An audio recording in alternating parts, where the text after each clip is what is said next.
Right.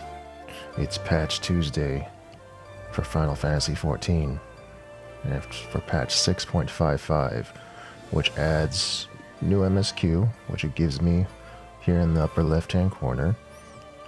It also adds, I believe, the Alliance Tribal Quests. It also adds the extended Hildibrand Adventures, even further adventures. I'm sure I'll see what the title is. And I believe also the last step for the relic quest, or relic weapons, which I'm hoping, but it's not going to happen. But I really want to see the monk fists be the shark, but it's not going to be. I really want the shark fists, but I need to go do this first. Going to Razadhan first.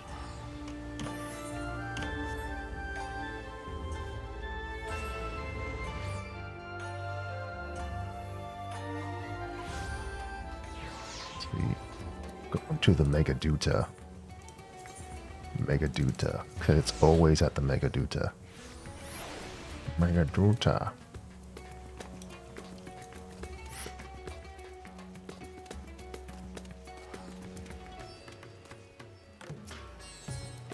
Let's go, Varshan. One of my clerks was just here with a message for you. The students of Baldessian request your presence in Charlene at your earliest convenience.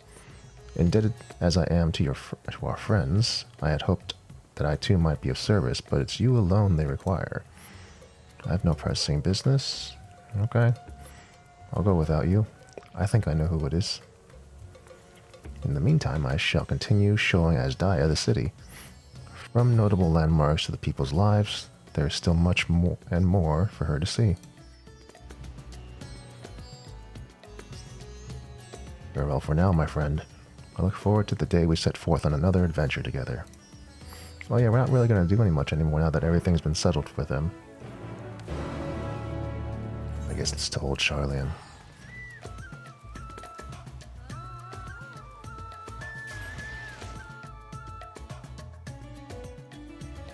It's the students of Baldessian. It's over here. It's going to take a short jog. I could have taken the Aetheryte. I could have. Saved me 2 seconds.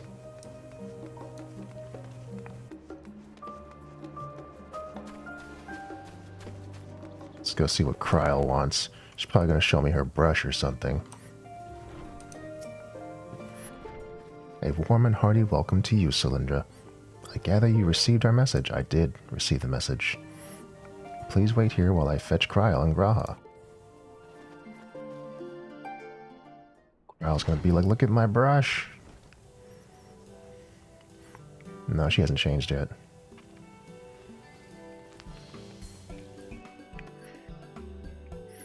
Thank you for coming on such short notice. And forgive us for sending for you so soon after your trials in the void, to say nothing of your grueling battle against the 12. Now then, we aren't actually the ones who require your presence, but Erenville. He stopped by recently, you see, and asked us to reach out to you on his behalf. Oh, I know. I know why. I imagine you're as surprised as we are, given that he was supposed to be away on a long expedition. Something must have necessitated a change in his plans.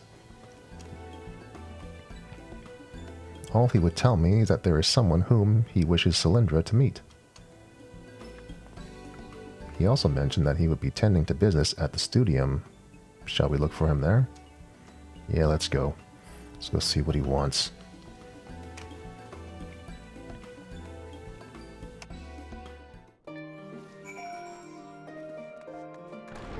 The studium.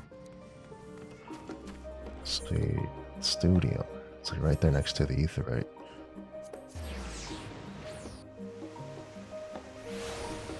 At the studium.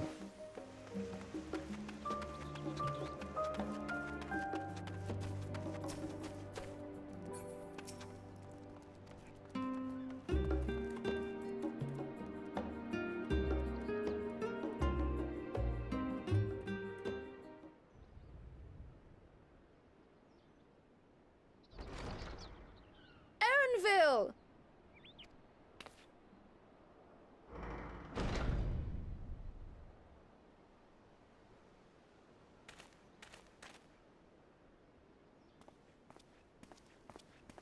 Apologies for the wait.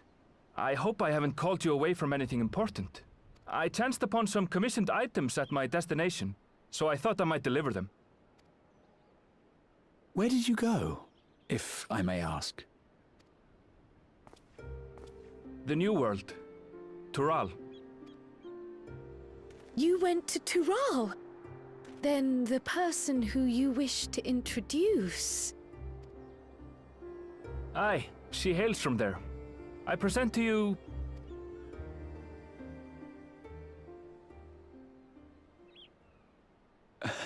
But it seems you've lost her. Did she wander off?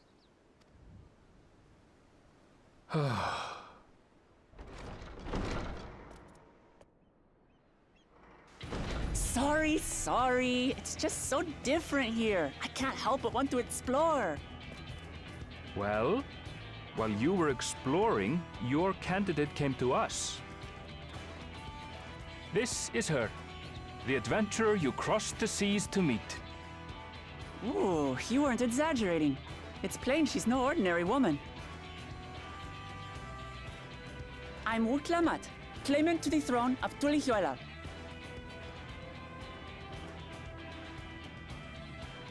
Tulihuela. It's Tural's governing nation. The capital bears the same name. I'll get to the point. I want you to come with me to my homeland. Given the magnitude of the request, perhaps you should explain why you're making it? Of course. Soon, an event of great import will be held in Tural. The Rite of Succession. Taking the form of a contest, it will determine who next ascends the throne. As daughter to its present keeper, I will participate. And I have every intention of winning. Well, then why are you asking us to come? I was searching for champions to join me when Erenville told me about you. Oh, she needs a party. Okay. A mighty warrior who knows no fear, who sweeps aside terrible fiends as if they were reeds, who flew to the edge of existence and saved our star. She asked who Eorzea's greatest hero was, and so I told her. Much more elegantly, I might add. Now you know why. You'll come to Tural, yes? Wait, let's all just slow down. Wuklamat, was it? You claim to be of the royal family, but is it not the Mamulja who rule in Tural? Tulihuela is a nation of many peoples. Not only the Mamulsha, as some across the seas are quick to assume. That said, its present ruler is a Mamulsha, and one blessed with two heads besides. He's also my father. Not by blood, obviously, but he raised me as his own, and that's what matters. So that is the way of it. My apologies if I was indelicate. Hardly. I know little about your land, and nothing about your parentage.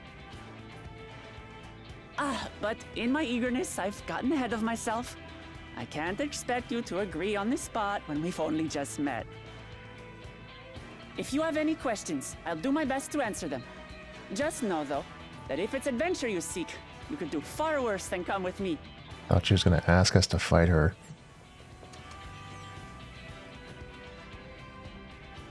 No, this is only a rumor. But apparently, the contest will involve the fabled city of gold and the legendary beast, Valyarmanda.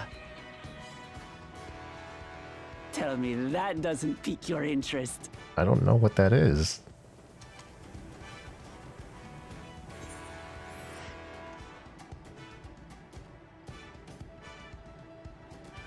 It sounds like a rumor, though.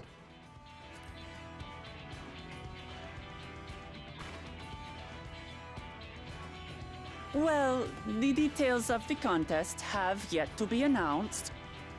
But the rumors come from someone involved in the preparations, so I'd say there's more than a grain of truth to them.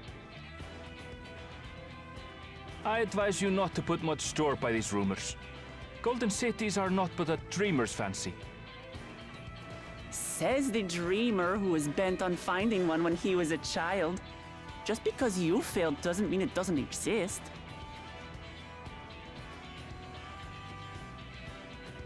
Tuliolal and the Golden City.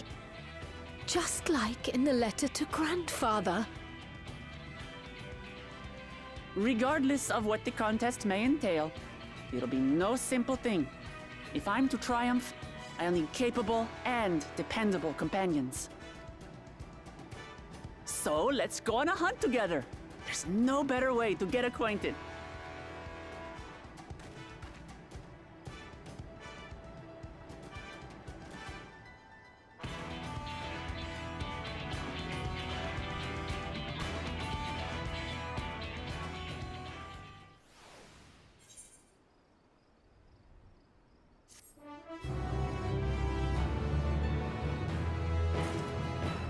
Well, it's time to go on a hunt, I guess.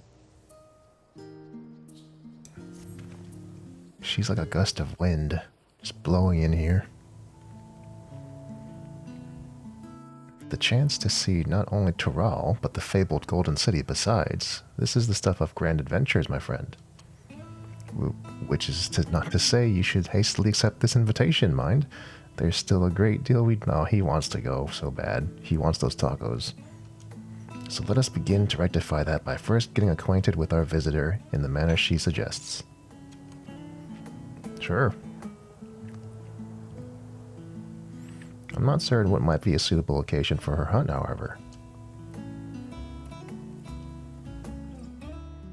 When I was at the guild earlier, I learned about a petition from researchers on the Isle of Ham. You went there not too long ago and culled some unruly fauna, of course, but according to recent reports, only ordinarily docile fauna have grown savage. It's believed that they're unsettled by some manner of predator, and so the researchers seek assistance with identifying and dispatching it. As part of your hunt, perhaps you might answer the petition. The isle isn't far, and we would also be helping those in need. That works for me. Just so you know, I've honed my skills against some of the fiercest beasts in Tural. Whatever the creature is, it had better be able to put up a fight, a proper fight, or it'll end before we have the chance to get acquainted.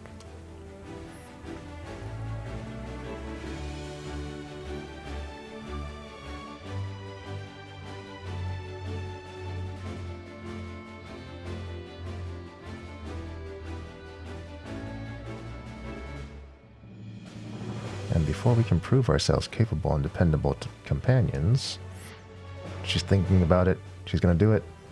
She's going to bring out the brush. I must see to some preparations. Pray go on ahead to the isle. I will join you as... Yep, she's doing it. She's bringing out the brush. I feel it.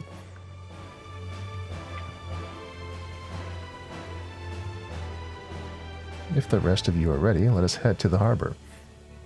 This being guild ship business, it should be simple enough to secure a vessel.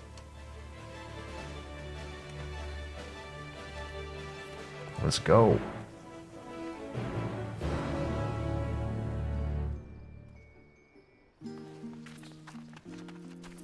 Wait, where are we going? Oh, we're going to the harbor. I ain't walking all the way to the harbor. Cat women are here. And they're here to stay.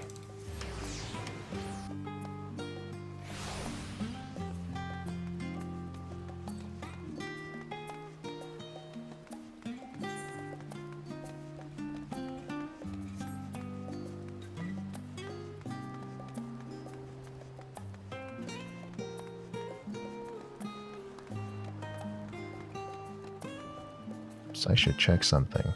Oh, that's what I forgot.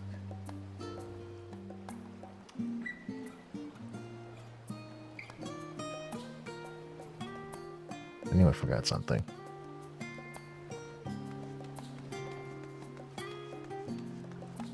Give some people some privacy in there, whatever they say in there, in the world. Don't want to be too nosy.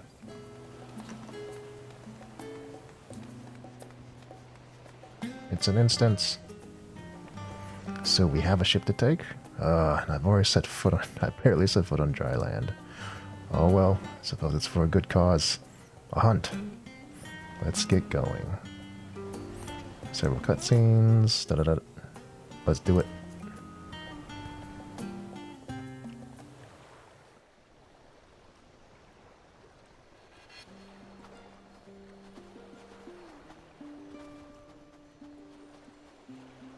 From here, we must walk.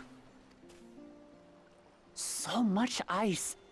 It rivals even Yogg-Tural.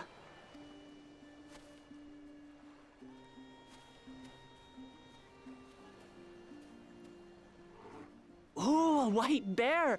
I wonder what it tastes like. Remember, we're here to deal with creatures that have been deemed an unacceptable danger. Do not attack anything else unprovoked. I know. He's gonna take one while we aren't watching. So this is the isle where ether literally bursts forth.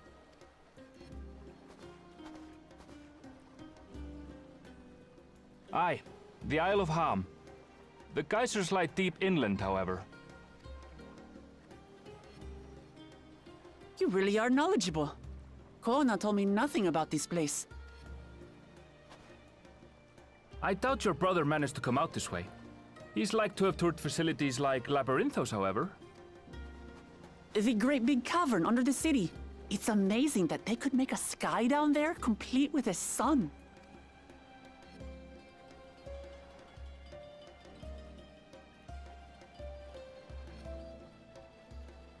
This brother of yours, he has been to Sharlayan. He has. Kona's my second older brother, and until recently he was a student in the city. He went on and on about technological amusements. It made me want to come here too one day. And so I did. I think I understood something of how he felt when I set foot in his beloved studium. He went to the studium? Your brother must be quite a scholar. But I wonder, like you, he'd be royalty, yes? With such a personage coming to Sharlayan to receive an education would surely have caused a stir, yet I recall nothing of the sort. He consulted with the head of the studium beforehand, that his identity might remain secret. Being Mikote, he had no trouble blending in. He's adopted like me, you see. One time, though, he almost let it slip to a professor. It was all he could do to parry the barrage of questions. Having no shortage of questions myself, I can imagine.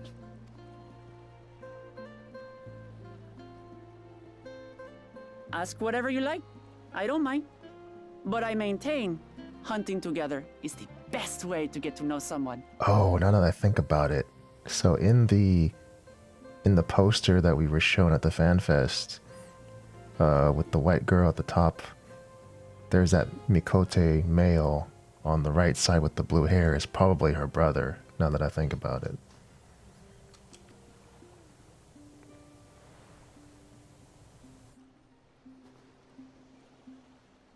The researchers should be up ahead. Let's find them and learn what we can.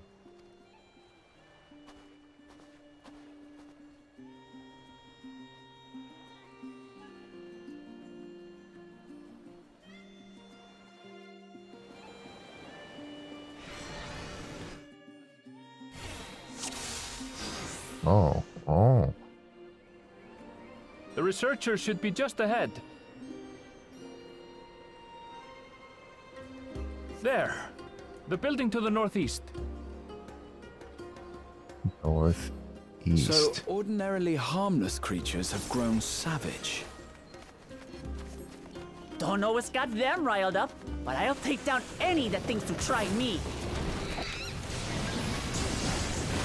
Right! Let's hunt our fill!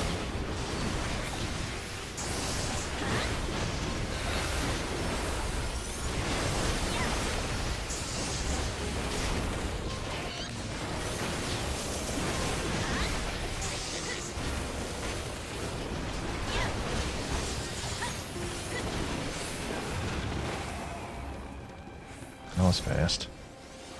I didn't even get to Look! do my last hit. Someone's in trouble. Yeah! Taste my axe! These animals are usually so docile.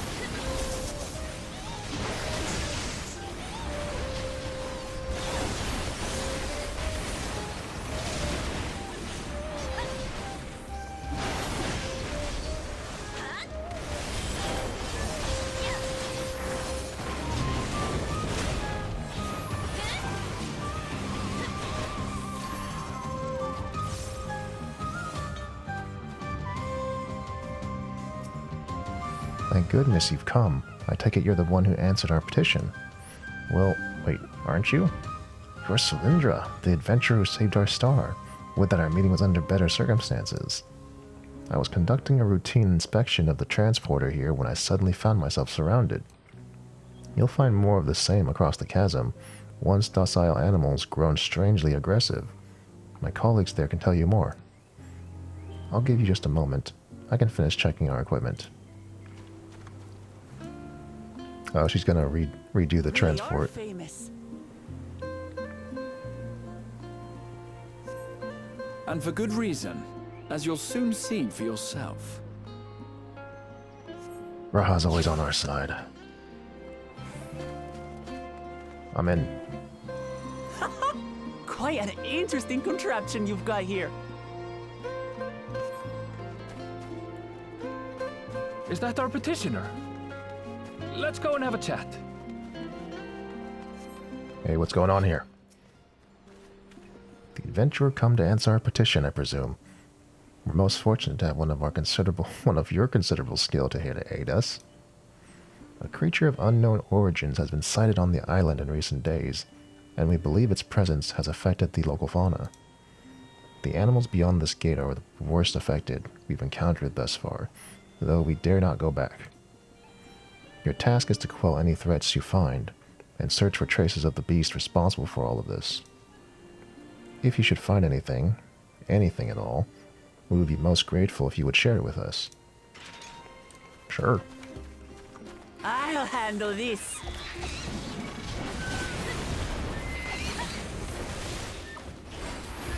Hold still. I didn't even get to finish my stuff. Is that all? Come on, let's pick up the creature's trail. I even have to do anything? Let me punch something. Let's see, I guess I'm gonna check this carcass. You find ravaged beast remains, torn to shreds by sharp talons. These claw marks. I've seen their like before.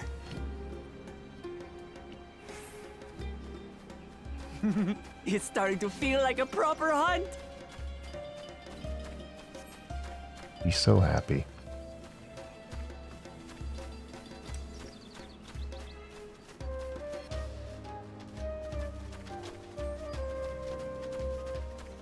There's something to search for. You find feathers scattered on the ground. There are signs of a fierce struggle. Feathers. But did they belong to the predator or the prey? So, how do you prefer our prey? Roasted or raw? You presume it's even safe to eat?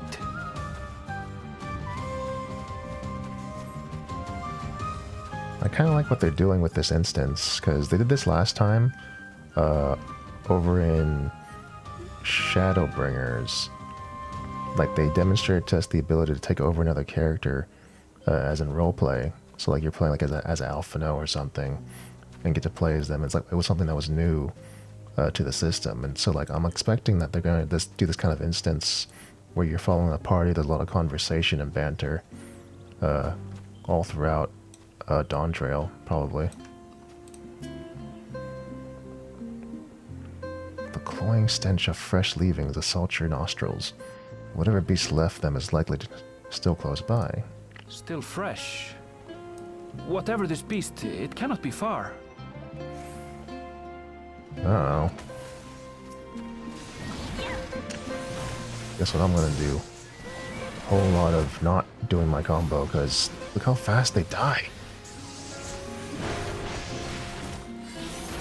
Am I doing any real damage? I don't even know. Do you suppose they're upset we disturbed their home? Oh, I think I can use my combo. Maybe I'll have enough room. Who knows? If they're spoiling for a fight, then they've got one.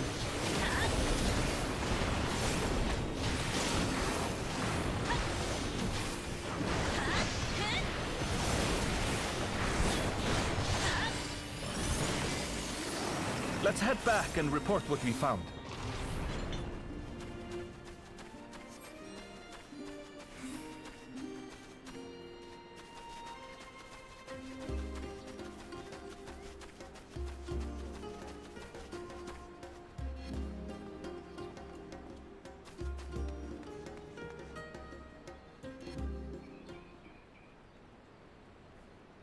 Back.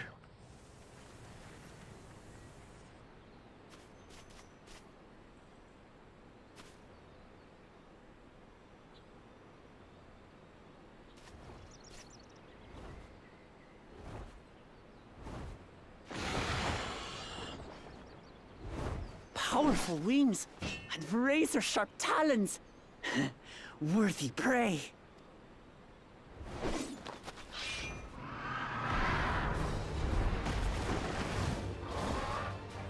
Oh. Okay. Ah! What is that thing?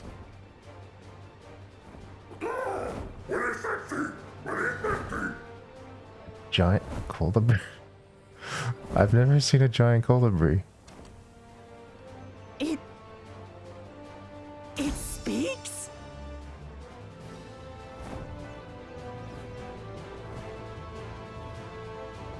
What a strange creature to make into a giant. Although it was pretty cool looking. It's heading towards the falls.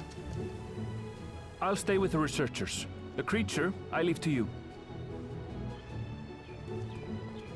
Come, Woklamat. Right.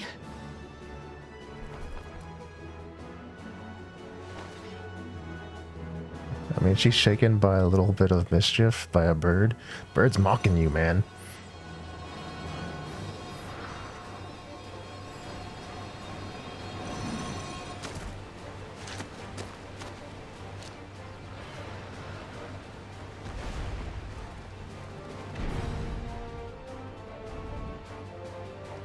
Just so we're clear, I wasn't startled by the beast earlier. It caught me by surprise, that's all. Yeah, sure. Forgive me, but I failed to see a difference. I'm getting hungry. Let's be done with this so we can eat. Caught me by surprise! Caught me by surprise! Think you're clever, huh? I'll rip off that beak and roast you on a spit!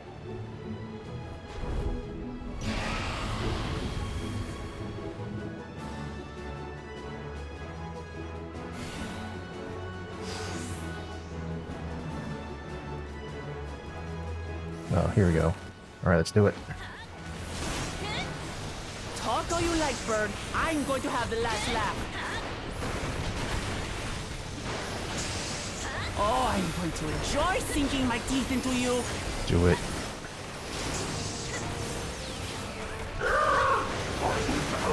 Oh crap, oh crap. Pressed the wrong button. No! Ah, shut up already, you blasted bird!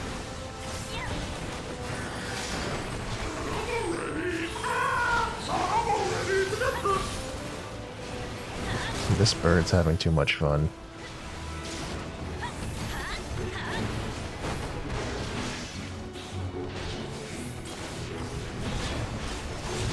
Look out! Oh, oh, crap.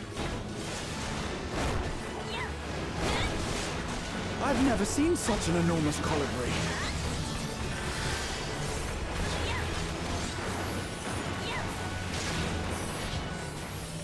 Not good.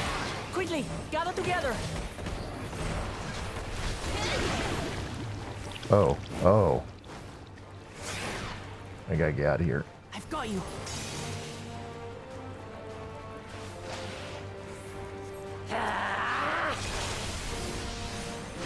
Did That was too close. she just home gang us? Steady I now. don't think you can home gang allies unless that's what they're gonna do in Dawn Trail, which would be an interesting thing you could do if you could home gang allies. Oh, she's doing something. There you go.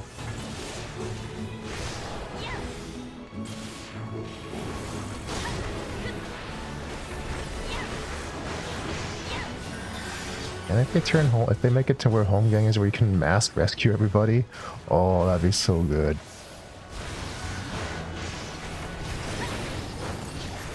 Spread out, everyone!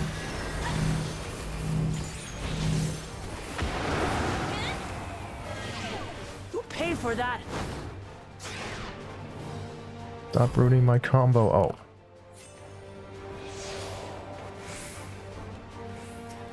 Oh.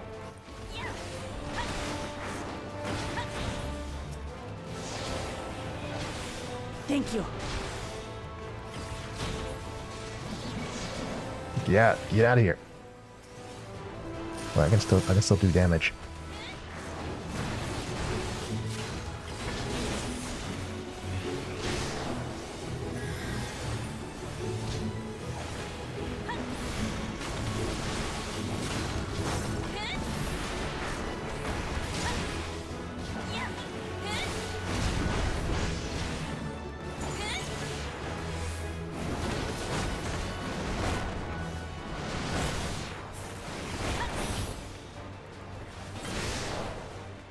Stop moving. I can't punch you if you move.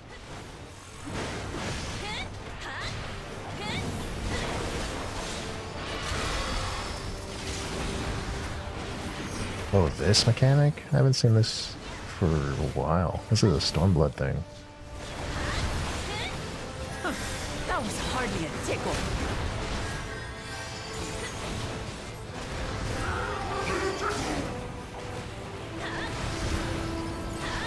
Try this.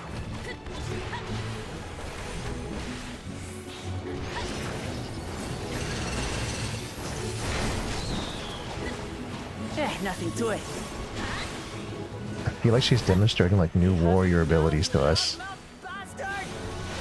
I kind of like the chain home gang on friendlies.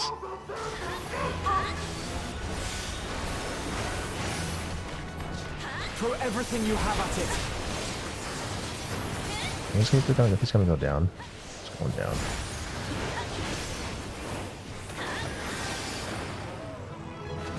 Did it.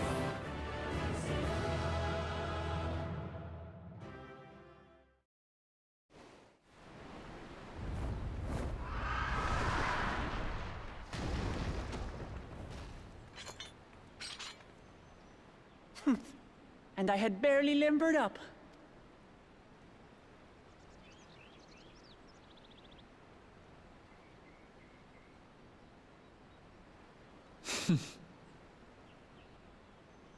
It was a terrible foe, but no match for your axe.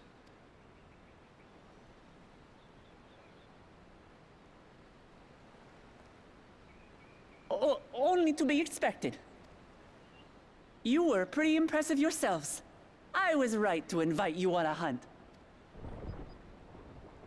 But what a curious bird that was. Though we have similar in Tural, they don't grow so big or use such dirty tricks. Dirty tricks? Dirty tricks?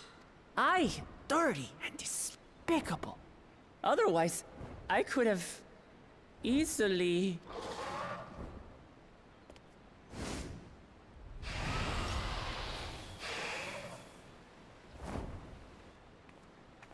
Leave this to me. Oh, here she comes. How about you?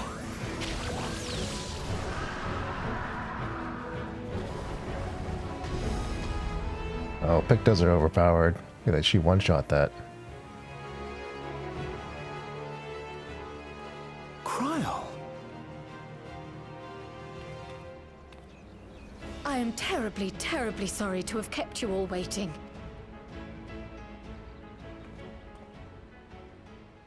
She arrived as I was seeing the researchers to safety. It was all I could do to keep up with her after I explained what happened.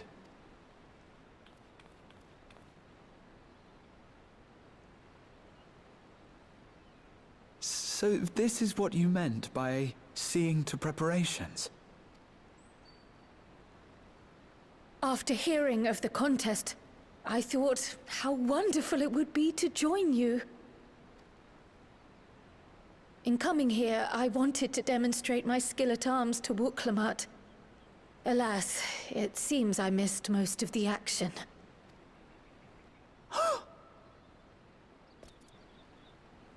That was amazing! The piece didn't stand a chance! I'm glad to have been of service. May I ask what inspired this change?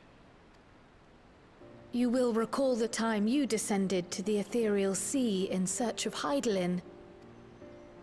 Recognizing that my skills were inadequate, I chose to provide support from afar, rather than join you. It was the same when you set forth for Ultima Thule. How it pained me to stay behind, again and again. That's what inspired this change. Ever since the final days were averted, I've used every spare moment to hone my craft. As you all have adapted your methods to suit the circumstances, I started by considering how I might best contribute. She's been secretly been a painter, but then she optimized it for combat. And after much deliberation, I arrived at my answer. Painting.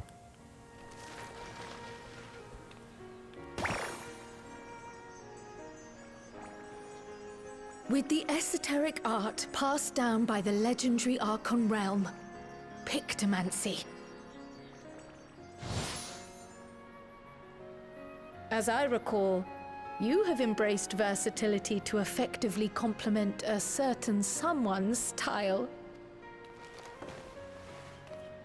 What I do is much the same. Like you, I don't want to be left behind.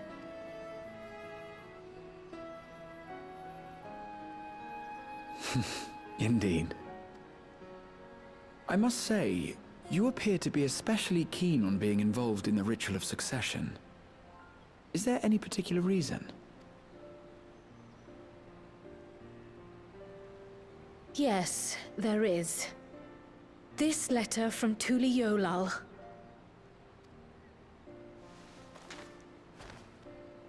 It was addressed to my grandfather Galuf, and turned up among the students' archives. The ink was faded, so I couldn't fully make out the sender's name. Galul, someone. Jaja. Gulul Jaja. That's my father, the Dawn servant. What does the letter say? While much of it isn't legible, it appears to be a request to investigate the Golden City. A request to investigate the Golden City? From the Dawn Servant himself? Well, well. Seems it may be more than a rumor after all. Being a member of the royal family, it was my hope that you could confirm the authenticity of this letter.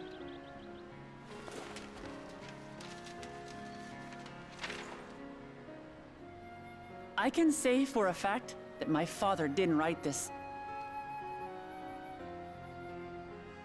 Given how culturally diverse Tuliyollal is, it was decided some time ago that a common language was needed. But instead of elevating an existing tongue and its speakers above all others, we looked to those widely spoken overseas and created an altogether new one. The similarities to your common tongue also make it quite easy to communicate in these situations, no? This letter, however, is entirely in Eorzean, If Father had written this, he would have been in Turali. And what's more, it bears a wax seal. We don't bother with them. Fake. So the letter is fraudulent then? Oh, I didn't mean to say that. My father's signature is genuine, as far as I can tell, so perhaps he simply dictated it.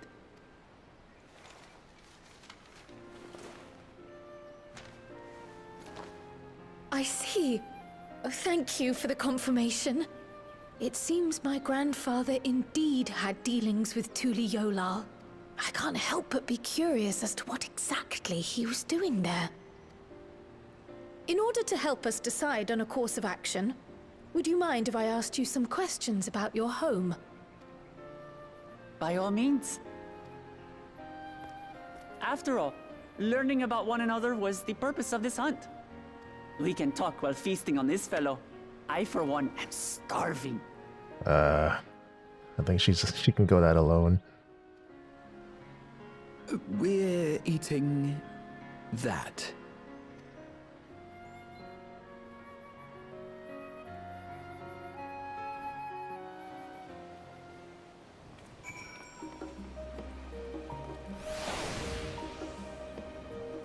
The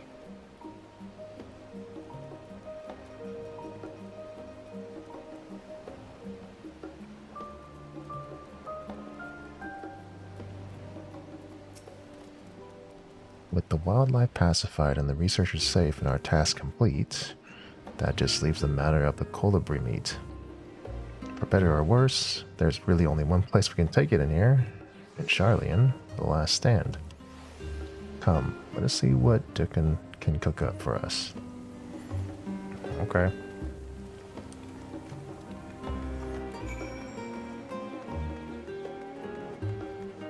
Guess we're going to the cafe.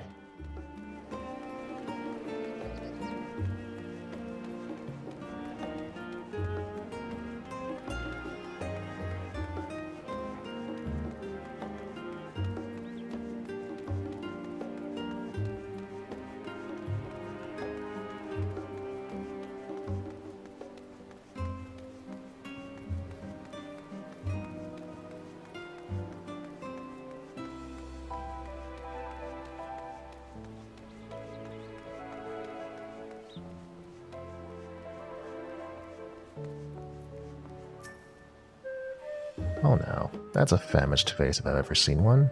What can I get you, Cylindra? I got this meat here. Oh, bird meat from the hunt, you say? Leave it to me. I have just the recipe. It's a new dish I recently learned from some sailors, and for you lot, it's on the house. Have as much as you like, you hear? What do you mean it's on the house? Like, we brought the meat in. Come, come. Let's enjoy the bounty of our first outing together.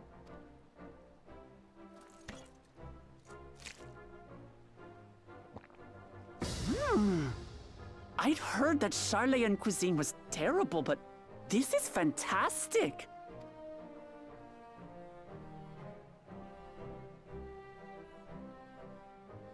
What is this? Oh, it smells spicy. Oh, come now. Since when did you become so soft? It's not like we don't have spicy food in Tural, too. Yeah, softy. Eat it.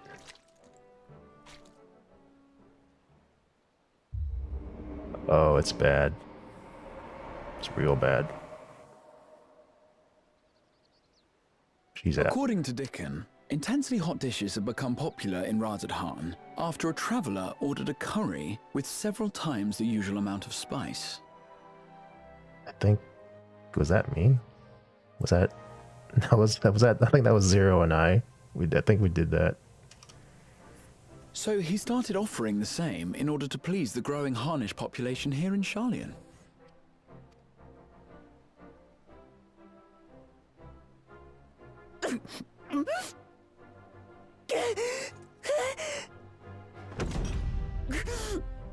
It's nothing I can't handle.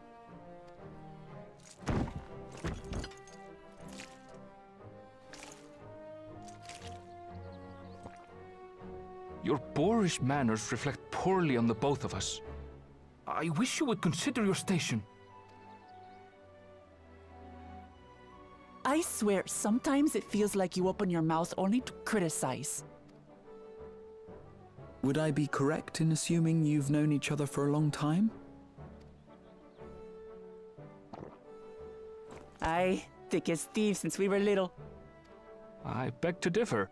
She is a long-standing acquaintance. Nothing more. I don't know this cat woman. Never seen her in my life.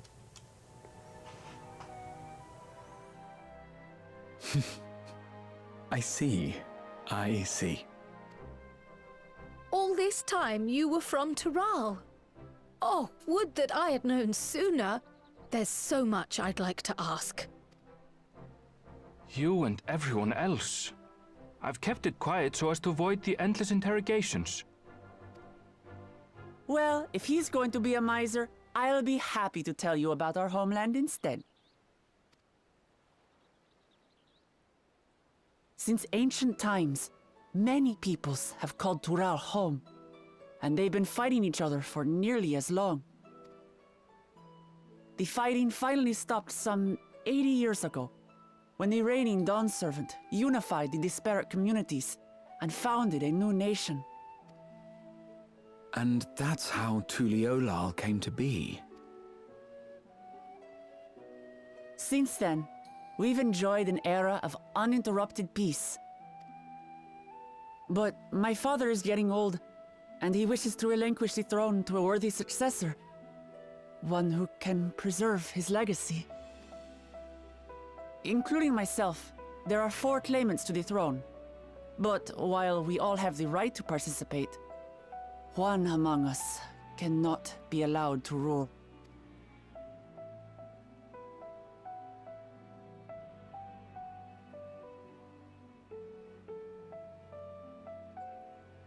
A man who is too ambitious by half. Word of the Garlean Empire's collapse has reached Tural. While most are simply relieved, he sees weakness to exploit and would lead our armies across the seas on a campaign of conquest. After everything my father has done to give us peace, he would drag us back into war.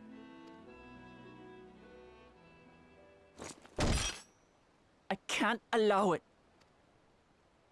No matter what, I must win this contest.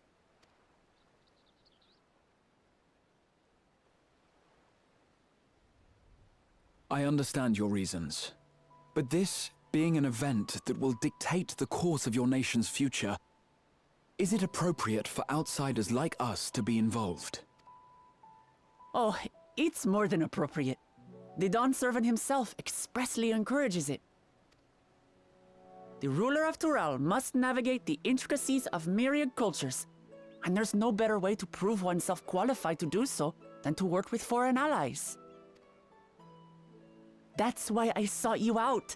Through our hunt, I've confirmed that you're a warrior of considerable skill, but more importantly, one of good character as well. I haven't said much.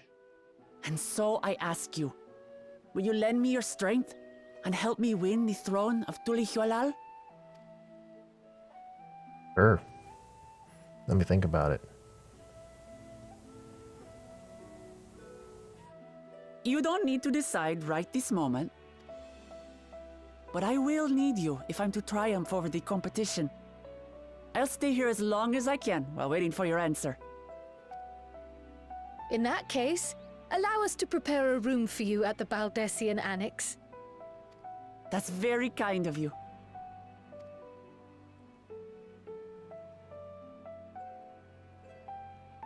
Oh, and one more thing. Once we finish eating, would you mind if I took the rest of the meat? By we finish, I mean everyone else but her.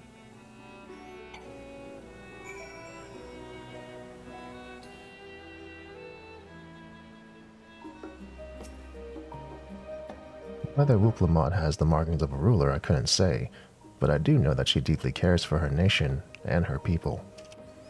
Whether you choose to help her, though, is for you and you alone to decide. Think on it well. Now then, it's past time I reported our mission success to the guild ship. I would have done so sooner, except Her Highness needed to have her royal meal. I shall come by the annex later. Till then... Okay. Take the money.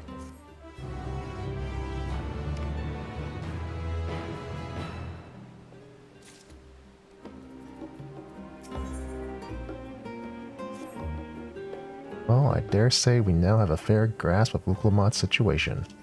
Still, you've been afforded time to consider her invitation. Why not use it to learn more about Taral? Nomenon is bound to have some information on the continent. I guess it wouldn't hurt.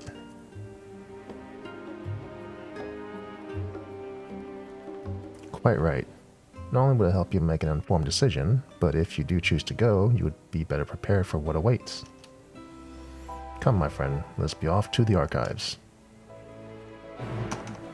I mean, there's a whole expansion in the place. I mean, it's unlikely we're going to say no. It's even less unlikely if we do say no that they had a whole entire different MSQ for us to do. Which would be weird if they did, but that ain't going to happen. It's not enough dev time for that.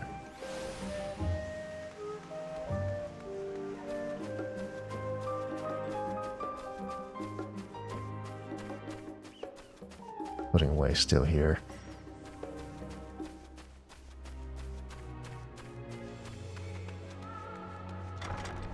Let's go look at some books. Start with this blue covered book. The origins of blue magic can be traced. No, this is not it. Oh wait. Let me read it. Ah. I want to start over. They're talking about blue magic, like... I remember that Martin was saying that, yeah, it did start in, like, the New World. I should have read it. It is impossible to adequately discuss the origin cuisine without speaking of that land from which many of the modern-day staples hail. Oh, I actually know about this. Yeah, so there's a lot of... produce that was actually brought in from the New World to Eorzea, and that's the reason why we have such, why Azor has such good cuisines and varieties, because we had stuff imported from the New World. This tidbit is actually from the Encyclopedia, the first volume. Yeah, Laments and Sailor. Yeah. So he Laments and Sailor hung out at the New World for a little bit, and then brought back his stuff to us. Yeah. I know about that. So I know about the blue magic, I know about the food. Let's see.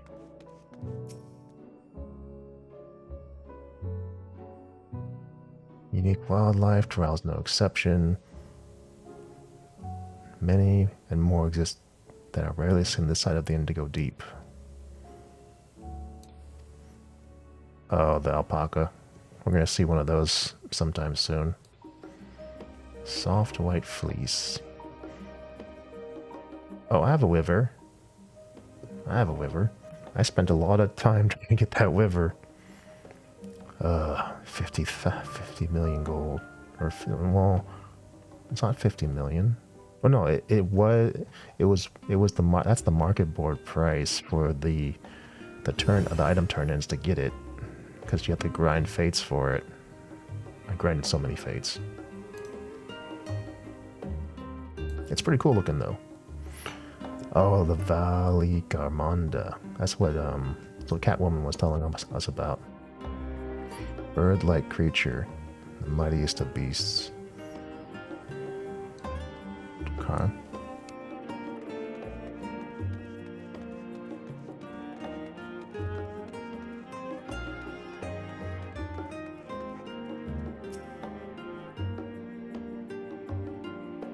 Let us begin by comparing the geographical characteristics of the three continents and Taral. The former stretches from east to west and lies entirely within the northern hemisphere.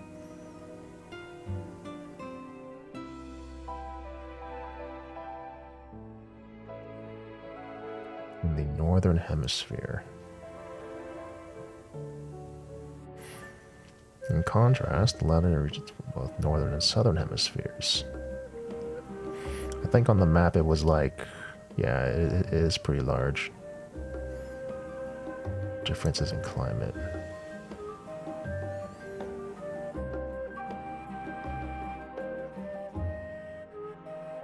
Yeah, so in the trailer and some of the art that we saw at the fan fest, it looks like there are definitely distinct weather differences in the region because it goes throughout the, it covers past the north. It's the northern and southern hemispheres that the land is part of.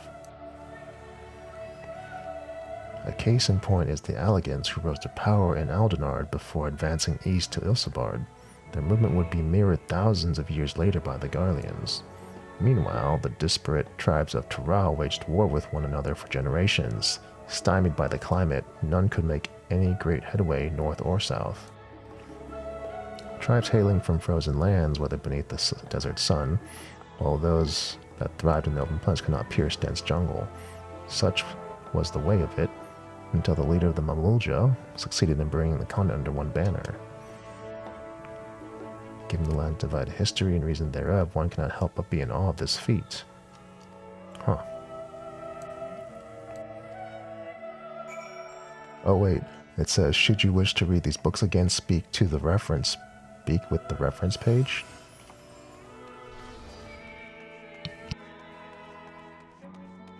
Reference page is the mammoth.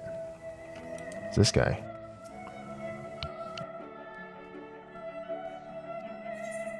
Let me see which one.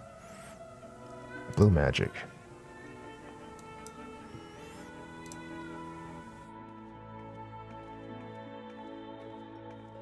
Let's see, trace back to the Wallachie, yeah.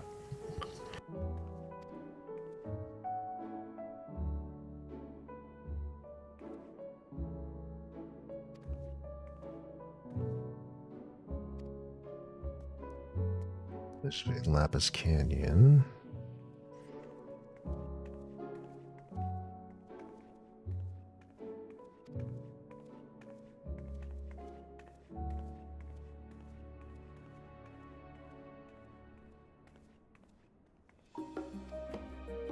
The reason I chose this color, as you will have doubtless gleaned, is for the significance it holds to the Wallachie.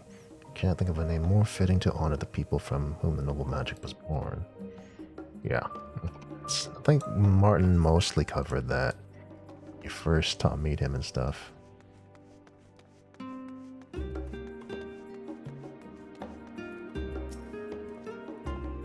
Scoured the library to your satisfaction, have you? Excellent. While we have a few books wholly dedicated to the subject of Tural, I dare say you found tidbits of useful information scattered here and there. But let's come. But come, let's continue this outside. The mammoths do not take kindly to chatter. Like real librarians.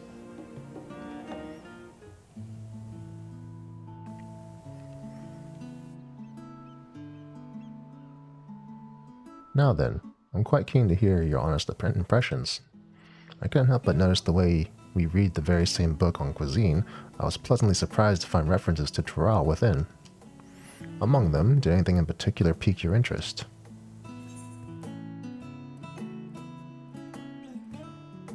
Popotos.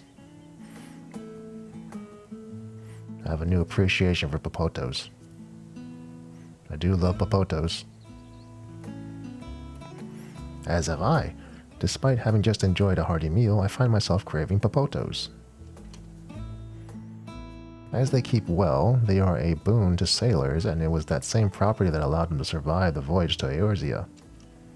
The book also mentioned a method of preservation which sees popotos repeatedly frozen and dried. The resultant product was apparently used in a stew by people in mountainous regions. I should like to sample that dish one day. That and all the unique cuisines of the vast continent. Oh, you will. We know you will.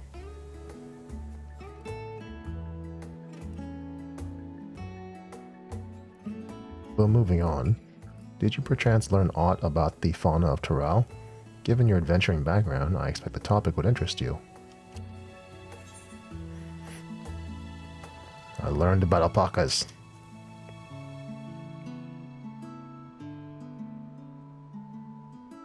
Ah, yes, the alpaca. In addition to serving as beasts of burden, they provide clothing for people by way of their lush fleece.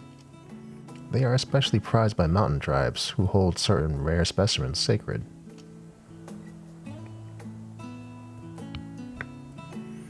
I thought I heard familiar voices. Alizé.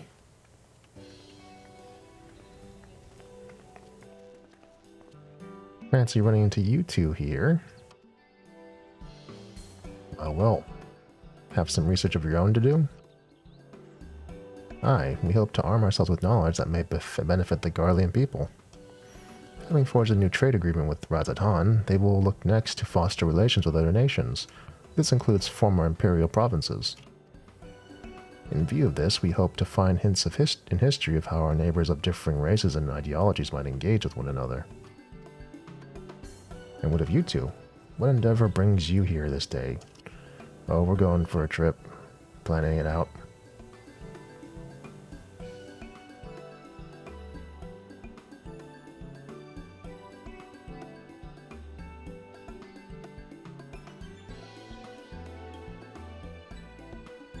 A nation composed of the desperate peoples of Taral.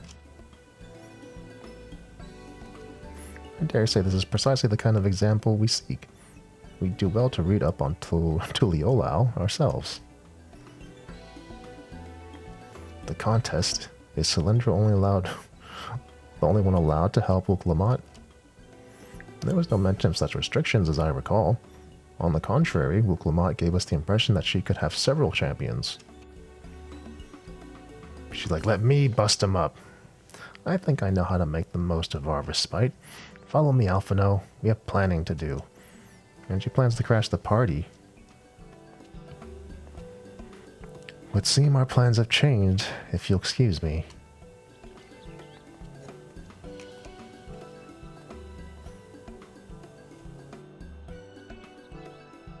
They could never rest on their laurels. Come, let us return to the annex.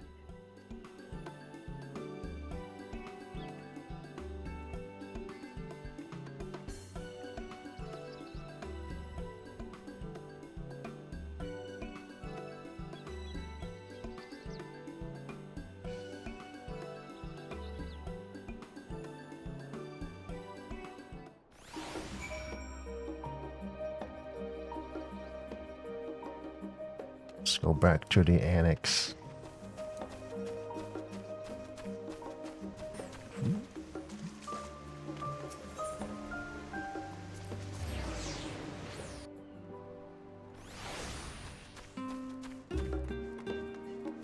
Oh, wait, wrong way.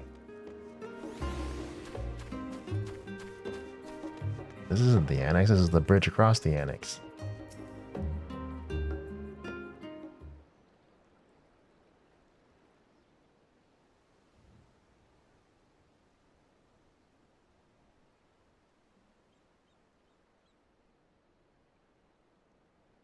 What's wrong?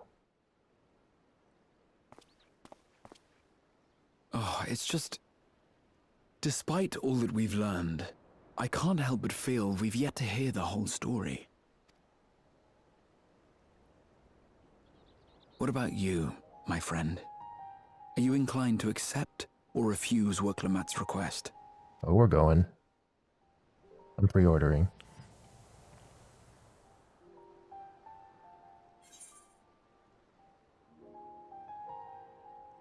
Never say no to a new adventure.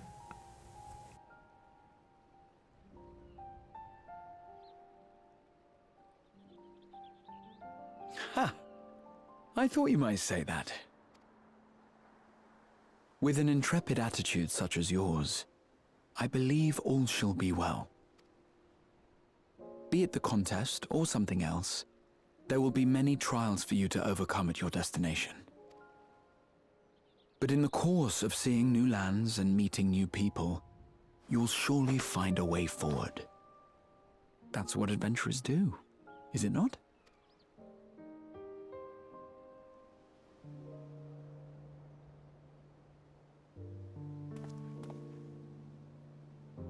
such a journey would be the envy of many a scholar. Distant as it is, Tural remains largely unknown to us, with only meager records to be found in Numenor. The experiences to be had, all the things you might hear, feel, and think. It's enough to stir me to the core.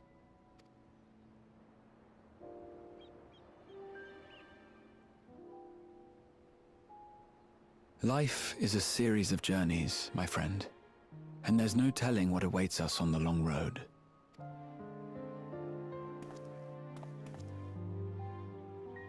But what's important is to be true to yourself as you walk it. Only then can we hope to be content when we arrive at the end of one and step forward into another.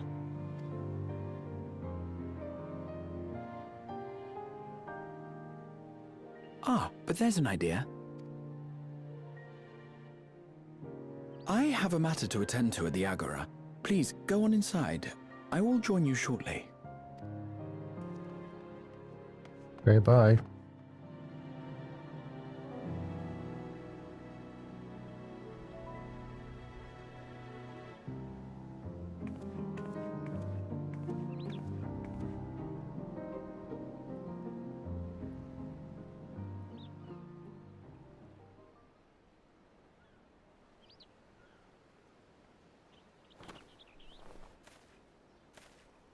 We know you're there. We know you're there, Thancred. I can sense you.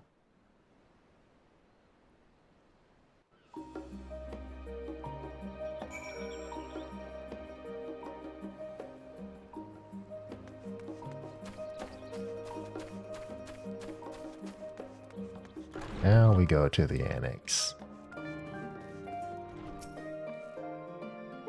Welcome back. If you're looking for Wuklamot, she's currently with the others in her chambers. If you'd like, let's go. Yeah. Let's go.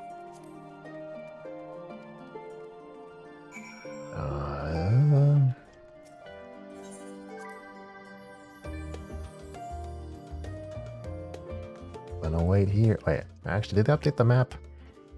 They did not update the map. Yeah, so this is Aldernard. Ilsabard's in the middle. And this is the east. Hingashi and Kugani and all that. This is authored. Where's the updated map? Wait, did they update the actual world map? I don't think they did. So we're in the northern empty. Aldernard. Ilsabard. Authored. So I think on the big map, they're out here. Like the new world's over here somewhere.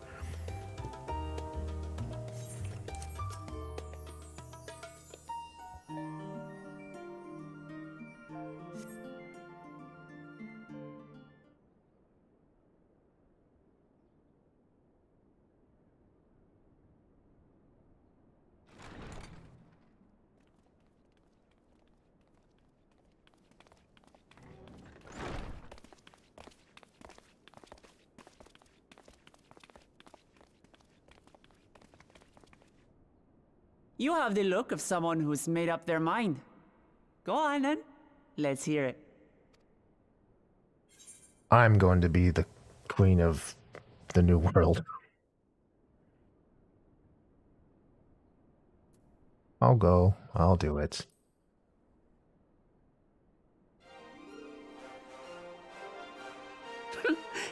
Excellent. You'll be compensated for your troubles, of course. But I dare say your time in Tural will be its own reward.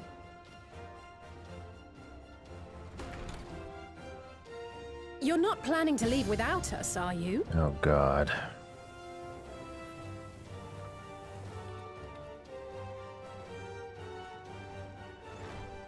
Alphino, Alize! What are you two doing here? We happened to cross paths at Numenor earlier, you see, and I told them about Wuklamot. And when we fortuitously met again at the Agora just now, they expressed an interest in meeting our visitor. Ah, you must be the twins who are sneaking after Erenville as toads. 100 things about us you could have told her, and you chose that!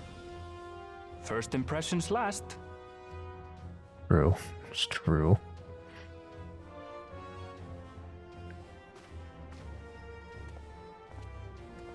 "'Tis an honor and a pleasure to make your acquaintance, Your Highness.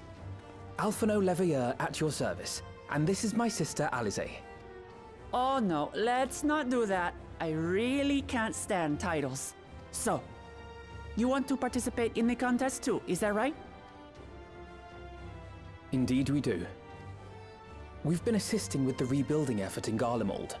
Yet while progress is being made, the question remains of how the nation might reconcile with its neighbors. We believe there is much we might learn from Tuliolal, a nation founded on unity. And in return for this honor, we would spare no effort in supporting your claim. The more the merrier, I say. And I'd be keen to learn about Eorzea and Garlemald from you as well. Having recruited so many committed and capable allies, I presume you have no need for my continued assistance? Nonsense! Like I told you before, you're indispensable. They're strong, aye, but strangers to our land. They need someone to guide them, to point out the dangers and spare them grisly deaths. I can't think of anyone better suited to that task than you. What's more, despite your assertions, I know you haven't given up on the City of Gold.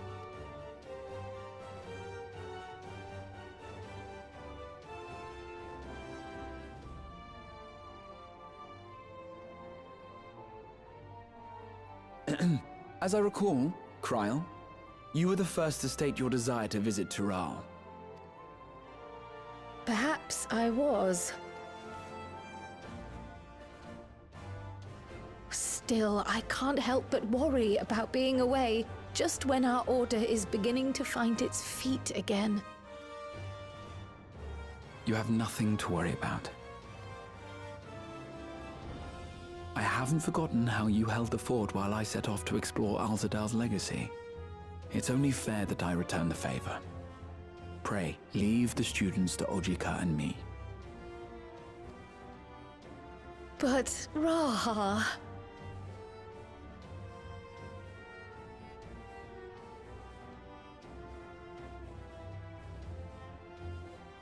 You want to retrace your grandfather's steps, don't you? This is a rare opportunity, and I insist that you seize it.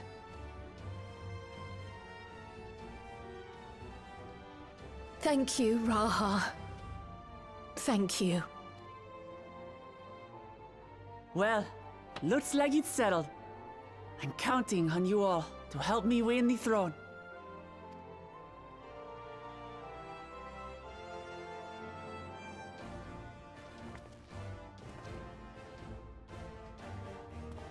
I suppose now is a good time to show you what I spent a small fortune on at the Agora.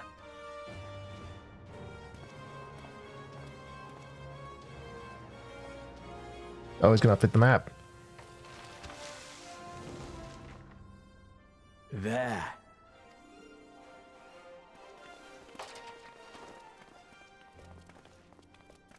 This, my friends, is the latest map of the world, created to celebrate our friendship with the Loporrits. Can't Oops. the Sorry, site of sorry, your Graha. next great adventure, Tural. Yeah, so it's on the west side.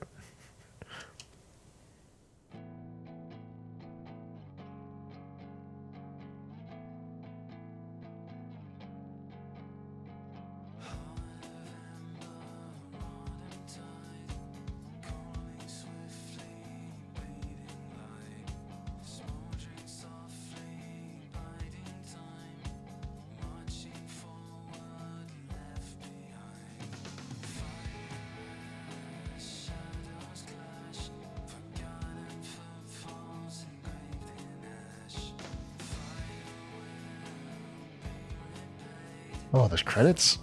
Ugh.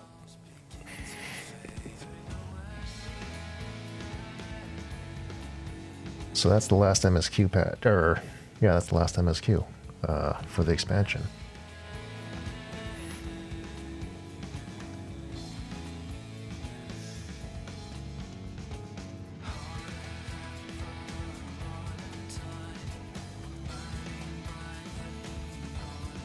Now's a good time to stretch.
Okay, I'm trying to make this go faster now.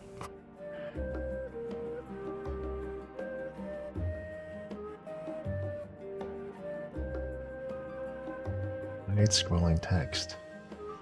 Wait, why would you... Oh, because if you wanted to see the art without the text, you could do that.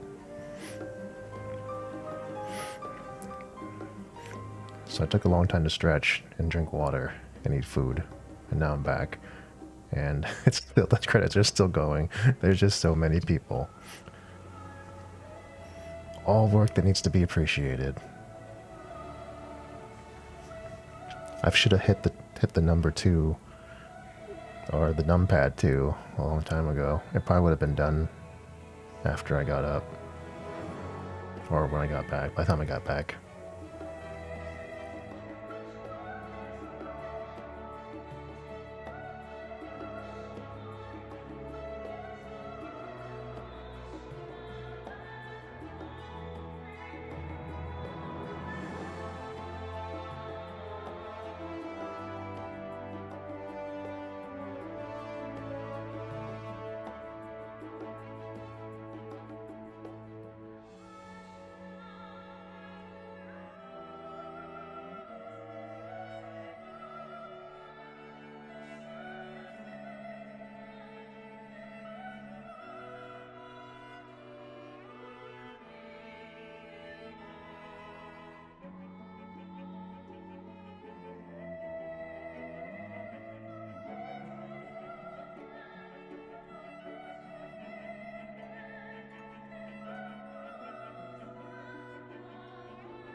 I think we're there.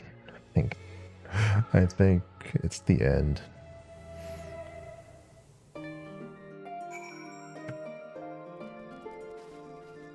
Did it. Paid tribute. Lest you wonder about your passage to Taral, Aaronville will arrange a ship through his guild. You need only worry about your own preparations. Speaking of which, please take this with you. A rugged and ready knapsack. May it serve you well in your coming adventures. Now, I'm not one when departure will be. Rest assured I'll let you know, but when I hear something. Till then, please take your ease. You got it. It's a fashion accessory. I kinda don't like how fashion accessories work.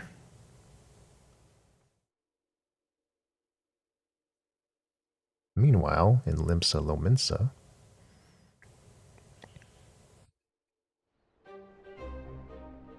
oh, he's already going. When does the next ship set sail? May I ask your destination?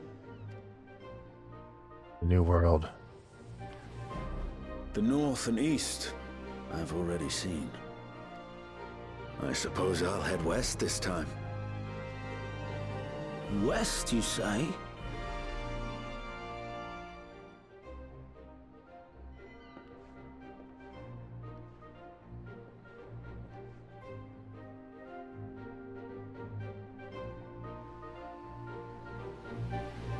So he's already going ahead of us.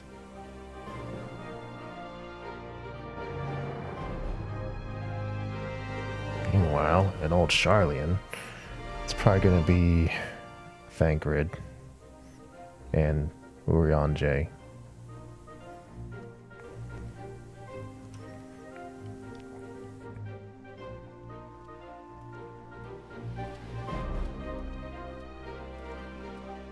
I see you've made up your mind. I had a feeling you'd be keen. But to think that our comrades too are thither bound. Fate doth work in mysterious ways. Indeed. It will be a grueling task, having to contend with them. They're probably backing a different person.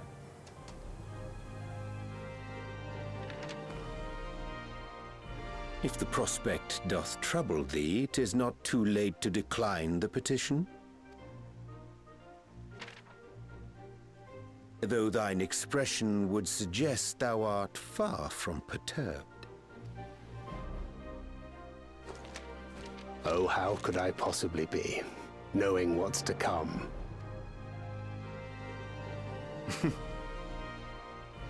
Then let us delay no further and secure passage on a vessel.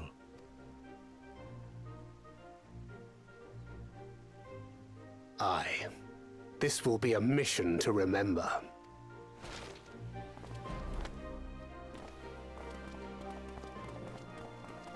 Come, my friend. We make for Taral.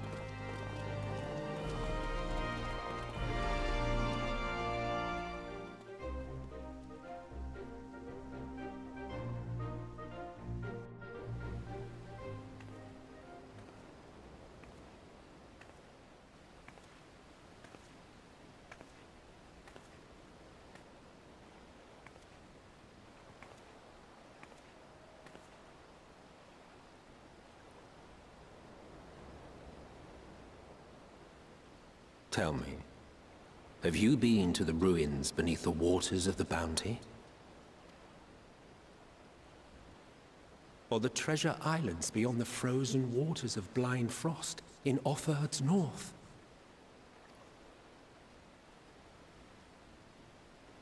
The fabled golden cities of the New World?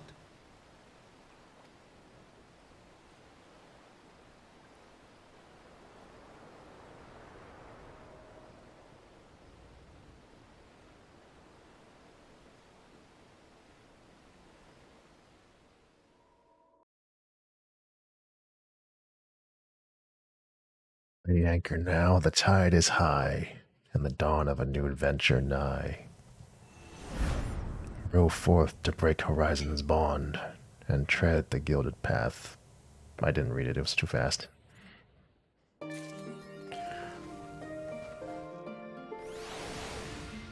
Jesus. You know, back in Shadowbringers, like, you know, there was this whole thing about, you know, shutting down the Scions of the Seventh Dawn, but you know, they're still here. They're still here. You know what I'm gonna do next? I'm gonna do Tataru's stuff. Let's go do Tataru's Grand Endeavor.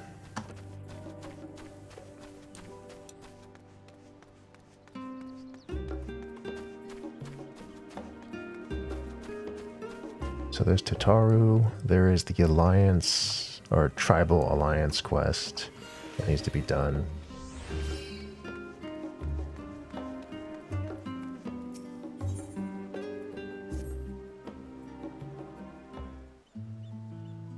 Cylindra, I have wonderful news. Thanks to your tireless deliveries, we are now overwhelmed with orders. Mr. Tataru's plan was a success. Good job.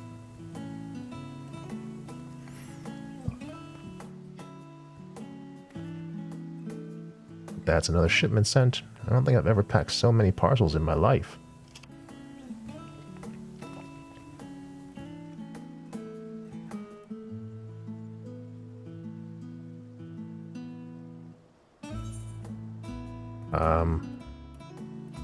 Hello there, you.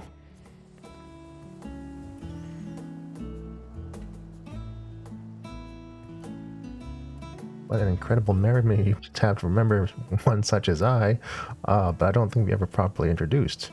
My name is Hastad. Hastad? I was among those who traveled here from Palagastan by way of Garlemald during the final days.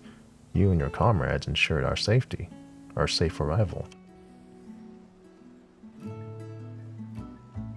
I've been working at Taru's boutique with Medina and Varsarud.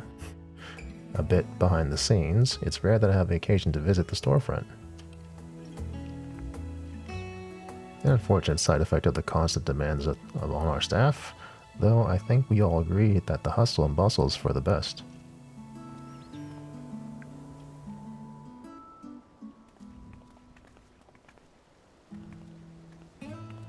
But don't you wonder what we'll do once the samples have served their purpose? Our equipment is crafted to last, which is wonderful, of course, but also means that our customers are not like to require replacements for some time.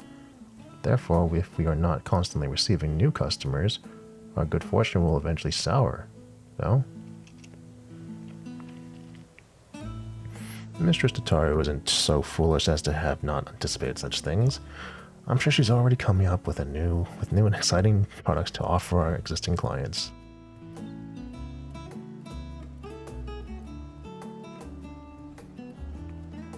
Actually, I had an idea of my own. For a new product, I mean. In fact, I presented to Mistress Tataru just the other day. A new uniform to outfit the academics and researchers of Sharlayan.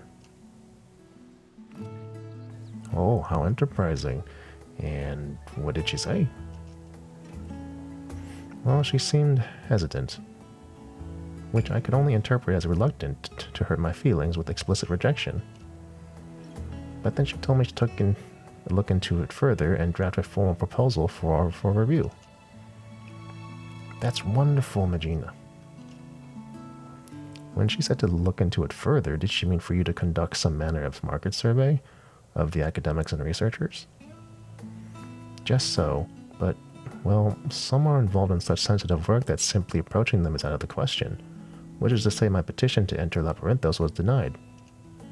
Instead, I decided to try the studium, as Secretarial Mamet was only too happy to schedule a meeting with an academic representative. But now that it's come down to it, I'm feeling ill with nerves. If it were on Mr. Tataru's behalf, it would be different, but this is my initiative, my idea. I'd offer to accompany you, but I have a mind to the counter. Perhaps you can offer Magina your support. Well, that's what I'm here for. Leave it to me. Oh, thank you. Can I come as well? I'd like to start thinking of what supplies we'll need for artisans once your plan is approved. Of course. Very well then. To the studium we go. Let's go. Let's put this plan into action. And you mind the counter.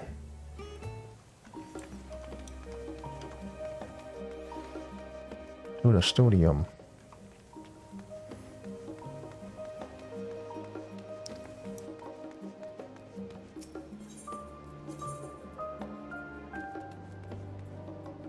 Studium.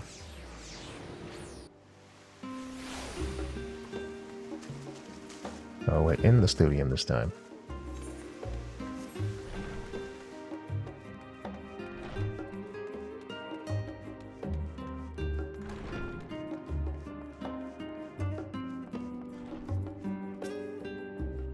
This building might well be a temple for how austere it feels. I'm glad I have your company.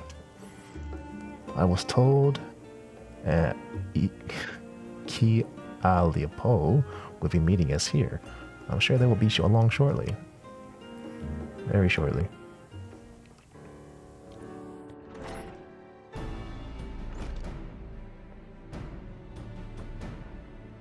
Hello. Representatives from Tataru's boutique, I presume. Oh, Cylinder, what a pleasant surprise. Though I suppose your presence should mean no shock at all, given the breadth of your generosity. I'm here.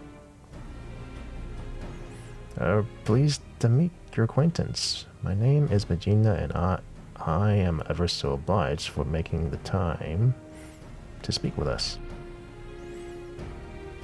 Caiovong at your service, and there's no need to stand on ceremony, I assure you. Most of our academics are far more concerned with their research than pleasantries, admittedly to their detriment at times. Anyway, how may I help you this morning? Well, I've got a new idea.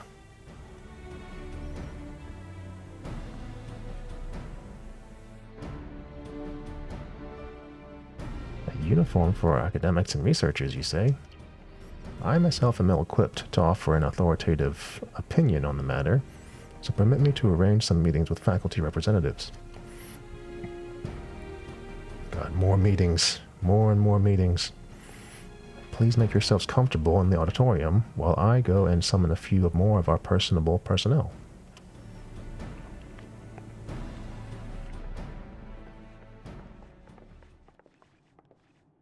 Always happens. It's always meetings.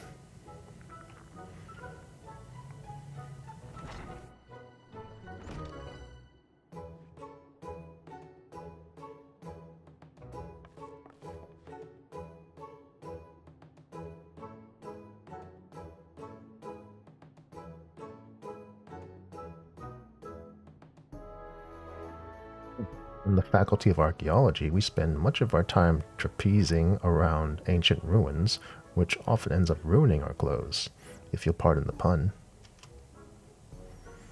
An outfit durable enough to handle extended use would be welcome, but it would need to be lightweight and breathable as well.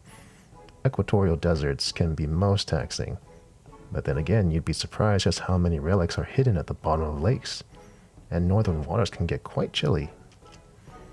As it stands, my colleagues and I throw on any old thing for our field work.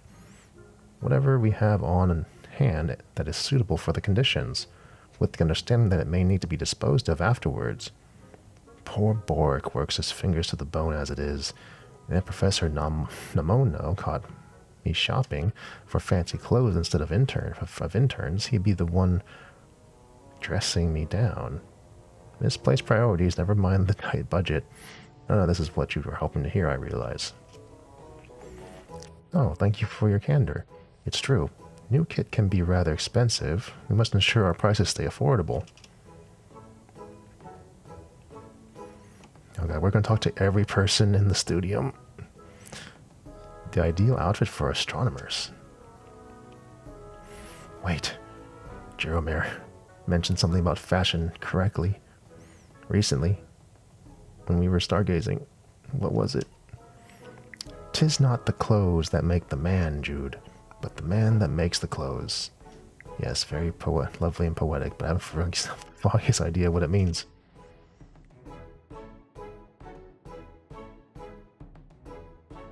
Well, I suppose we astronomers often conduct our celestial observations from locales remote and subsequently chilly, you know, mountaintops and the like. So, something warm?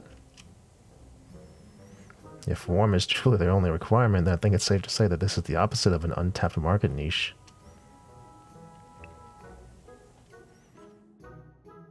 The Faculty of Medicine has strict requirements for dress on account of hygiene regulations. Fabrics that are resistant to stains, possesses antibacterial properties, are a must, for example. Additionally, we students of nutritional sciences must vigorously dart about the kitchen, so dressing for comfort is nearly as essential as cleanliness. And if it were fashionable enough to perhaps inspire others to follow in our footsteps, all the better. Indeed, style is an essential ingredient. Like the perfect loaf of Mervyn bread, the ideal outfit should not only embody practicality, but leave all who behold it with a feeling of aesthetic satiety. Satiety, I don't know. We require no such clothing in the Faculty of Anthropology, for we make that all that we require right here. Rather, Professor Tankin prefers to do so, that he may better understand how necessary begets innovation. I can't say completely agree with the logic, though I suppose I've grown to appreciate a sense of aesthetics now that the Professor and I are... But that's something to do with your bearing on your project. So if you have been a crafter and gatherer and completed all of the custom deliveries in the studium, or the studium deliveries in the studium, you get to see all of their progress in the dialogue. There probably changes or differs if you've done them or not. Not long ago, an outfit that ameliorates aether sickness might have been my answer. However, thanks to the Faculty of Medicine's miraculous, if experimental treatment, I no longer have such a need. What's more, I don't know if I could bear to don anything but this professional gown. Professorial gown, at least for now. I worked so hard to earn it.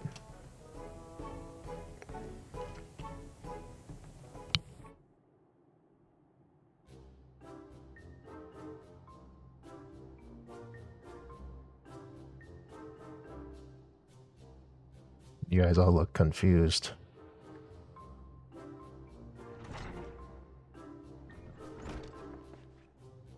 Well, how did it go? I don't know, to be honest. Everyone has such different preferences that I'm not sure if it's even possible to satisfy them all. A fair concern. The studium's faculties are filled with opinionated individuals, each with their own peculiarities. Additionally, our academics spend much of their time engaged in fieldwork as opposed to seminars, which further complicates stipulations of dress.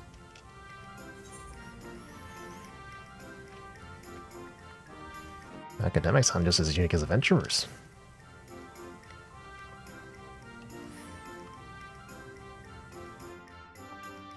Indeed. It was naive to assume that one type of uniform could account for all the needs of all academics. We had best return to the boutique. Thank you for your assistance, Mistress Aliapo.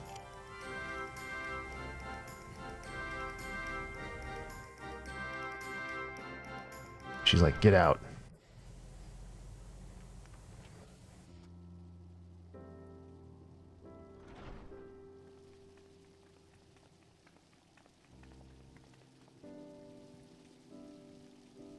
And I truly thought I had a good idea. No doubt Mistress Tataru knew its folly, but had me research it regardless, so that I might reach the conclusion on my own.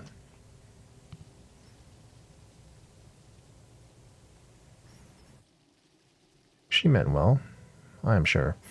See how the hardships make you strong.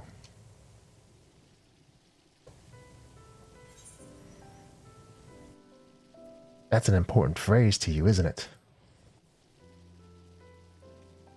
I know it because it was an option for me to select. Indeed it is. It comes from the teachings bestowed upon us by the old gods. Many Hanush held fast to those words and their wisdom during the final days, so as not to give into their despair.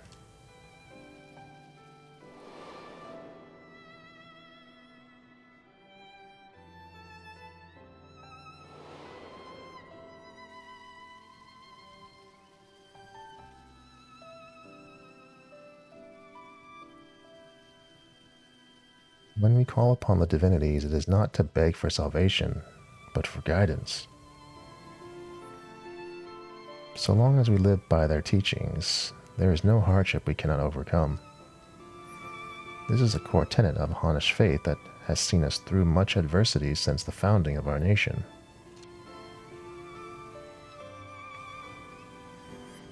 It is as you say, Hashda.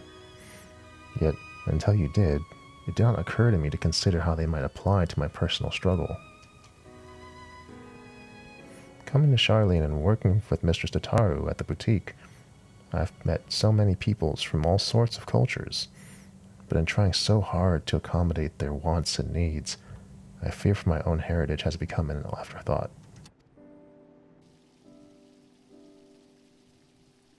There is no shame in dedicating yourself to your work, and as we all have our own limits, compromise and sacrifice are inevitable. It may surprise you, but I once aspired to become a steward. To look back on it now, it feels fanciful. Strange that we so easily let our dreams be cast aside by circumstance. I swore nothing would stand between me and my chosen path, and yet, here I am. I know the divinities will guide us wheresoever we go, but what if we stray too far?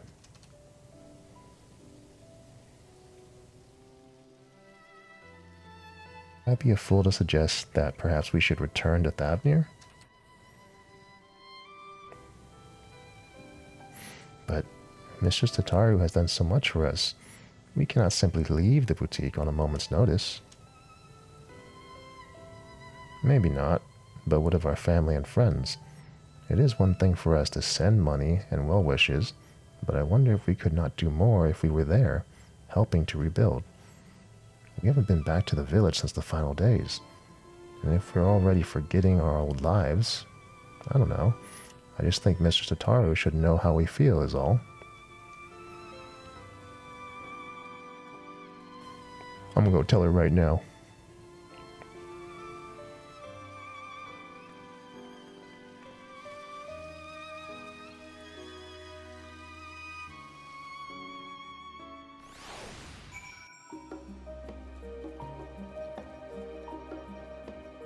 Let's go tell her. The Varsaruth says that Mistress Tataru should be stopping by soon. When I asked how she felt about returning to Thavnir, she said she'd need time to consider. For my part at least, I think consulting with Mistress Tataru will help put my mind at ease. Alright, let's consult the boss. I need to speak to the manager. My, what a busy counter we have today. Hashta, it's good to see you out from behind your usual shipping crates. Yes, I thought I'd come and help Magina with her research. We've just returned from interviewing academics at the studium. About that, Mistress Tataru. Nobody liked my idea.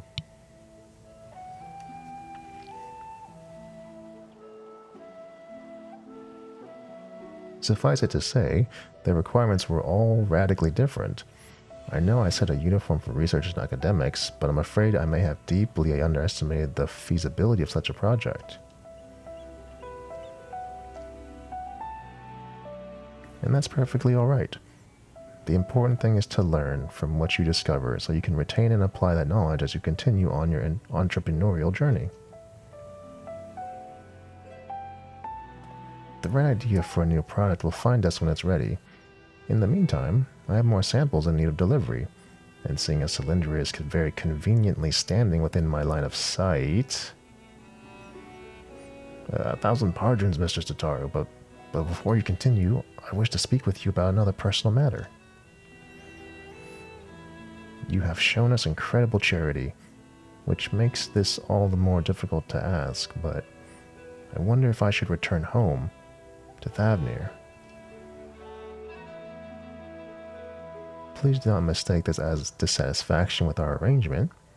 If anything, I've grown so accustomed to life in Charlian that I fear I've begun to forget myself, my dreams, my faith, the person I used to be before I came here. Not only that, in spite of my regular remittances, I worry that our village struggles to rebuild after the final days, while I live happily removed from a burden I ought to share more. It feels disingenuous to both my home and the many kindnesses you continue to show us. I see. And do you both feel the same? I've been so devoted to my work that I hadn't given much thought to returning until Hastad mentioned it, but to claim that I am not worried about the village would be a lie. While I am of similar mind to Magina, I nevertheless remain here. I must nevertheless remain here. Among other reasons, there is a project I am resolved to complete.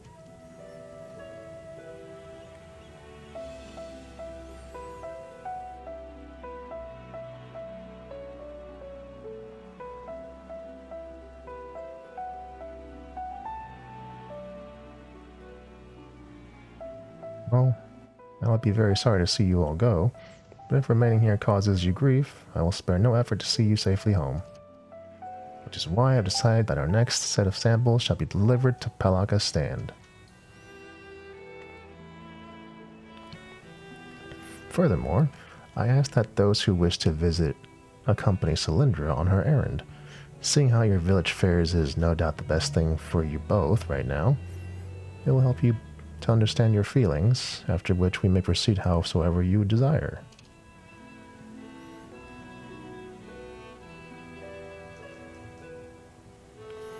And should your colleagues require it, I'm sure you can be relied upon to dispense the perfect advice. Sure. Yeah, leave it to me. Gina, Hasta, give everyone my regards. Yeah. Then it's settled. I'll begin preparing the samples at once. Allow me to assist. I guess I'll meet you all there.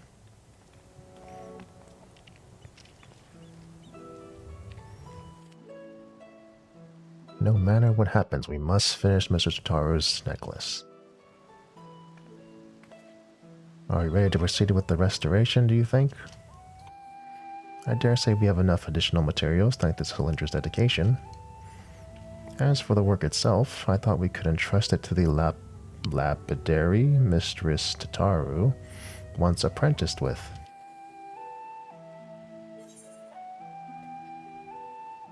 I was so that I could do it.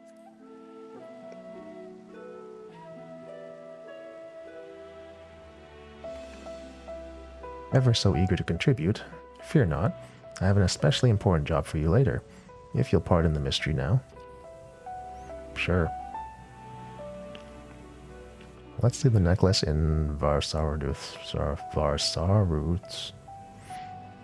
capable hands and join Hasta in Scholar's Harbor.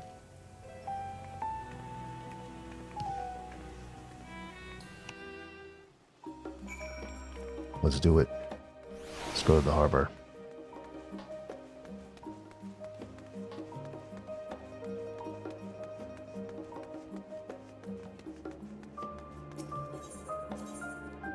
Say the harbor, the harbor. Harbor.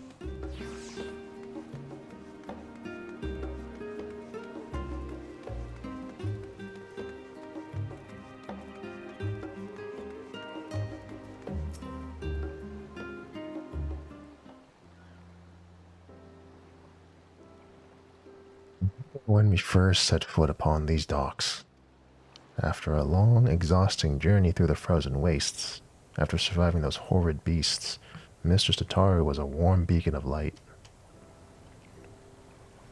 Working at the boutique has helped us rebuild our lives, but I will never forget that feeling of powerlessness. Should I have stayed in Palakistan and tried to defend my people? Was I a coward to flee? It a betrayal to my home and myself to remain here? I can't stop thinking in circles. Anyway, I'm glad for this opportunity to better understand where my heart truly lies. All will be well, I'm sure, but we must be off, lest we miss our connecting flight. Flight? Is it a flight? That looks like a boat.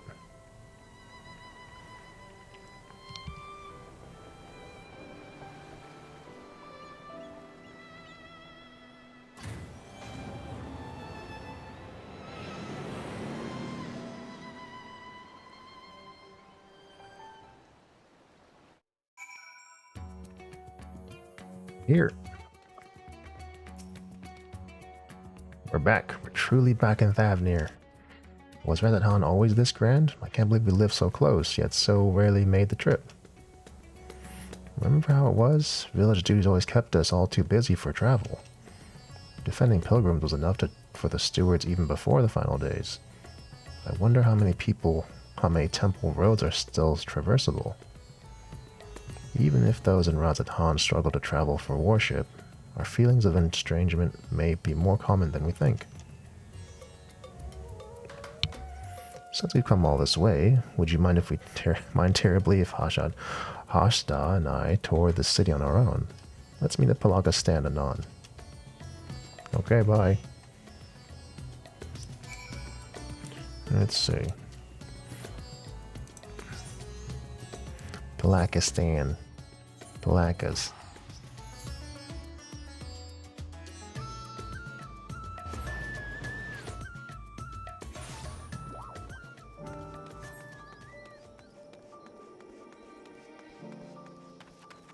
They in this house? Or are they up here? Destination. Let's all stare at the ground.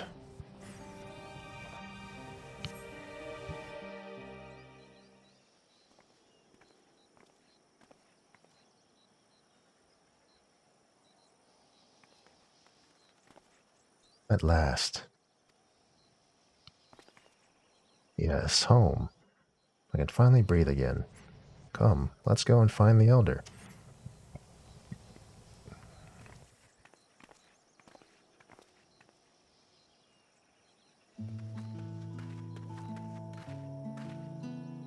Elder Uravit. Hashda, Gina, how wonderful it is to see you. I've been so worried. Tell me, how is life in Sharlayan? Are you being treated well?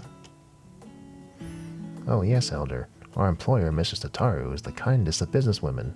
In fact, she arranged for us to accompany Cylindra on her errand here, so we might enjoy some time at home. Oh, that is very good of her indeed. I'm relieved to hear you are being looked after.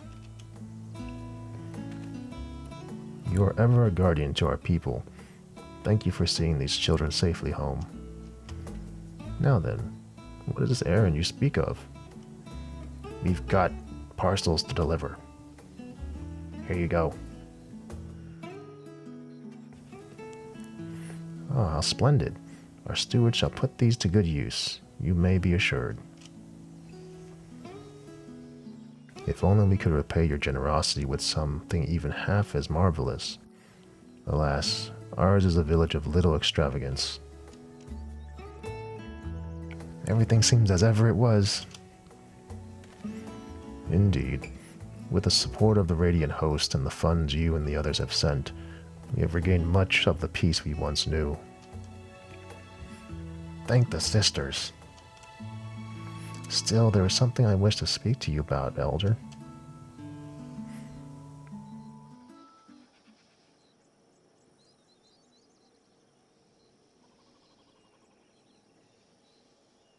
You are worried your heart grows distant from Thavnir, that you have wandered too far from home.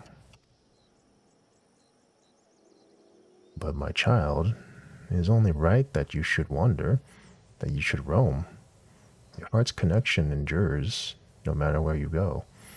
Yet you yet think of us fondly enough to visit, yes? And send us what guild you can spare, do you not? Gestures, perhaps, but not the true commitment. Should I not be here, with all of you, working to restore our village? There is no restoring our village, Hashta. Without those we lost, Pakistan will never be what it was. We must instead do all we can to become a new village, with a new future ahead of us, although the particulars of our path are not yet clear to me. How so? Ours has always been a settlement of stewards, as well you know, tasked with the protection and preservation of Thavnir's sacred sites. But we have seen our roads shaken and temples defiled by beasts. The material is not always within our ability to protect. What is everlasting is our faith, the bonds between our people and the divine. Through the old teachings, we remind ourselves of life's meaning.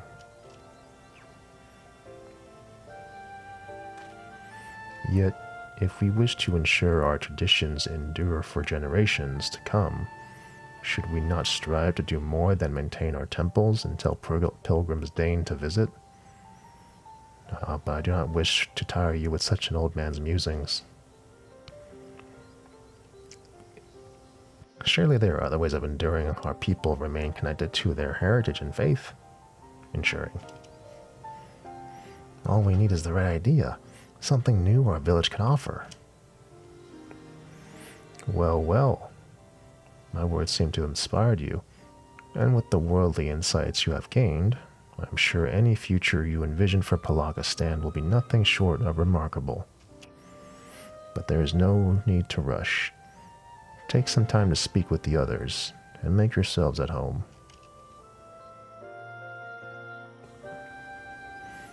Okay.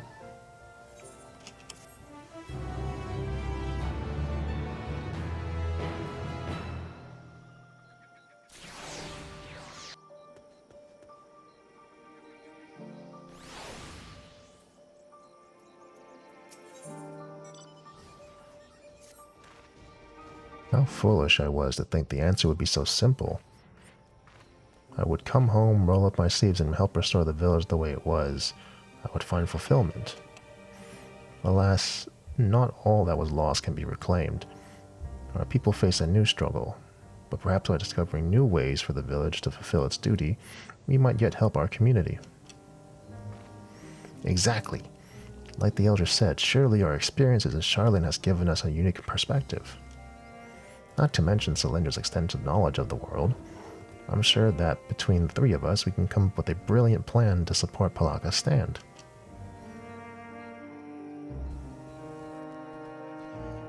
Yes, you are right. And I'm sure that hearing how everyone fares will give us insights as well. Not a soul here will ever forget the hero of Palaka's stand. I'm sure not everyone will be here to speak with you as us. There are also others with whom I'd like to speak once we've finished here. Of course, we mustn't forget to pay our respects. Alright, let's go get to speaking to people. Okay, they're accompanying me. Let's go speak to the people. What do the people want? Excuse me, I can't help but notice that beautiful equipment you delivered to our elder. As a weaver who crafts armor for our stewards, I would love to hear more about its origins. Well, I didn't do it. Created in cooperation with guilds from across the world. Oh, I must have a closer look. The final days exposed the limitations of my skills. Traditional Thavnirian techniques alone do not suffice. I am eager to hone my craft by studying the work of foreign artisans. Although in my weaker moments, I often wonder if purchasing armor for our stewards would be a superior solution. Alas, that would require a surplus of coin as well as available product. As a village sustained by donations and remittances, we would be hard-pressed to afford anything so expensive, even if such suppliers were to venture this deep into the jungle. Well, they need something. Let's see, so... Well, someone wants to talk over here. Oh. Oh, hello there. Staying for a while or just passing through? Staying for a while. Our recovery has been slow but steady, though I am concerned for those who still struggle with wounds our healers cannot cure. The final days may have passed, but grief and trauma are not so easily overcome, or ever, for those who must accept them as constant companions. Ours is truly a tight-knit community. Ours is a tightly knit community, but I worry about those in the capital and abroad. I imagine it's difficult for them to honor the old teachings as they labor far from home. I see things on the screen, but I read it a different way, and still the same thing. So many of us fled during the dark times. If only we could bring the comforts of community to all Hanish. Alright.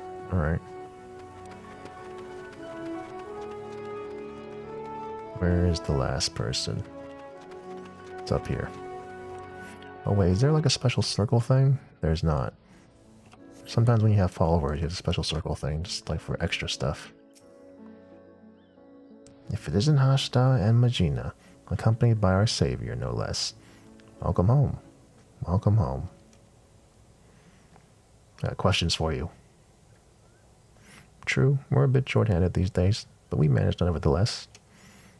While there's a happiness in being reunited with our young ones, we're just as happy knowing that you are walking your own path, no matter where it leads. If I remember, Hashta couldn't wait to become a steward when he was little, but as far as I'm concerned, sending aid from afar is just as praiseworthy as tending to the temples here. Times are changing, and who's to say that this cannot be another form of stewardship? A steward who supports the village from afar. I never even considered the possibility.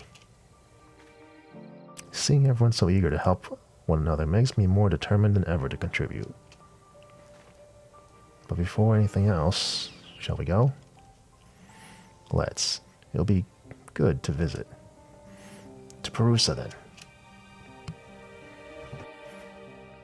Could we ask you to accompany us? The temple roads are perilous, and your presence would be a great comfort.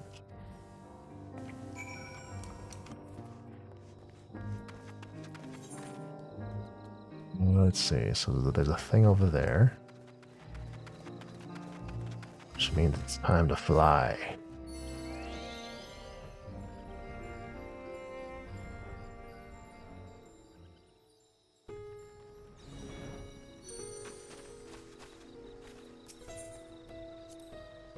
When I was little, we used to run through these wilds, playing steward and imagining fierce battles with hideous beasts. We got the scolding of a lifetime when our parents found out. But when it really happened, when the sky turned red and the jungle spewed forth unspeakable horrors, well, I could do nothing but cower. Perhaps that's why I feel so guilty for not returning, for not doing more, even if it may not be enough. But this time, I will rise to the occasion. What about you, Majina? I never used to give much thought to those who walked these roads before. Countless pilgrims who risked their lives for faith, aware of the dangers ahead. But they pressed on. So strong was their devotion, so sacred the tradition. 'Tis a perilous path you walk, so it is written. And so too our forebears must have felt when braving these jungles to reach what would become our beloved home. We fly.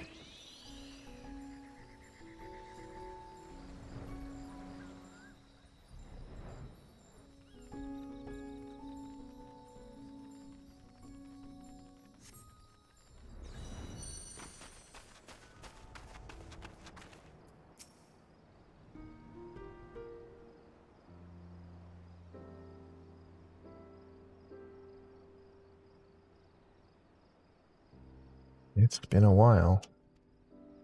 Yes, but we made it.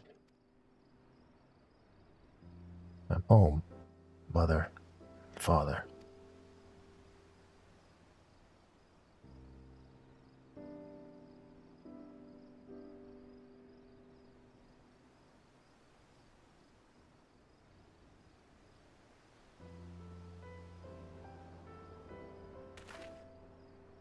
Perusa, we may commune with the spirits of the departed. Neither Magina's nor my parents survived the final days. I told them about how you saved us, and that we're doing well. I know they will rest easier for it.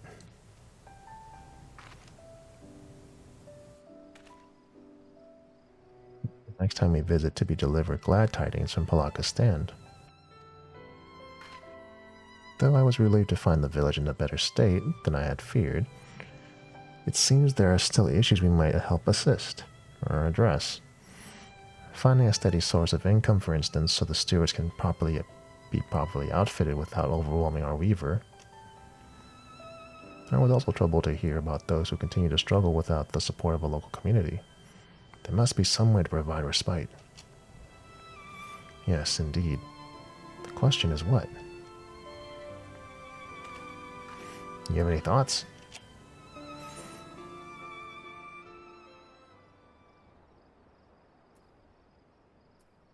Expand your horizons. Think big. Think the biggest of big. Think outside the village, you mean? I suppose that would mean foreign involvement of some kind. Oh, what about the partnership between Palakastan and Charlian? Or more specifically, the boutique? I think you're onto something. If the boutique sold wares the village produced, for instance, our people would have a reliable revenue stream. But what can Palakastan offer? And whom? How about amulets and talismans? Or images of the deities? Something simple, created with love from our homeland and our faith, so no one forgets or feels forgotten. I like that. Our temples were created in remembrance of our ancestors and divine teachings, but reminders needn't only take the form of great works. A small keepsake may be just what the scattered brethren need to reassure themselves that they still are members of the community. This could be the answer we were looking for. I can't wait to tell Mistress Tataru. Yeah, let's go tell her.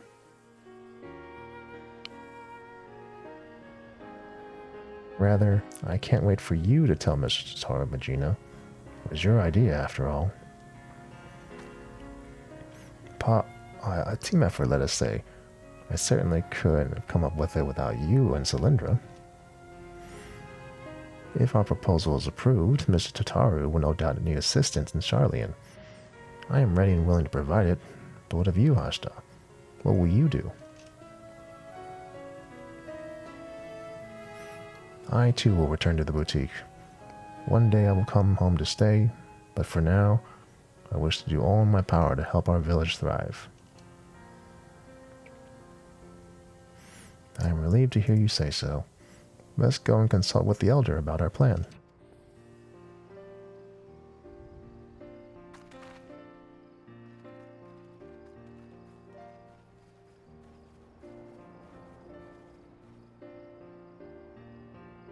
Let's go consult the elder. Consult the elder. I hear you were kind enough to escort these children to Perusa. Again, you have my gratitude. Are your feelings any clearer for it? I think so. Magina and I talked it over, and we believe we have struck upon a new way the village might support our people. Or, a new way the village might support our people. Okay.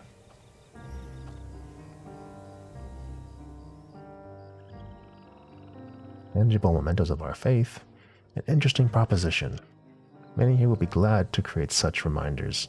I expect those unable to perform strenuous labor would be especially grateful for an opportunity to contribute to the prosperity of our village. To say nothing of the options these additional funds would provide. But most importantly, we will be able to help those who have chosen to live apart from us feel that much more connected to their community and their faith. I am proud for both of you discovering such an innovative way to do so. It would likely mean Hashta and I will stay in Charlian for the foreseeable future. And then take with you the knowledge that no matter where your journey takes you, our hearts will always be as one. May the sisters guide you. We'll come back again, I promise. In the meantime, we shall see our plan to fruition. I will send word once we've determined the particulars. Right then. Charlene awaits.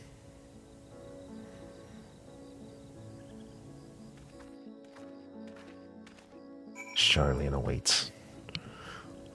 Let me check something real quick. I think I forgot something. There you go. There you go.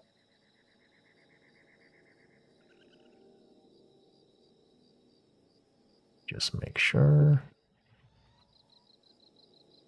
You see if this, yeah, okay. My mouse has been off the whole time. Not that it matters.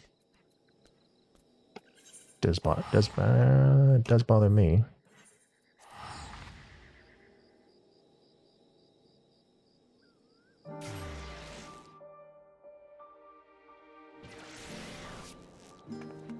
Alright, let's report to the mistress.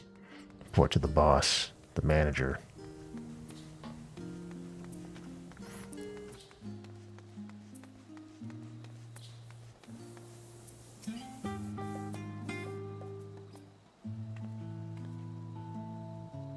Cylindra, the necklace is back from the lapidary. Lapidary.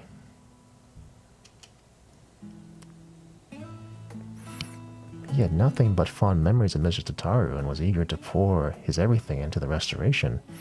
The result is magnificent. The original sapphire, accented with black pearl from the ruby sea and rose shell of wurlet, united by a length of maki leather. A singular necklace symbolizing Mr. Tataru's past and present. By the sisters, what a remarkable gift!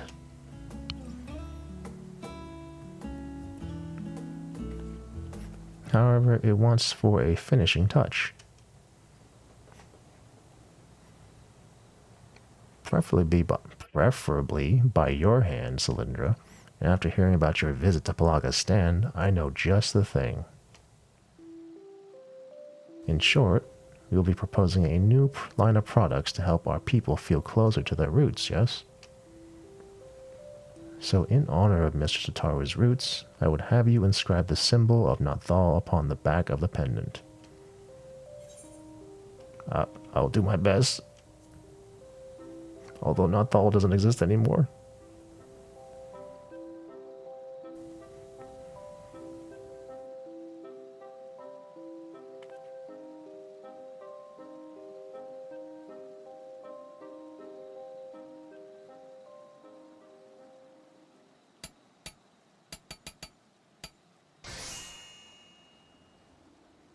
With painstaking effort and unwavering focus, you engrave the symbol of the traders onto Tataru's necklace.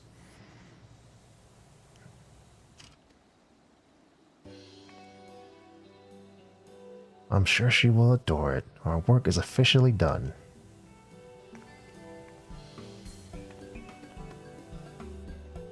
I've just received word that from Mistress Tataru, she should be arriving in Scarlet's Harbor soon.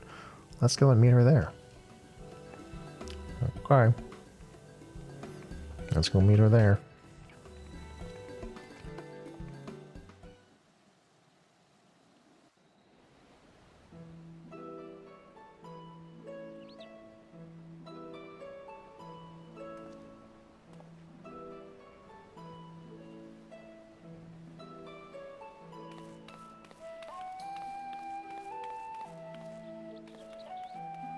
It's us, your loyal servants.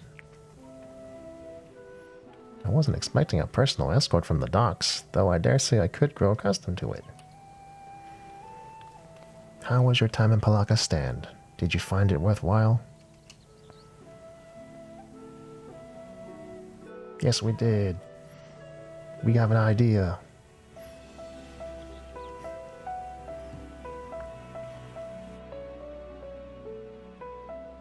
Oh, so while they do have an interest in our equipment, matters of recovery are their greater concern at present. Yeah, recovery, yes, but also growth, which may lead to a lucrative opportunity for the boutique, if you will permit me to suggest another new product. What if we offered handicrafts designed and produced by the people of Palaga's stand, authentic works representative of Hanish culture? For those of us living abroad, Reminders of home would do wonders to ease feelings of estrangement. And for others, such pieces could be appreciated as beautiful works of art. Our village is up to the task. You will not be disappointed. Doubt not their conviction, Mr. Tataru.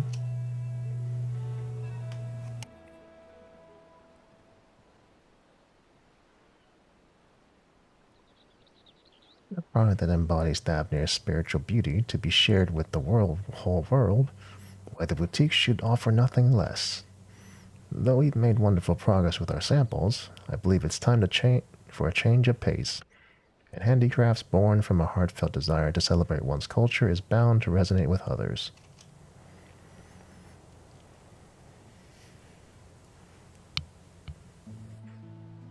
Given her eagerness, I presume Magina intends to stay and help facilitate this new venture. But what about you, Hashta? You felt the call to return to Thavnir rather more strongly, as I recall. Well, after talking with everyone at home, I realized that living apart from them does not mean I must forsake my childhood dreams of service. I believe I can best serve my people by staying in Charlian and continuing to work at the boutique, if you'll have me. With pleasure, Hashta.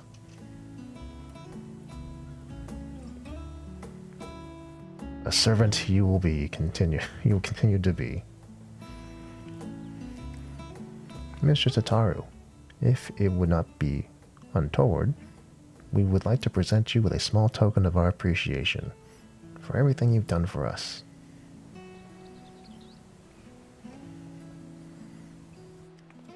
Here, have a necklace. Don't choke on it. Not untoward to all. Rest assured I graciously accept all offerings of praise and adoration, especially ones as fine as this.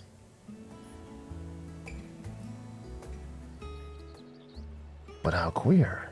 This sapphire looks remarkably like the one my...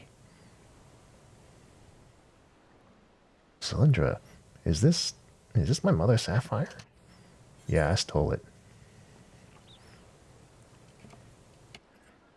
Look, I put a symbol on the back.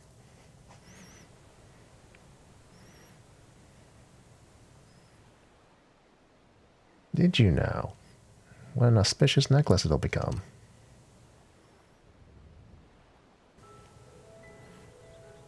Never in my life did I imagine I'd see this jewel again.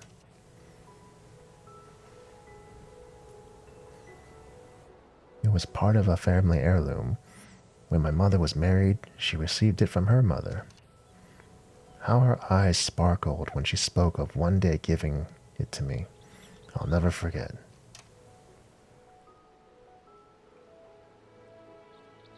But when father's business failed, we lost everything.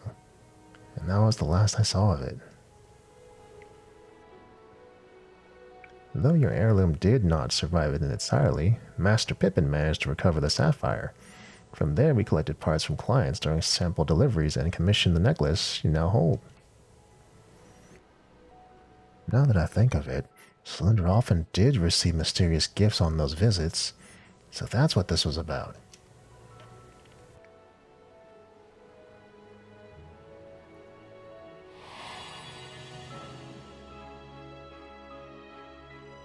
Time after time, I am reminded that the fortune and coin promises only a fraction of what the wealth of friendship provides. When my family lost its last skill, I became a lapidary's apprentice, and that's how I met a certain miner named Infilia.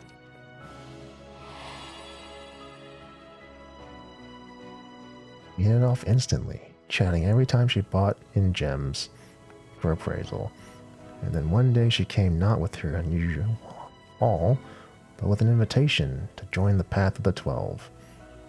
The rest, as they say, is history.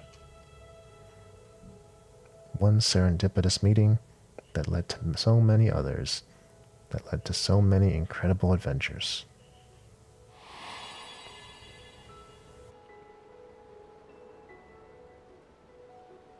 That saw a poor little girl reunited with a priceless memento.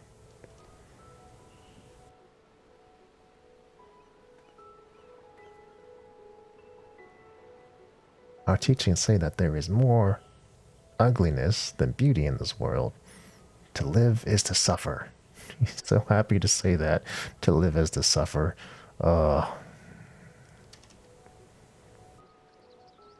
we never need suffer alone. And what is more beautiful than the bonds we share with others? Indeed. It is these connections that gives our meaning to our lives. Connections for which I am too grateful, and thus compelled to advise that we return to the Agora. The counter remains unmanned, and we mustn't neglect our clients.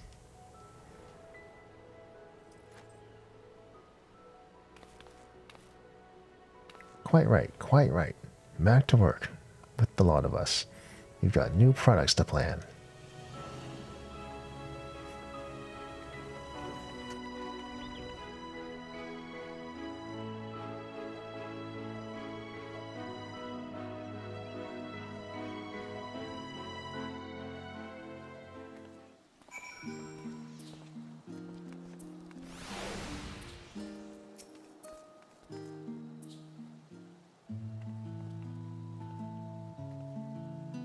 Lindra, on behalf of the entire boutique, allow me to thank you for all you have done. I'm ashamed to admit that in our excitement to prepare Mr. Tataru's surprise for Sarudh, and I failed to prepare something for you. I don't need anything. And that sounds like a cue for Mistress Tataru.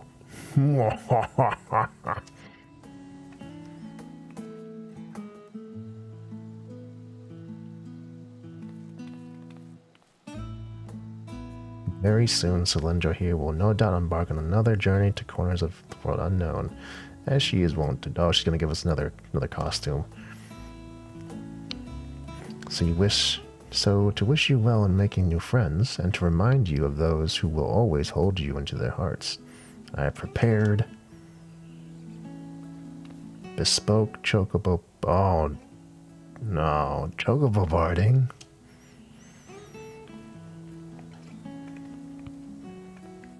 What use is that?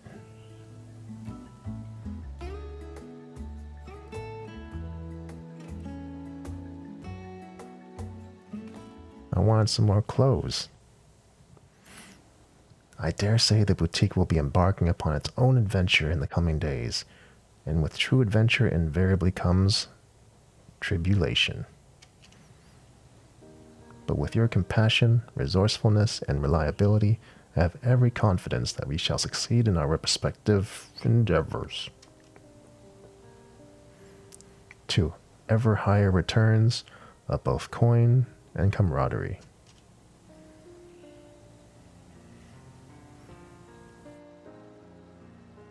Yeah.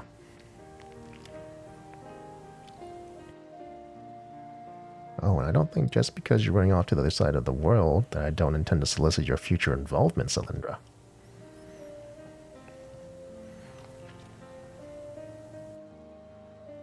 You won't escape me that easily. Oh, God. Okay.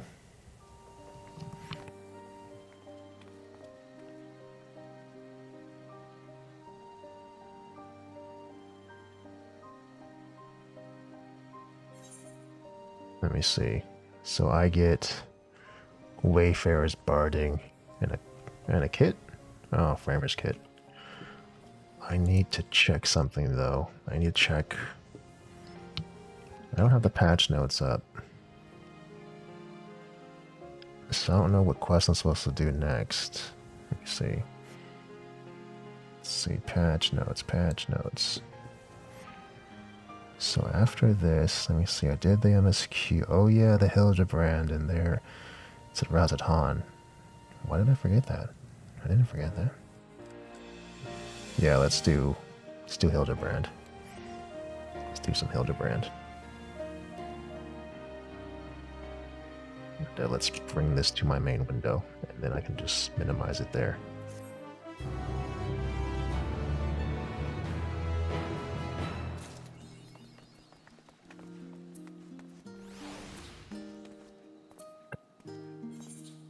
So, I got some stuff.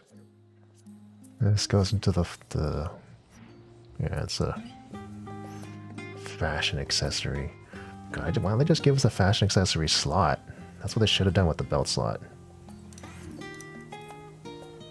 Wayfarer's Bard, okay. Framer's Kit. What's the Framer's Kit look like? Let me see. What's the kit look like? Let me see. Let's see, what's it called? Tataru's Bespoke Framers?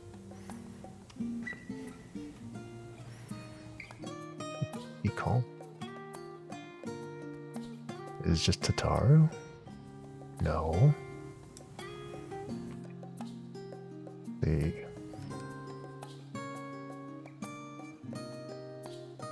be in the Framers Kit. Let me see. Oh, it's Adventure Plate. It's for the Adventure Plate. It's for the Adventure Plate. Adventure Plate. Plate design. Let's see. Where is it? This one? Oh. Eh. Boring. Okay. So, what's next is Razatan. Razatan.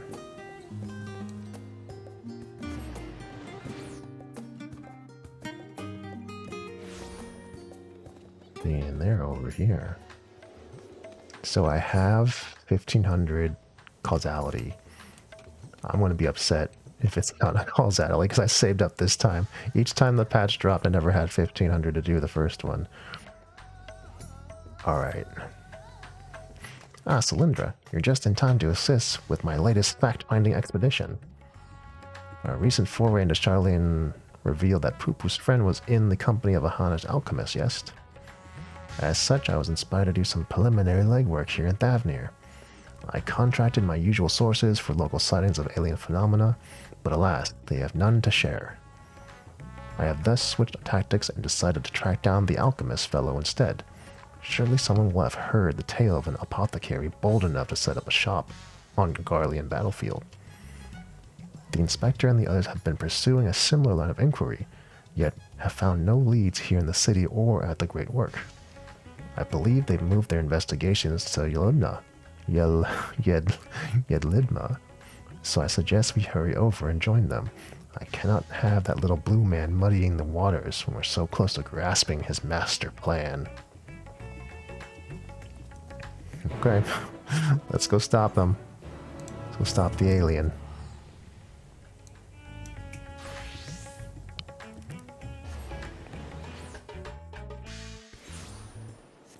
Stop an alien. Put up.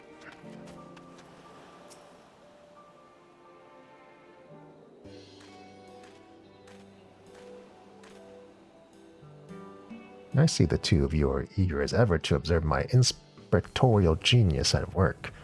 Ah, the long-term fans are often the most ardent.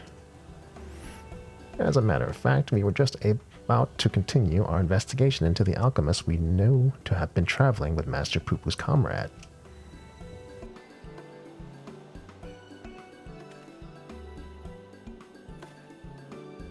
I mean to say that is to say, I am merely following an inspector's wake. You needn't be so modest, my dear Inspector Brandyhild. 'Tis wrong of me to comport myself as an equal to you all in any respect, for I am but a copy, and a flawed one at that. Stuff and nonsense. Clone or not, self-depreciation is unbecoming in a Manderville man. Exactly, the things you can do are amazing. Oh, I don't know about that. It was you who saved Cylindra from certain doom, was it not? While not quite as alacritous as mine, your rapid reasoning is nevertheless quite effective. 'Tis kind of you to accept me, rough edges and all. I only hope my meager contributions are of some small assistance.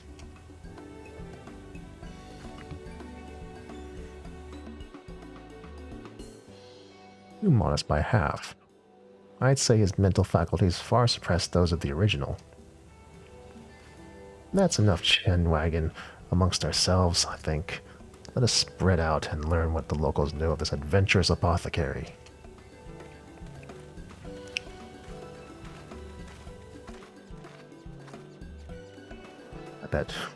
That stalker is still here. What up, what up? Let's go over here. Yes, I know of the one whom you speak. A fellow fisherman told me of a friend of his, apothecary, who set off for war-torn Garlemald to sell his medicines. A reckless fool, if you ask me. I have no interest in the affairs of such men, but you do, I take it. If so, I suggest you head to the Usakayik and hear the tale for yourself. Look for a red-haired lad there gathering shellfish. Shellfish, you say?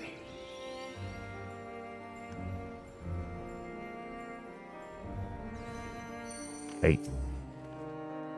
Do I know any apothecaries? Razadhan? Of course, more than I can count. I've not heard tell of any peddling such goods in the heart of the Empire, though.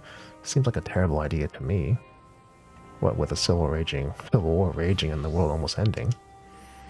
The situation's improved in recent days, but even so, the Radiant Host still has to provide security for cargo shipments. A lone merchant trading there alone?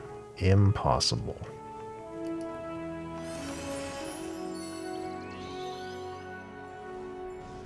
Where's this? Just hiding back here by some vases? Huh.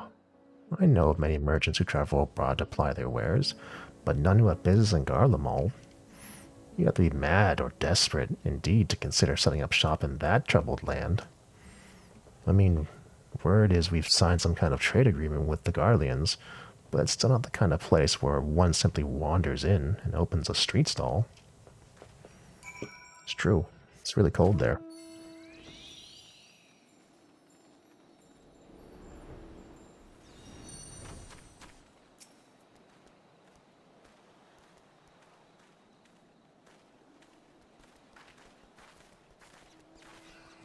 Ah, Cylindra. I hope your questioning has borne fresher fruit than mine. Oh, a good friend of the alchemist in question, you say? Then let us gather the troops and pay a visit to this felicitous fisherman.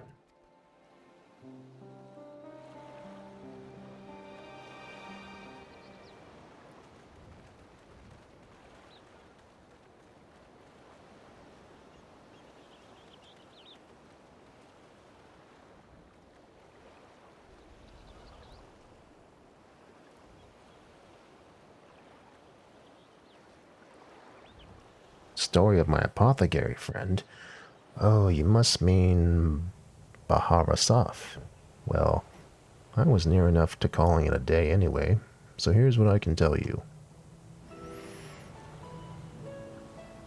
Baharasaf comes from a very poor family, and growing up, never had much in the way of money or possessions. I suppose those experiences are what led to his lifelong obsession with gaining wealth. After trying his hand at a succession of trades, he decided alchemy would earn him the most gil, but his stock never sold as well as he had hoped. So when he had heard about the internal strife in Garlemald, he saw it as a golden opportunity. Surely the middle of a war was the best place to sell medicines. More like the best place for near-death experiences.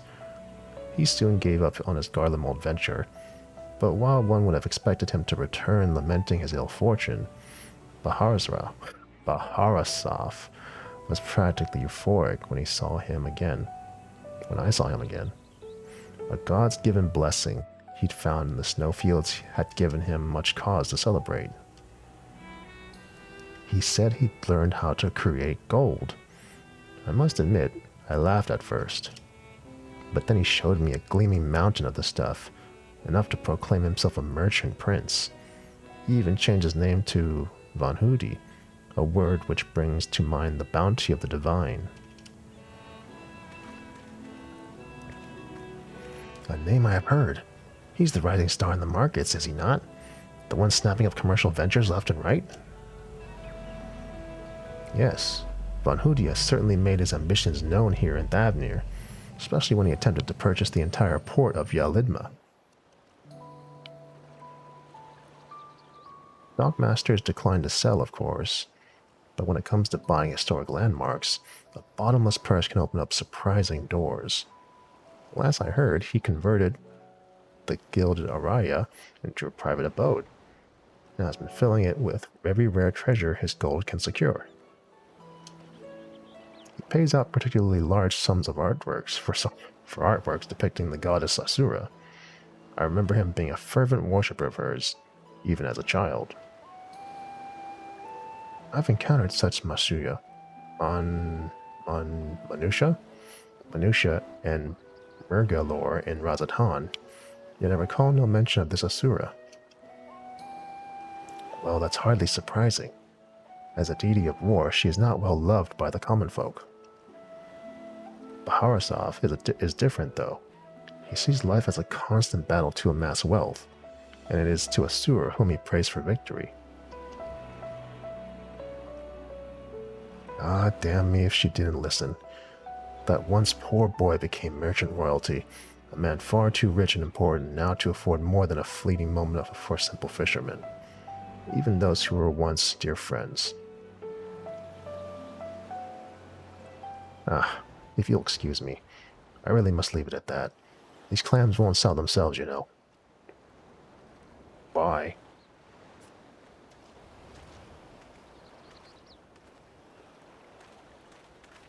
About that, eh? Our sought-after apothecary and the upstart merchant prince were one and the same. Might we assume the blessing he stumbled upon in Garlemald wasn't alien craft, a certain alien craft and its occupant? Sorry to intrude, but aren't you the hero who helped us when the folk were turning into beasts? Well, some nasty-looking creature just showed up outside of town. One of our guards went and confronted, but I don't like her odds against that thing. This sounds like a case for Inspector Hildibrand. Come, friends, let us investigate forthwith. I guess we're gonna see what's going on.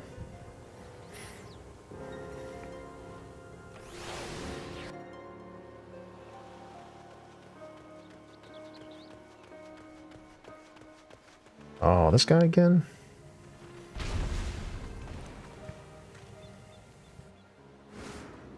I thought you destroyed that monster.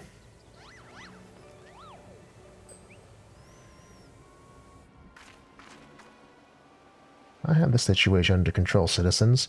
This individual bears a strong resemblance to a known fugitive, so I thought it prudent to investigate. Regrettably, he has proven less than forthcoming with answers.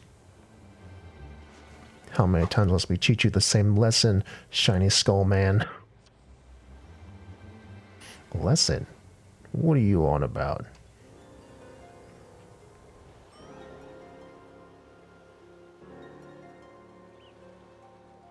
Cease this blabbering and get out of my way. Lord Von Hooty's orders are to cause trouble at the port, and I'm running behind schedule. Von Hooty? The merchant who tried to buy Elidma? So he put you up to this. Curses. How did you manage to deduce my dastardly plan? You blurted it out. Silence. No one wants to learn. No one who learns of our schemes can be suffered to live. Prepare to be squashed, meddlesome worms. Oh, great.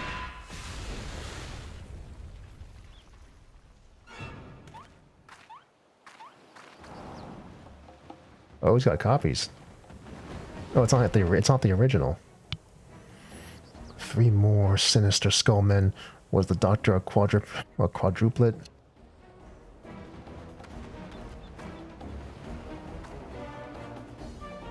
Oh, the wifey's here.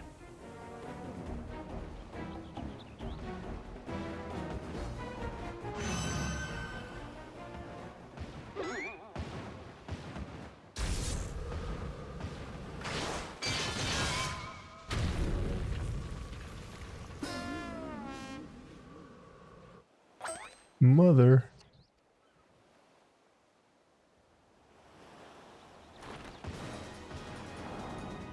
Oh, are we gonna fight?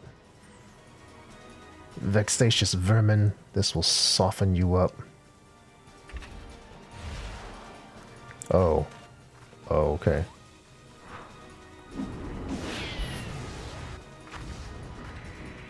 I got it.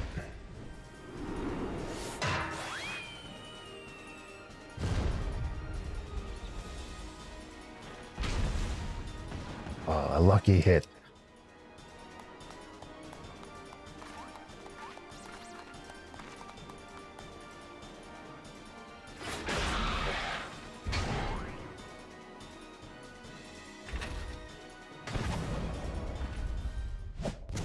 Oh. Oh, oh.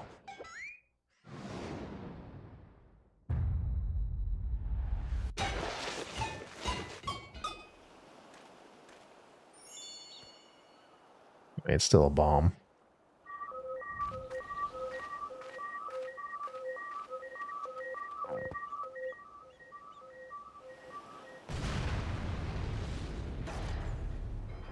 No, my plans. One last pitch. I got it this time.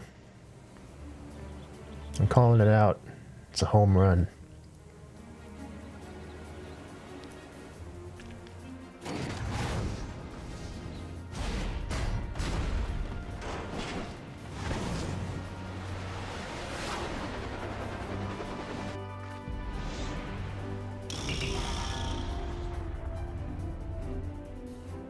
Okay.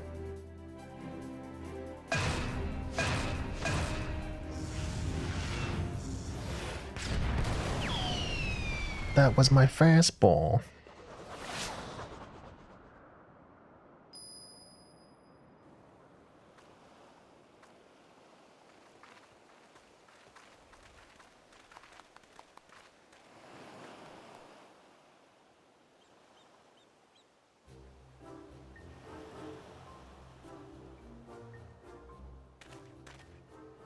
Come to expect father's sudden appearances, but what brings you here, mother? A proposition from that merchant Van Hoody, as a matter of fact.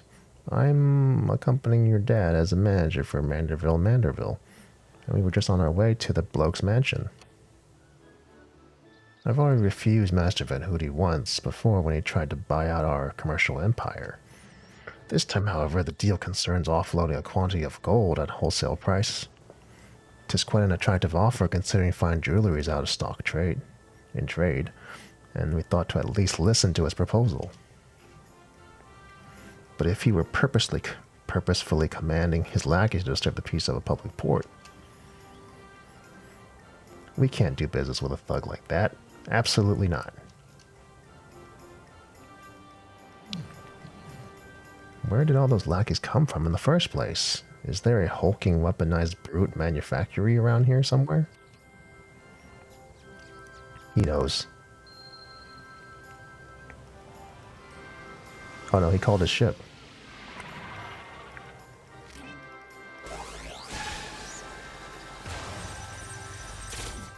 Oh, they're space copies. My ship's vaporization beam is configured to expunge only replicated matter. So you can copy inorganic material as well? How interesting. Once the matter duplication facility is analyzed an object's molecular structure, it can generate any number of copies. Yet it cannot create matter from nothing. A requisite supply of ether must be on hand to facilitate the process. Of course, you do know a lot. Inspector Brandyhild, even alien starships.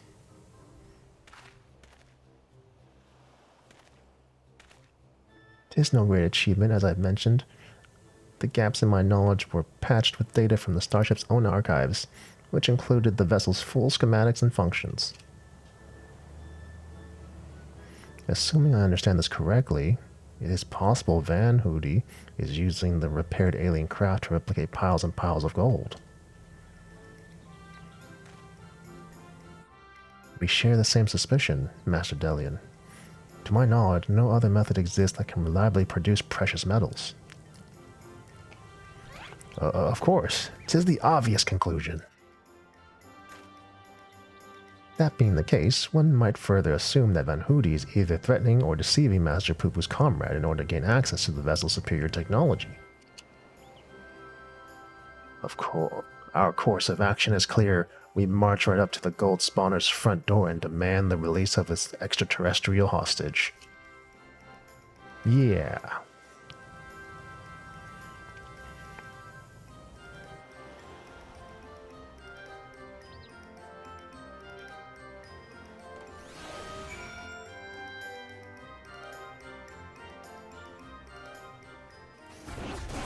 Whoops.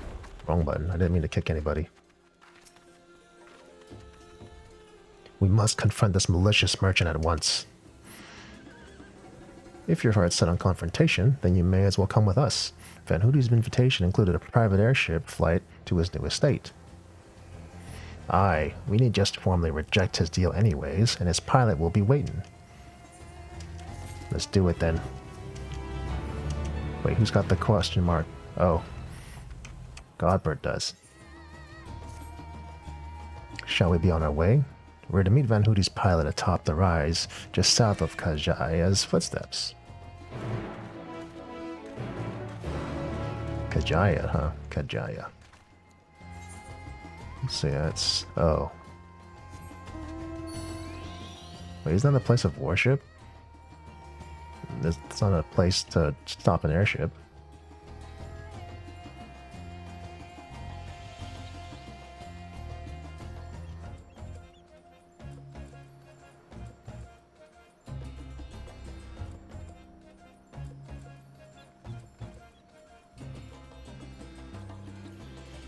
Oh, it's next to it. Okay.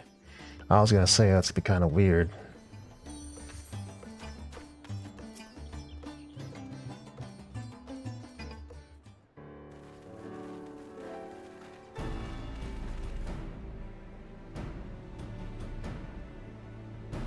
Lord Godbert.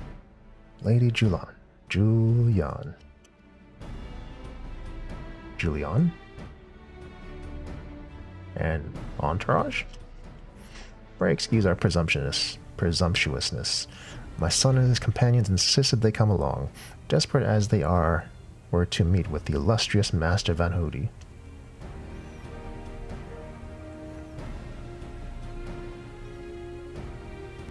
I see.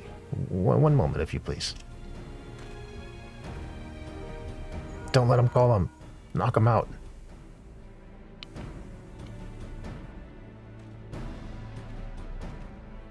Lord Van Hoody should be glad to welcome you all to his home. Pray step aboard and I shall take you there directly. Let's do it.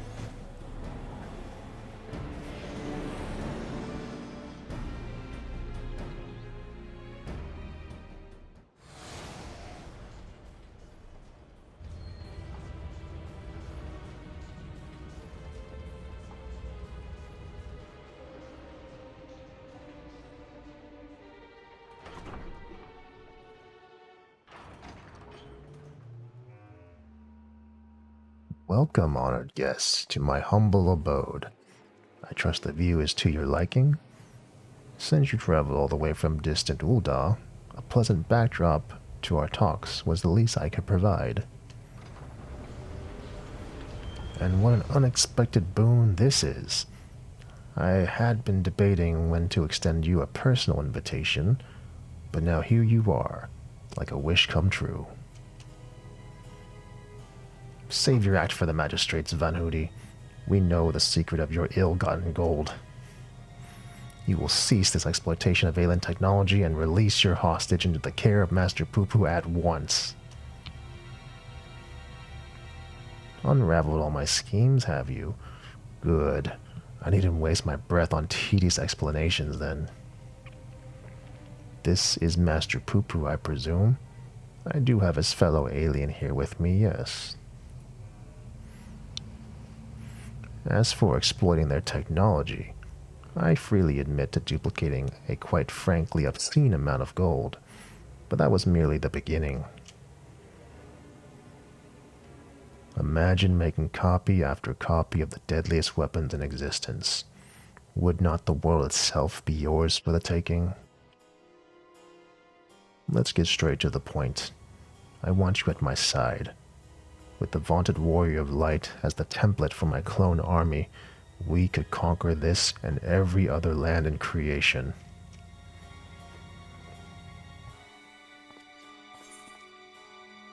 You know, that's not a bad idea, actually. Let's do it.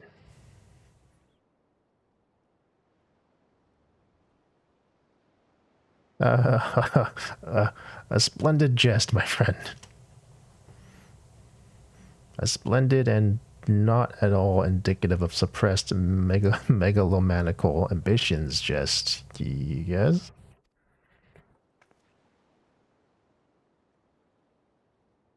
Oh, fine. Of course it was. Our redoubtable Cylinder would never dream of accepting such a contemptible proposal. A pity. Yet I anticipated you would prove an impediment to my ascension. Yes, it seems the time has come to test Liu Gei's ritual of manifestation.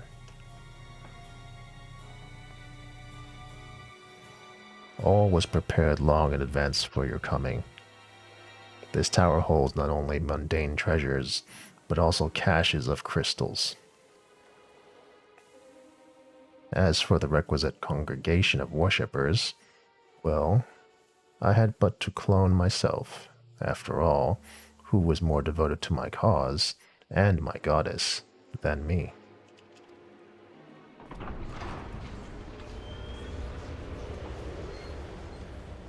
Okay, bye. I guess we just let you go.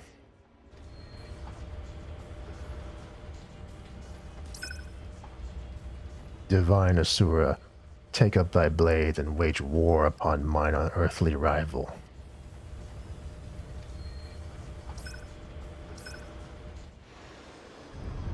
Oh, this is where the trial comes from.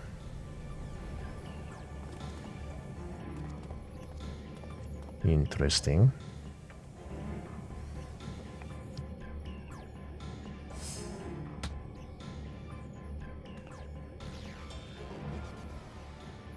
Nay, Hildibrand.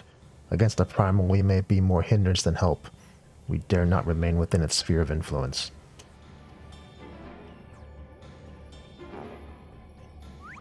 Okay, father. Best of luck, my friend. I must make make a gentlemanly withdrawal.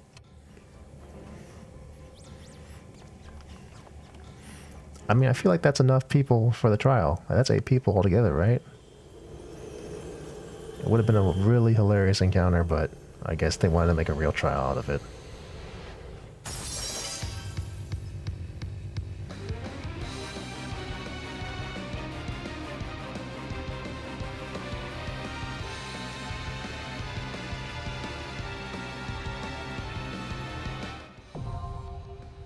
The Gilded Araya.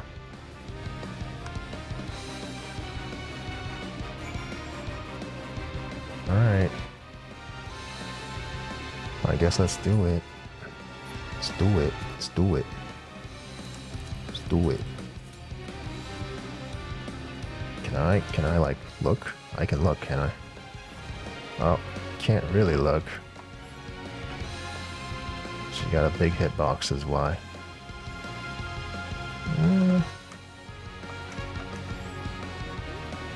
Pretty nice feet. I'm not a feet person though.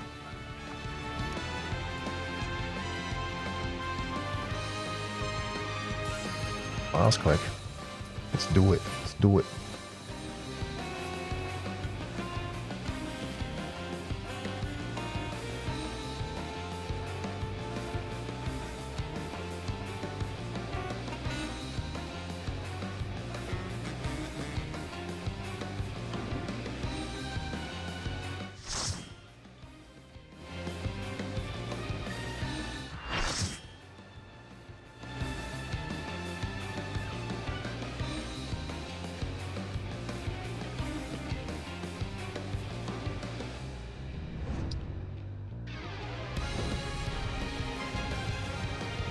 false minutia, Asura. Let's do it.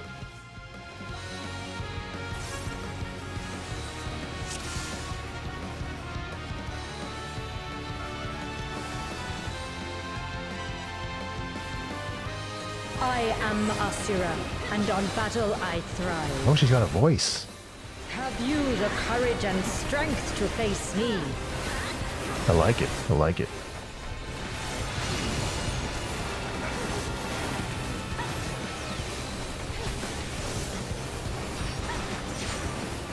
Will you dodge, or will you bleed?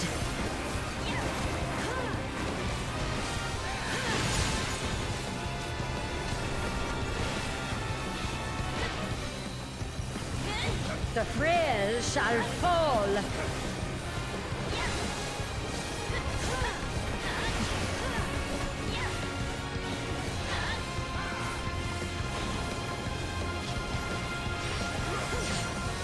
You've not time to blink.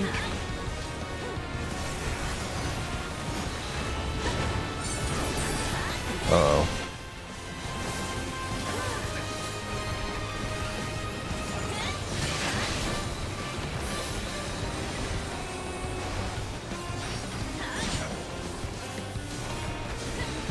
Tremble before the might of the minutiae. Come forth, embodiment of carnage. Revel on the bloody field of war. The spirit of battle awakens. I like her accent. Sharp is the lesson.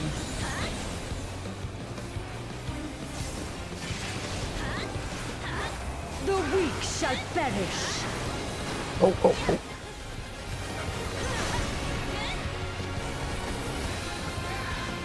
Hear the gleaming edge.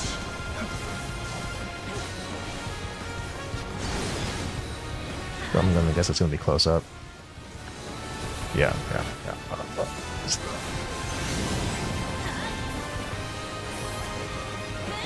Unmerciful light shine upon you. I did the wrong buttons. Wrong buttons.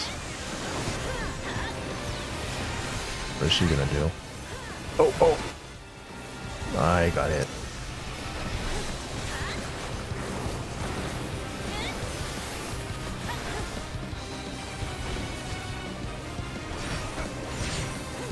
Behold the six-fold blade.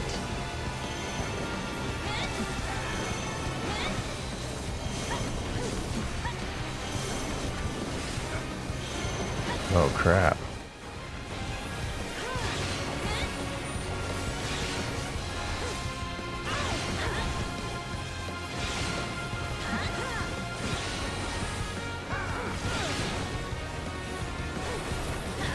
Jesus.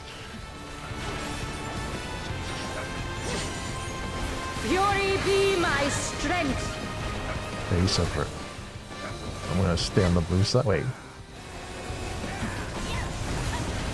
I will scatter your bones. I don't even know what side we're supposed to stand on. Have a look at it later. Show me your steel.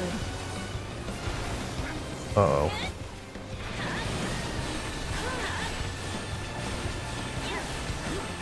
Oh man, being a black mage on this part probably sucks. Or maybe not, because look at the center. It doesn't really move that much if you're in the center of her.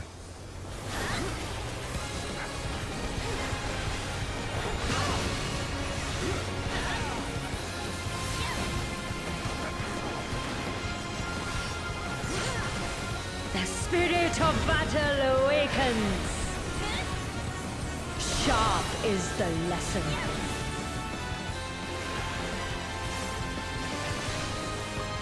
Is it? Show me your steel. Hope it's not. I hope it's the far one. Yeah, it's the far one.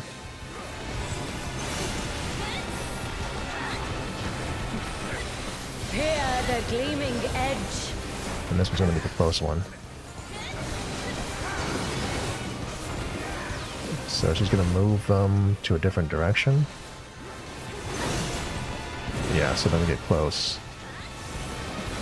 Yeah. I got it. I got it.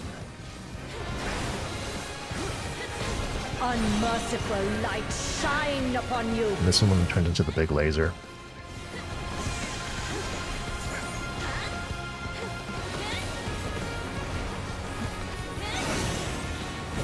Big laser, big laser, big laser.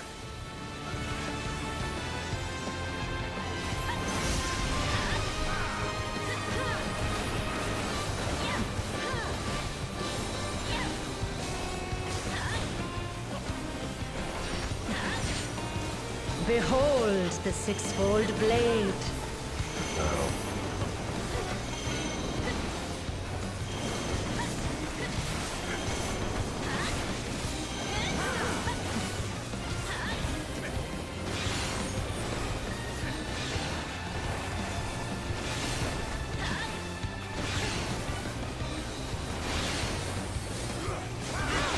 What? What? I was out of that. The face of battle is ever changing. Joyful is your downfall. By the way.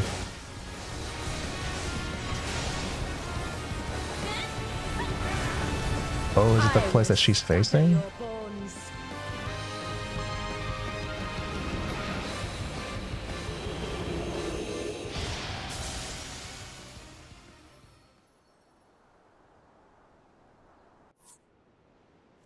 Did it? Wait, there's no victory end animation.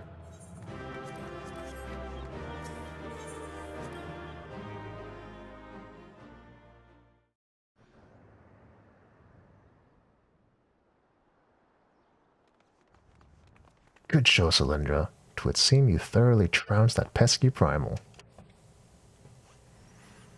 And even as we speak, Mother and Father should be informing the Radiant host of that despicable Van Hoody's wrongdoings.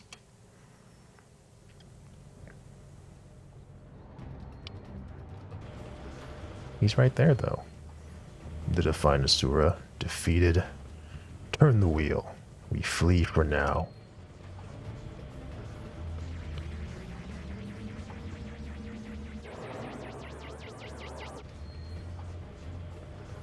Who was flying the starship without my permission? That treasure is mine and mine alone. You called your vessel, Master Poo-Poo? No, I did not. That's my friendship.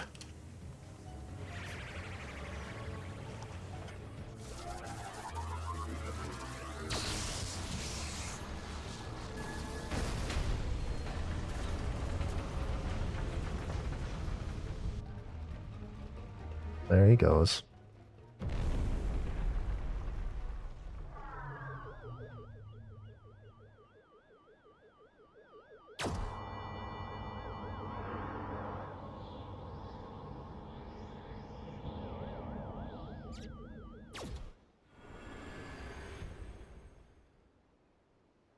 They look exactly the same. At last, the moment of sweet reunion is at hand. I am so relieved to see you safe. Likewise, my friend. But why did you open fire on the airship? Didn't that man help you after your crash? He did, at first. He pulled me from the wreckage and saw to it that my vessel was repaired. So in return, I replicated whatever trinket he desired, and taught him the basics of starship technology. But that resolved to be a terrible error in judgment. When I was infected by one of the star's unique pathogens, he took advantage of my weakened state. He seized my ship, flew me out to the jungle, and left me there to die. Slowly, agonizingly, I was able to synthesize a cure for my affliction, and then I came back to reclaim my property. This experience has led me to conclude that the dominant sentient life forms here are dull-witted, cruel, and entirely unsuited to peaceful cohabitation. We must launch a full-scale invasion. It is the only way to guarantee our survival. Oh, okay. No, no. They are not like that at all. These ones have been nothing but kind to me. Oh yes, they're all smiles until they laser you in the back. We have to strike first before they show their true colors. Well, full-scale invasion.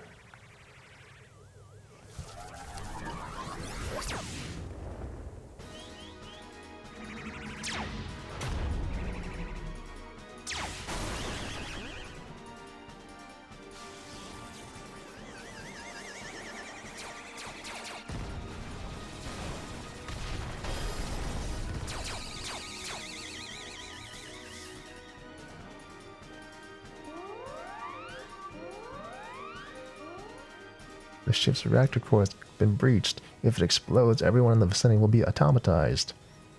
Or atomized. And we're all in its vicinity.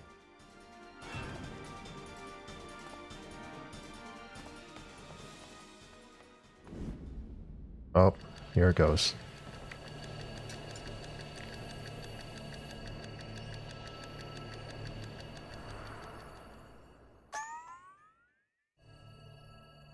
Think, damn it, think. If I'm to stop the explosion, I need to traverse the considerable distance of the starship. But I can't conceive of no logical solution.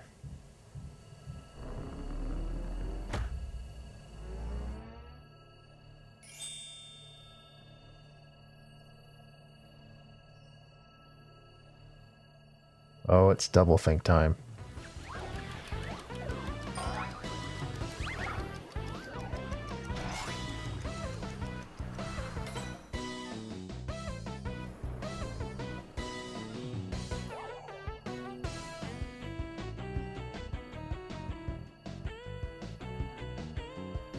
Inspector Brandenhild, you must employ my father's mighty moves to propel me into the vessel.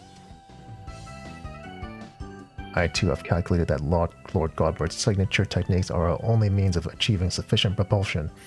Yet there is a flaw in your proposal. I lack the strength to properly perform the throw, and have no time to teach you the starship's controls. Inspector Hildibrand, it is you who must fling me.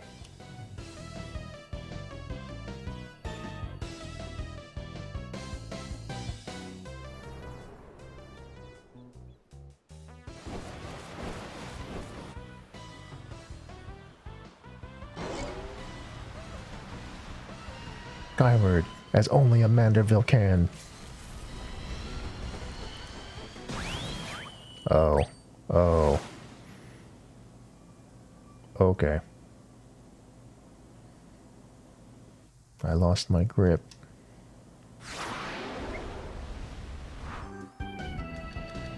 Oh, again?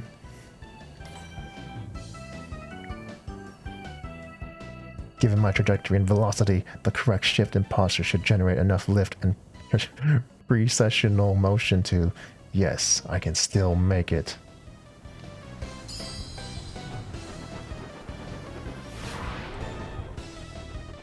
Oh, okay.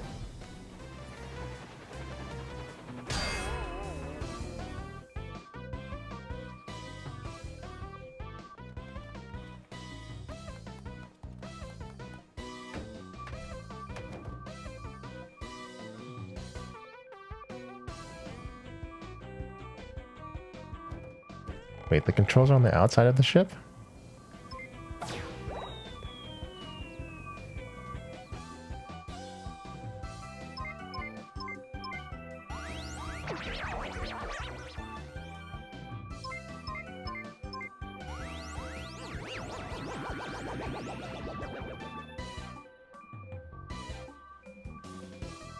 It's too late.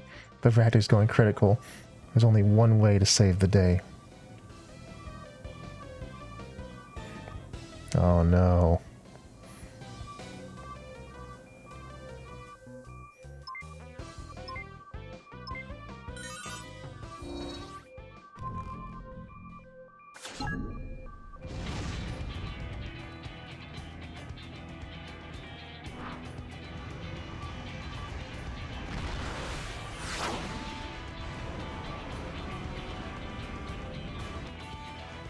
Inspector Brandyhild!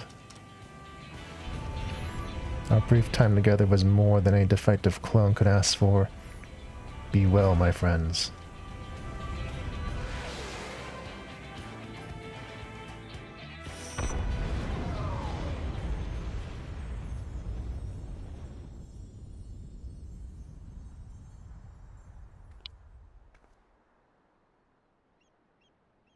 Is this case closed, Inspector Brandyhild?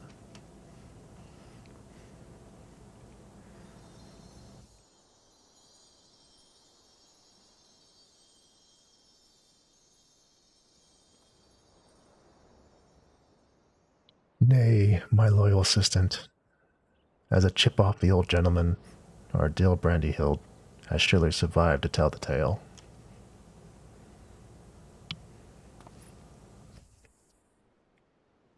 We shall see him again. Mark my words.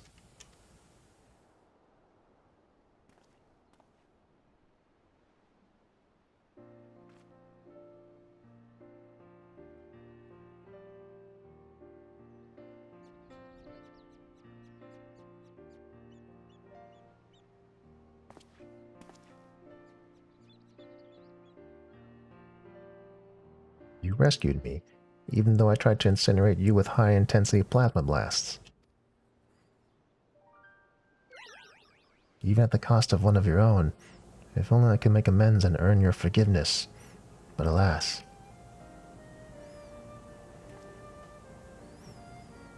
There is naught to forgive. With his blocky constitution, Inspector Brandyhild will be just fine, I assure you. As a friend of Master Poo-Poo, you are a friend of ours. And what are a few minor plasma burns among friends, eh?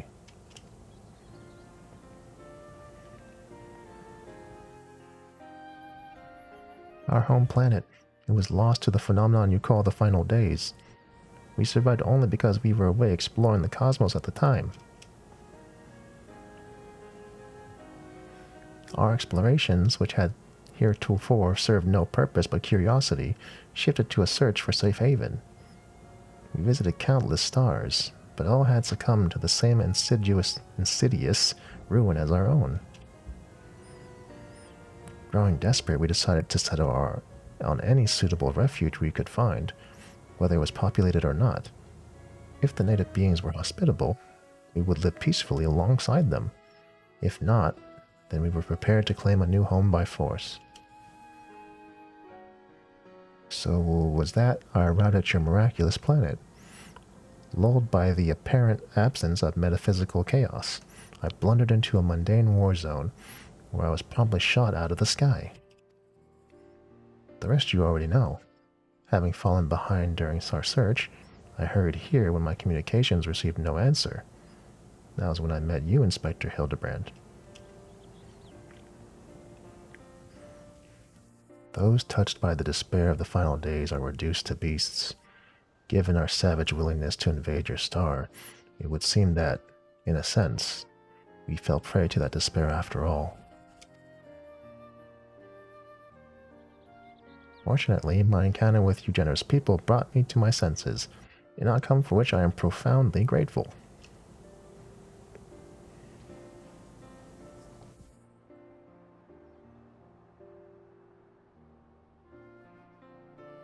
That said, there is nowhere else for us to go. Would it be too much for us to ask to live here, on your star? Well, of course you must stay.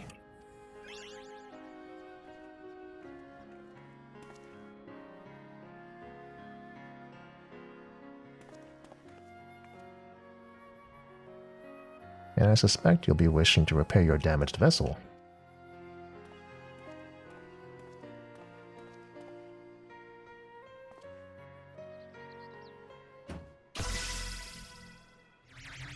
Oh. It's taking him somewhere, isn't it? Yep, it's taking him somewhere, yep.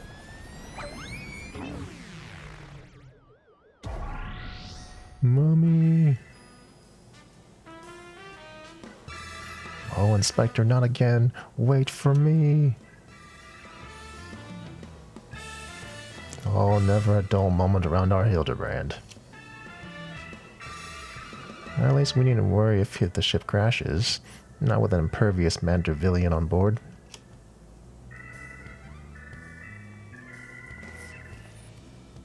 Ah, funny you should mention that. Upon reviewing the Manderville family tree, it was made clear that a lord without heirs of his own passed the name to an adopted child several generations ago. Are you saying that you and your son are not direct descendants of Godbrand, the alien progenitor of the Manderville line? Then how do you explain your unnatural sturdiness? When it comes to building strength and perfecting gentlemanly technique, 'tis not one's lineage which matters, but rather the unbending conviction within one's heart. Though Godbrand's bloodline be broken, House Manderville shall live on through us. Oh, okay. If the big-goggled boy can't swallow that explanation, I've also heard talk of some unseen power driven by feelings and emotions. Could it be that you and Hildy tapped into that cosmic essence? Oh, Dynamis? Yo, if that's the case, then you must be positively swimming in it, my dear.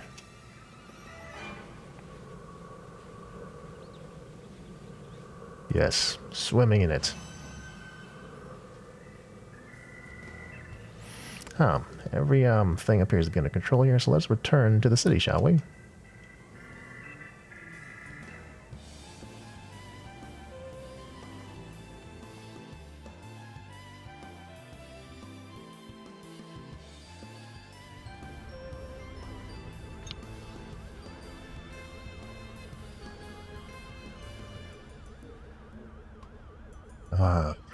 Once more do I find myself hurtling at superlative speed towards an unknown destination.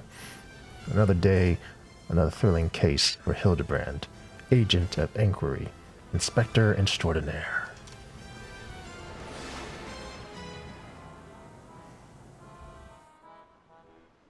We'll see him. We'll see him in Torel.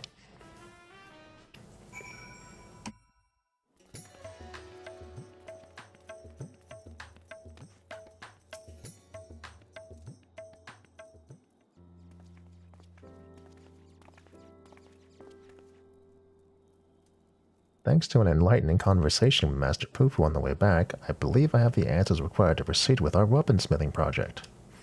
I trust the endeavors you hold, yet hold your interest. Pray inform Master Geralt of your willingness to assist and my hammer, and I shall make all haste to the High Crucible.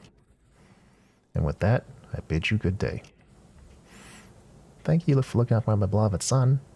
I'm sure him and the blocky lad will be back for more cases afore you know it. Bye.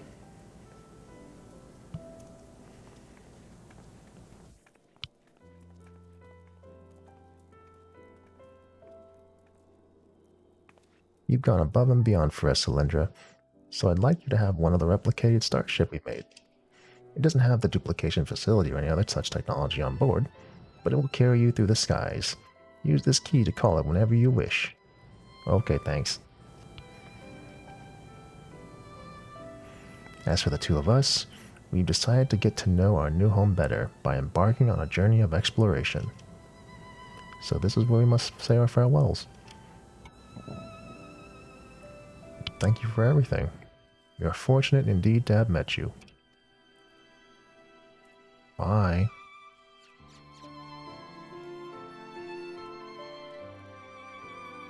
It seems Pupu wasn't planning an invasion after all. He even tried to stop his friend from launching an attack. I'm calling an end to this investigation, Cylindra. Your unfailing support during this entire ordeal has been most appreciated. Thanks to you, I was able to observe the inner workings of Sharlayan and even travel to the surface of the moon in search of the truth. And when my own conspiracies threatened to blind me, you were there to open my eyes to the true shape of things. But this world yet harbors its share of the strange and the inexplicable, not the least of which is the source of Hildibrand's impossible physiology. If not an alien, then mayhap he's the product of a hyper-advanced civilization from a distant past, the descendant of some gruesome biological experiment. Someone needs to plumb the depths of these unexplained phenomena, and I am the very man for the job. Okay. see you when I see you.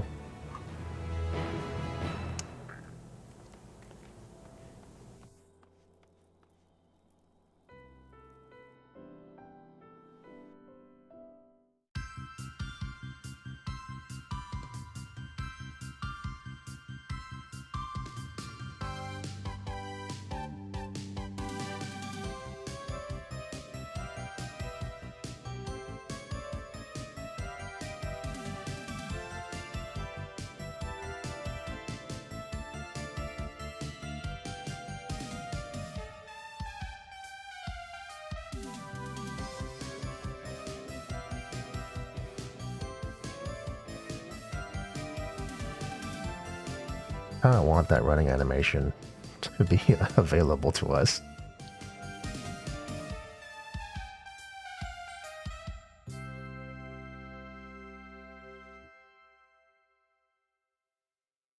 Oh, he'll be back.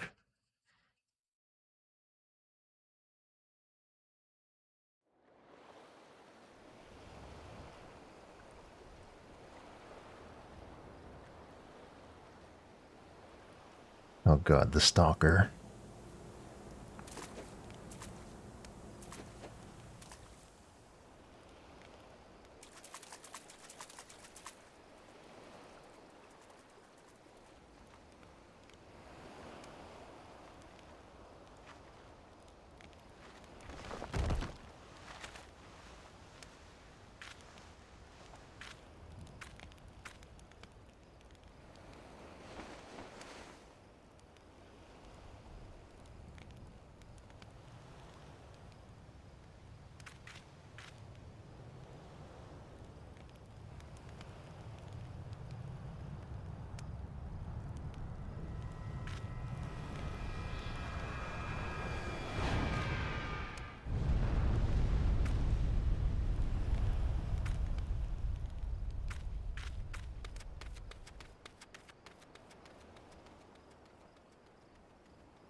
It's Brandy Hilt, yeah.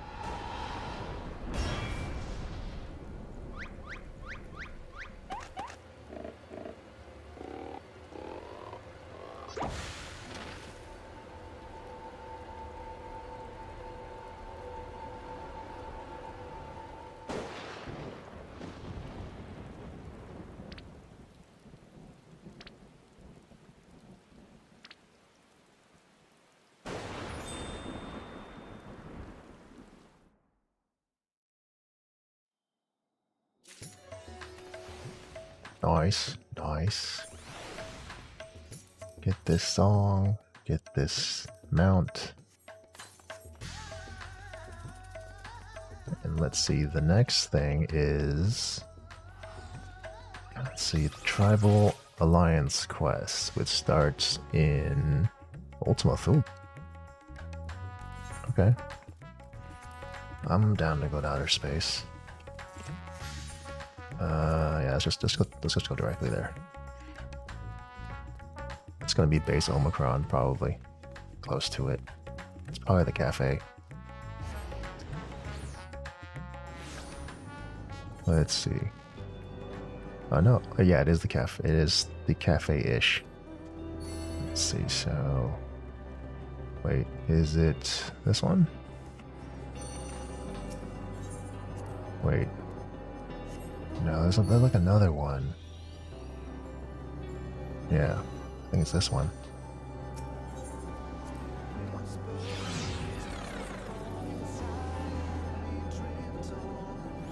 Yeah, it's this one, this one. Let's do it.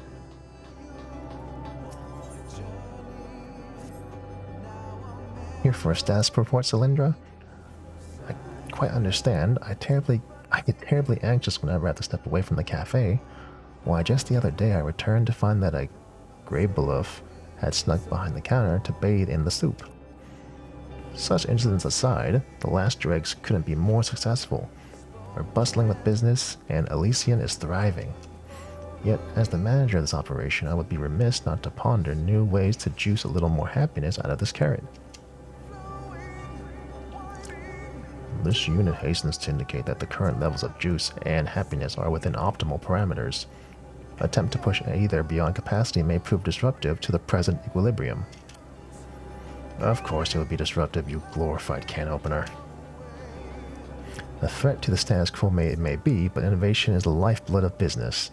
And to think of our patrons' delight, should we treat them to, say, thrilling entertainment over a cup of carrot coffee? Whatever we do needs to be truly spectacular, though. So good that even the Nibiruun won't simply stare morosely. If only I had ideas whatsoever. Let's see. Why don't you go to Hopper's Hold? Yeah. Really? Now? I had heard that they were cooking up something in the hold, but I had no idea the project was such a success. I must see it for myself. Interested in a trip to Bestway's Burrow, Cylindra? I'd appreciate your opinion on any possibilities I turn up. Let's do it. I trust you can mine the cafe in 7000. Contact me via the Ragnarok systems should there be any more soup scandals. Let's do it. Let's go hit up the club.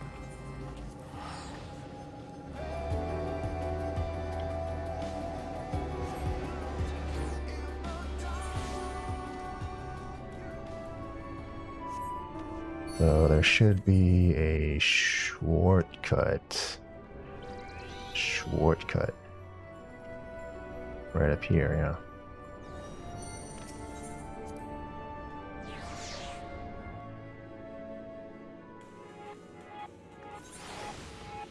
We are.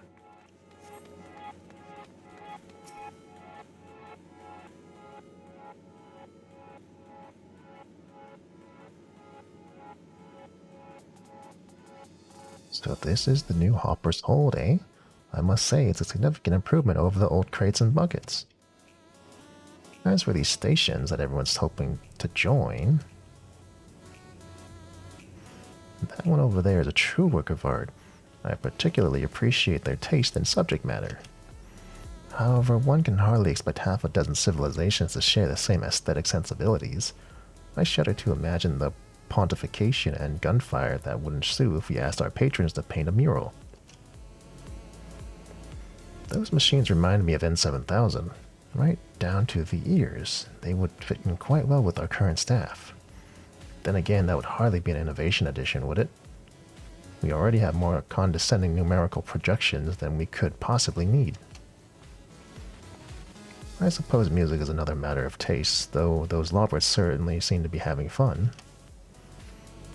Do you think a mournful dragon would enjoy being blasted with laser lights while it sings its ancient melodies? No? Pity. A shop. Perhaps our patrons would enjoy a selection of knickknacks sold alongside our regular menu items. Though mining those Omicron coins requires a truly exorbitant amount of processing power. And what if increased circulation led to a drop in Omni token value? Mother forfend. This station looks familiar. I wonder if Cooking Away has any new recipes to share. But there is quite a bit of carrot on the menu already. N7000 would doubtless whir and whinge about the lack of variety. Oh, okay. Is that a broadcasting station? Well, I do love a good transmitter. I wonder what sort of messages they're sending.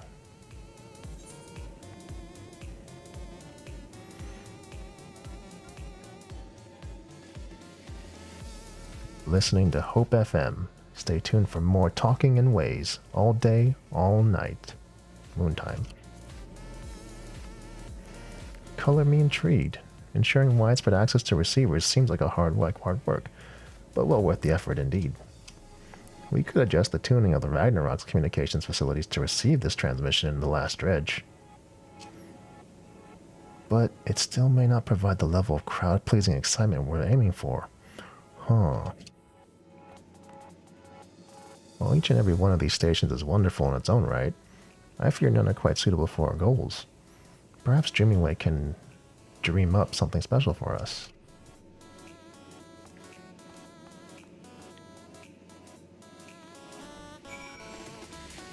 Let's see, where is...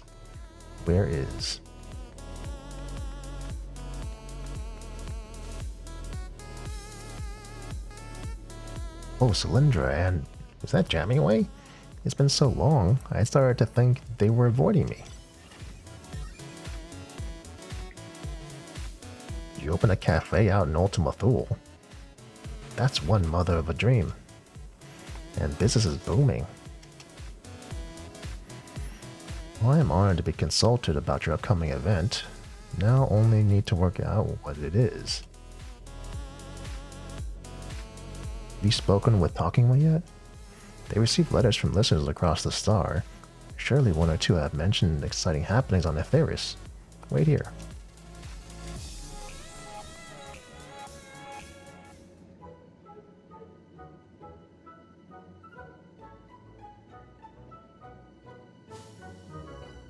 I present Talkingway.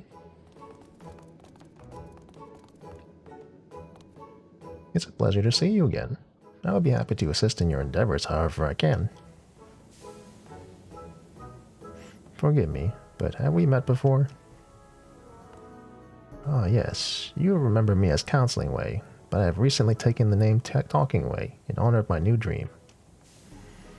How wonderful! I look forward to working with you, Talking Way. Dreaming Way mentioned that you are in search of rousing entertainment for your patrons, and one possibly hops to mind. If our listener mail is any indication, Thavnir's hippo cart races have been drawing quite the crowd of late.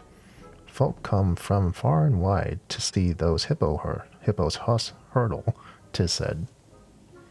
Oh, really? Hurtling hippos, why does that sound exciting? We could set up a race course in the necropolis to give the Last Dregs patrons a prime view of the action. A stirring contest of speed and skill the likes of which Ultima Thule has never seen before. Surely that will pique even the Nibiruns' interest. Any ideas on how we might approach those hippo races, Cylindra? I got it. Their leader is a friend of yours. You really do know everybody. I hope we can count on you for an introduction. Let's do it. A hippo hustle in Ultima Thule sounds like the sort of entertainment that should be available to all. Could our radio station provide a live broadcast of the event? But of course! With the Ragnarok as a relay, there's no signal we cannot boost. I should like nothing more than to share of the joy of an experience with our listeners across Etheris, and I certainly would be curious to attend myself. Then it's settled. We'll make us start on the preparations. I trust you can convince the hippos to traverse the Sea of Stars. Sure. Hippos in space. To Thavnir. You said we're looking for a woman named Trina, right? Well, I can hardly wait. In fact, I can't. See you there. Bye.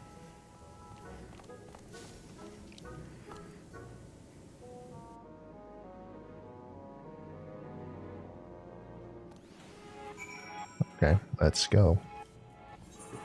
Let's go.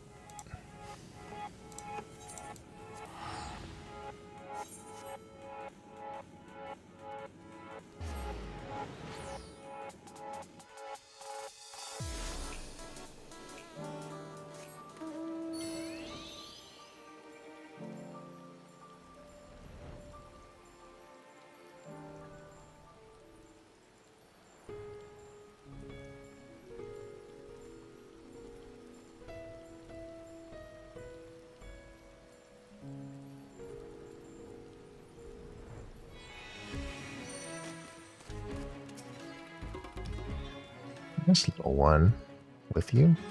They've been there patting their ears for a while now and staring. Got a lot of staring going on. Radio? Yeah, I've heard of it. One of my crew logged a radio contraption all the way from Old Charlian. That could be who sent you the letter after the Hanash Hippo hustle, come to think of it. Your races are the talk of the star. We'd love to bring that sort of excitement out to Ultima Thule, though it is a bit of a trek from here. Ultima who? Now them I ain't never heard of. They live across the sea somewhere, I take it? As buoyant as our hippos are, we can't send them out into the wide world on their own. You need a Kala, and me to race them safely. I have too much work here at home to abandon my post. I can't thank you enough for taking an interest in our operation, though. Oh.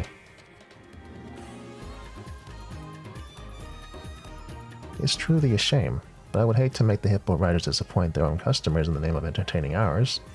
What to do? Screaming away and talking away, we're excited about this plan too. We mustn't give up just yet.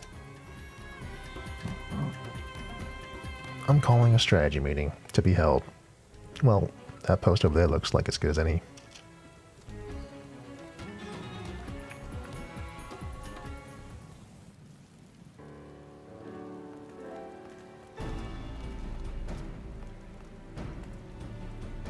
I understand Trina's passion for her work. I feel the same about my own. Perhaps someone else might race on her behalf. Another one.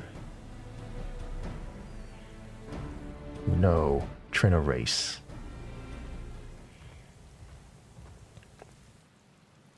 Ahem. I heard your conversation. Akala, I want to race Trina. I know Trina wants to race. Akala, you're the one Trina mentioned, aren't you?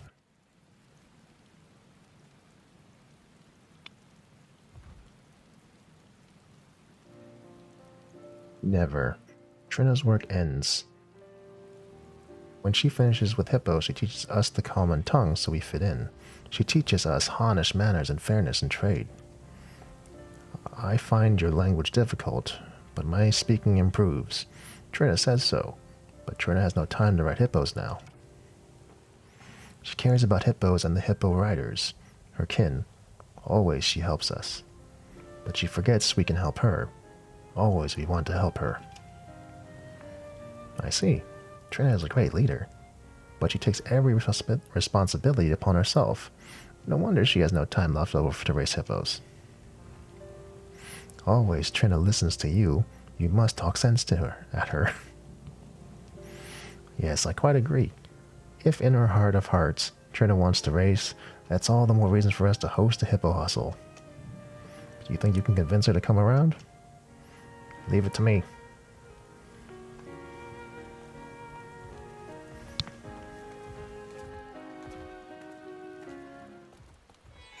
Let's convince her. You hold it right there. I know that look, but you'll find I ain't so easily persuaded. Wait, what's happening? Talk some sense? Let's talk some sense. You know how important our delivery business is. You helped us get our start, so why chalk me out of it? No. Reasons.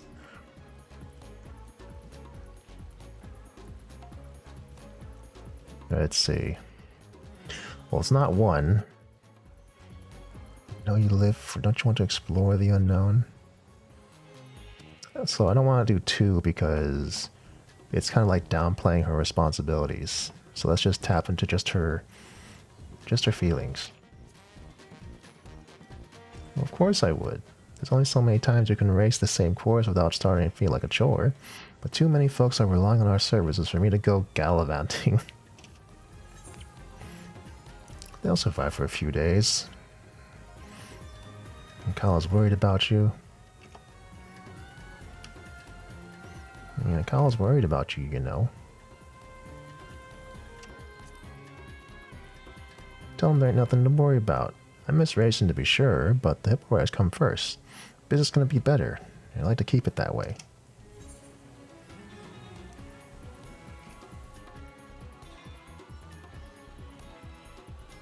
I recall a heartwarming lesson learned during the inaugural Hanash Hippo Hustle. That was a race for the ages, to be sure, And it's all thanks to our team here. Like I always say, you can only do so much by yourself. I do say that, don't I? Yet here I am, acting like a call-out back when he first got here. Guess I was right that him and I ain't so different. In more ways than I knew. Alright, fine.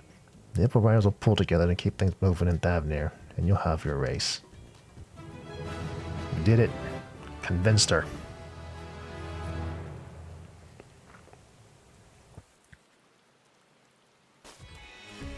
Let's do it.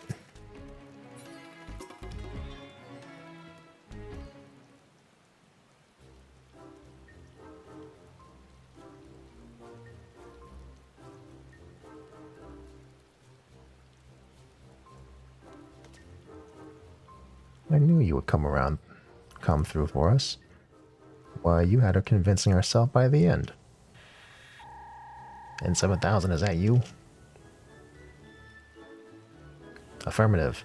Several shrill life forms have come bearing the word of a hippo hustle to take place in the neighbor necropolis. As serving units have automatically initialized advertising protocols, this unit requests swift confirmation that these reports are accurate. They are accurate, and tell those units that I like their initiative. As for my fellow Lockford life forms, I recommend a tall glass of carrot juice for each. They're sure to place additional orders. Acknowledged. Interference? Testing. Testing. Please respond. Prioritizing requests for managerial assistance on the customer service front. Ending transmission. Don't you terminate this transition law. What was that about, I wonder?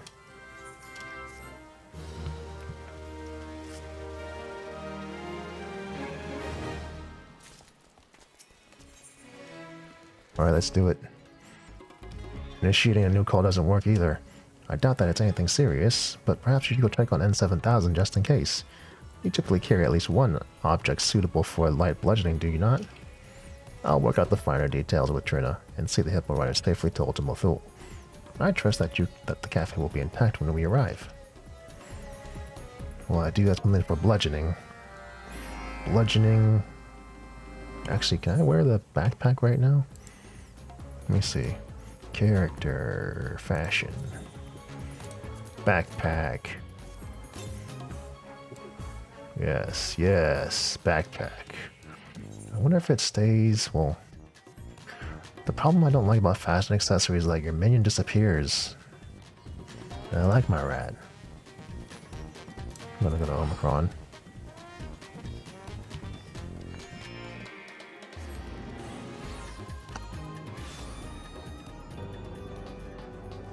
I kind of wish that fashion accessories were actually a slot. Just a slot in the character equipment window. So it can be shown as just something that is just part of you. Like, normally, it doesn't hide your minion.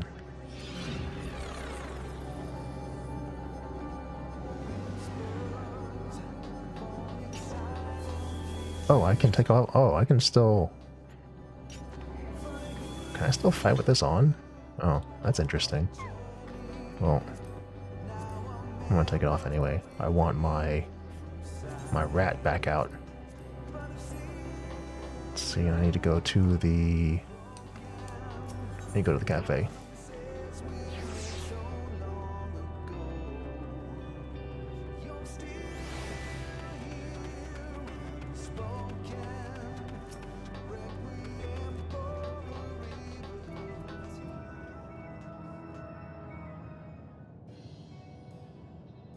Your return is most welcome. However, one managerial life form remains conspicuously absent. They're busy.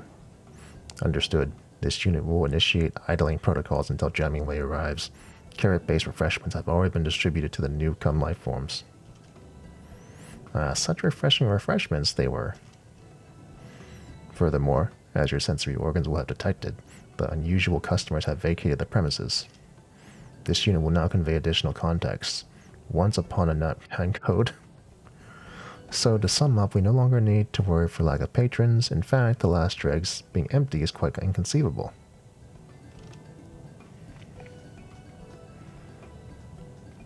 Everyone's here.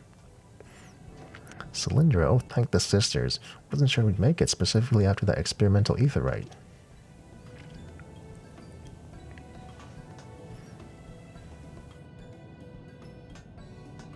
Boy, where are our customers? You had one job. You buttons for brains. Elevated body temperature detected in nagging life form. This unit recommends swift consumption of chilled liquids. As for the customers, they have temporarily ceased their consumption of fine cafe fare to prepare for the upcoming race.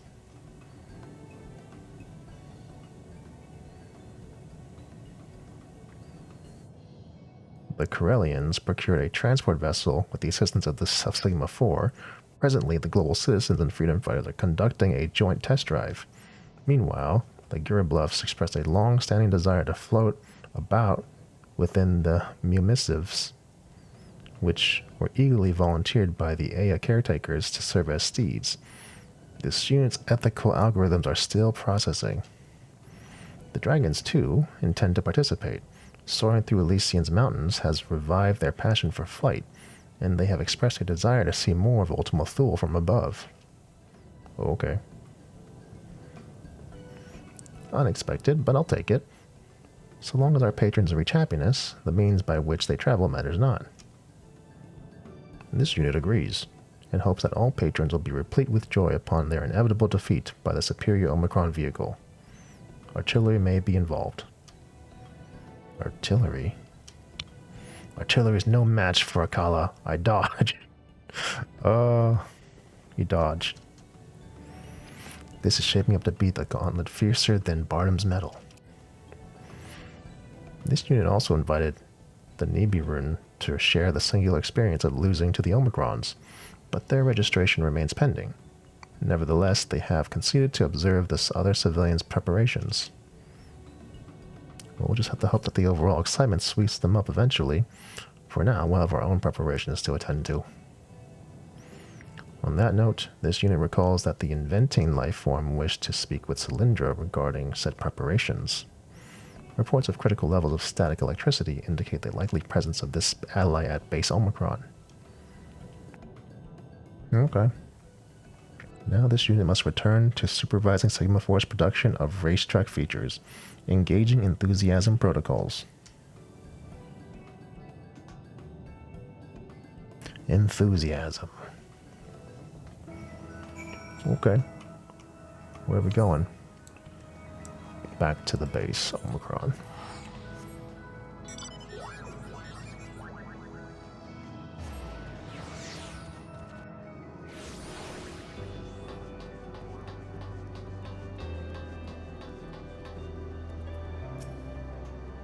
Aha, just the person of Aetheris I was hoping to see.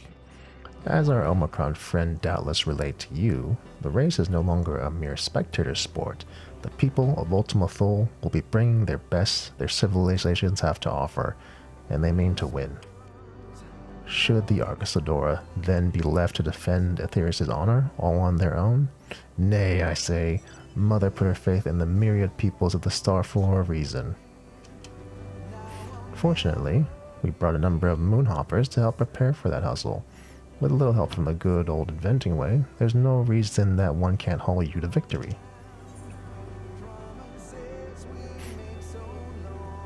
And 7,000 mentioned artillery. That might be the reason. Artillery's artillery. You can't pulverize what you can't catch. I've already taken the liberty of altering this moonhopper. Dazzle your competition with the hyper hop step, or press the big boost button to outstrip them with ease. Actually, why not do both? Do mind your power reserves though. Even with my prodigious skill, there are only so many batteries I can shove into this chassis. Now hop along until N7000 to add one more entrant to the roster. I'll catch up once I've discovered where the final screw belongs. Okay. It sounds like I'm going to be in the race, but I'm not sure if the race is an actual minigame or not. If they did add an actual minigame, that'd be amazing. Let's go see what this is about.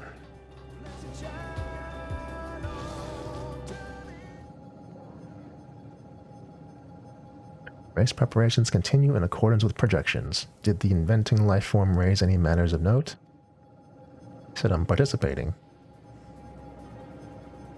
You'll be joining the fray? How thrilling.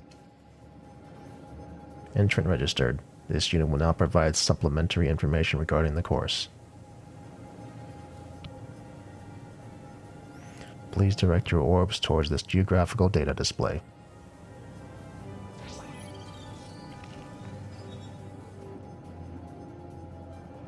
The race will begin at the starship Ragnarok in Ostrakhan Deka Octo.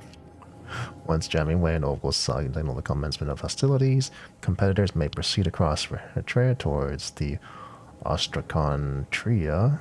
Passage through the checkpoint rings is mandatory. Those rings look rather lofty. How are the hippogriffs going to get through? In Ultima Thule, emotions become reality. You only need believe to make your hippos fly.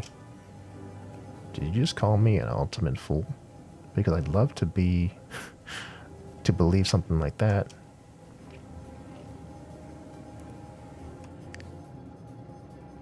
Once in Ostrakhan Tria, traces will enter the artillery zone, which extends to the periphery of the Ostrakhan to the abode of the Ea. This exciting enhancement is sponsored by the Alphatron civilization. Wait, you were serious about the artillery? What if my Sauria gets hit? Out of concern for the curiously smooth four-legged fly forms, Sigma 4 is presently manufacturing non-lethal cannons. Encountering these projectiles will result in no more than explosive removal from the course.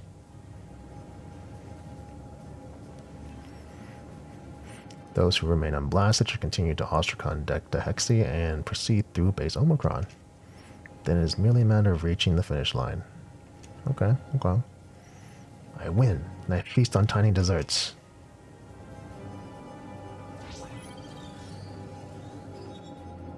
Note that in accordance with Omicron contest protocols, there are no restrictions on contrivances, mechanical, magical, or maniacal, during the race. This concludes the briefing. Well, at least I packed my rainbow gulal. Sauria should be happy to run for it no matter where she is. You brought gulal?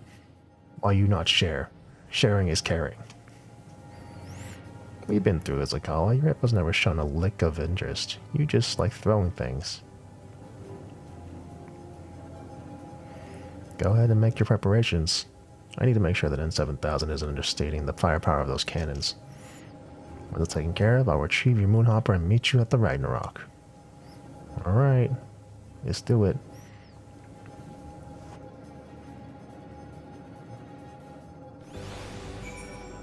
Is the Ragnarok? Yeah.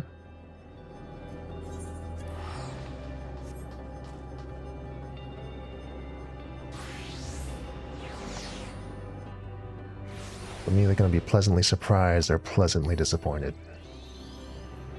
If it's just a cutscene.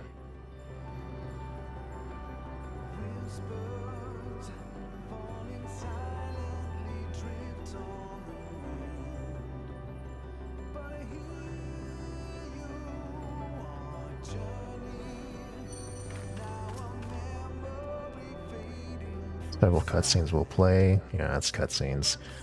Pleasantly disappointed.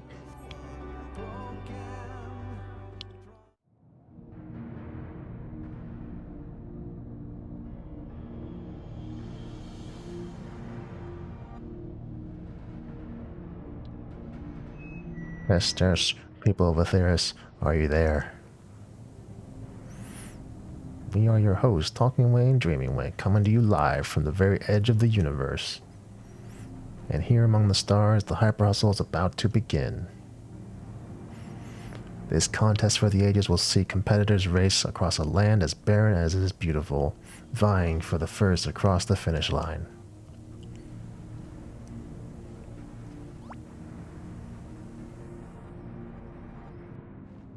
You won't want to miss a moment of this, folks.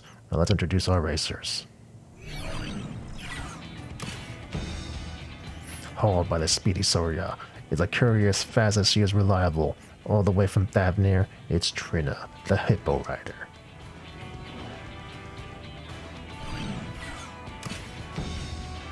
Next is a Gajasura, as fearsome as he is on the track as he's fearless on the battlefield.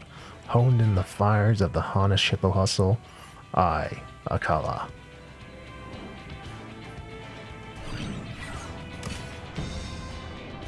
Let's hope that the Peacekeeper's less peaceful functions are disabled. Hailing from the Corellian, a team of once bitter enemies turned fast friends, the citizens of freedom.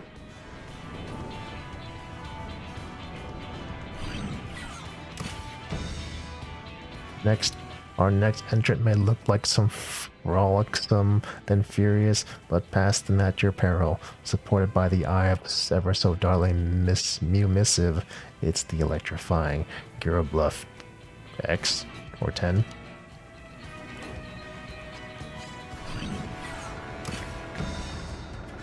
This mean, clean, speeding machine is ready to put the Alpha back in Alphatron civilization. Say hello to the lethal Lambda, Unit V1C70RY. Or victory. But lo, what wisdom rides the winds of Elysian, and fair peaks once forgot, the Dragon Star has joined the fray.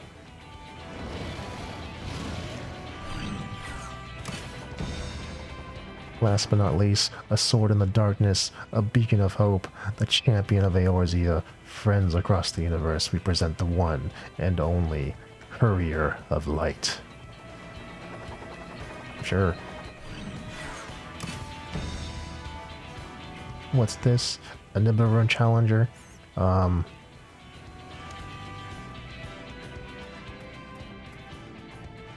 You made it. Did you prepare a vehicle? We can lend you a Moonhopper if you'd like. That will not be necessary. Oh.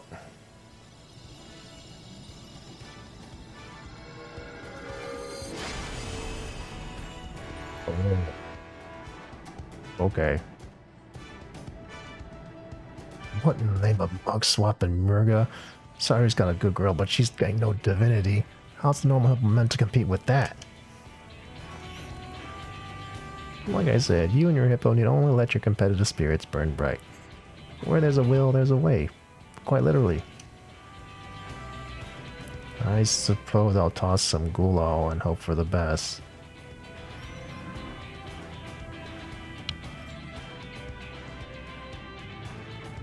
Racers, are you ready?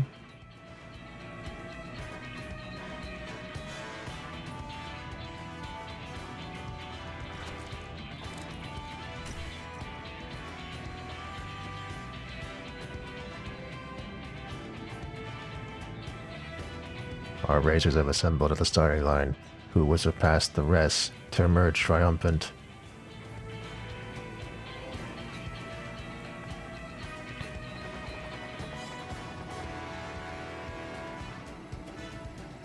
I think this is a missed opportunity to make it a real race.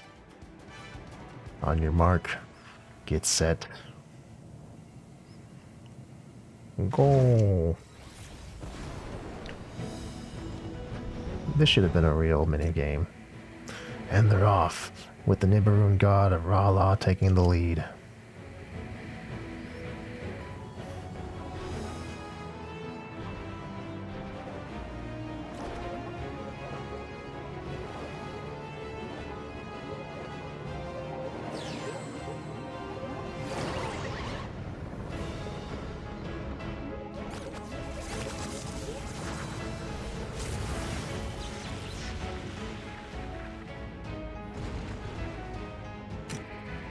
Sweet mother, a juicy jolt from the Missive has sent the Lambda unit trembling.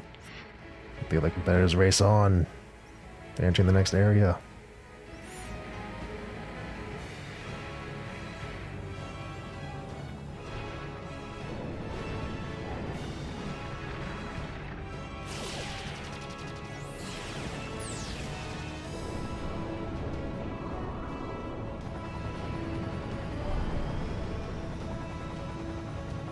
How is that thing flying?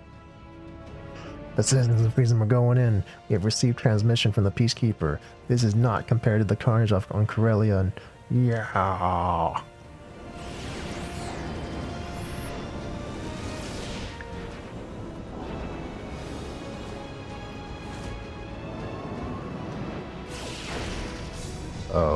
Well.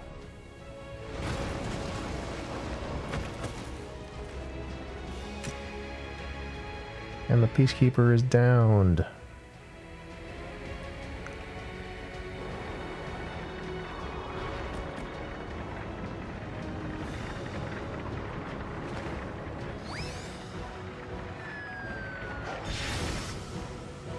Oh. Alcala's card is enveloped in the cloud of Gulal. A ploy to distract competitor hippos, perhaps? Or did fail fall prey to a rainbow temptation?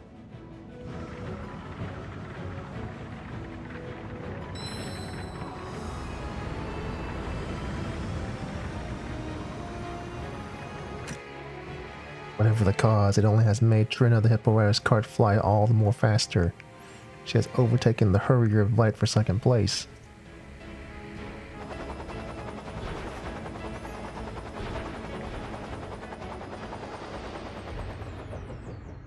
Uh-oh. To claim victory, you must overtake both Trina's Hippo Cart and Nibiru's Rala. I have already taken the liberty of altering this Moonhopper. Dazzle your competition with the Hyper Hop Step or press the big boost button to outstrip them with ease.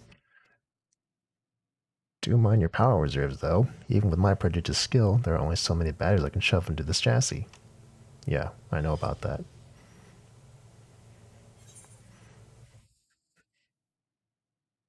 Mash the boost button until you surpass both Razors.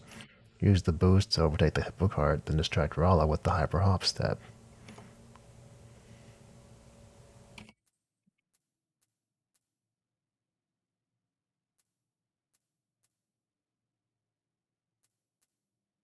Let's see. Well,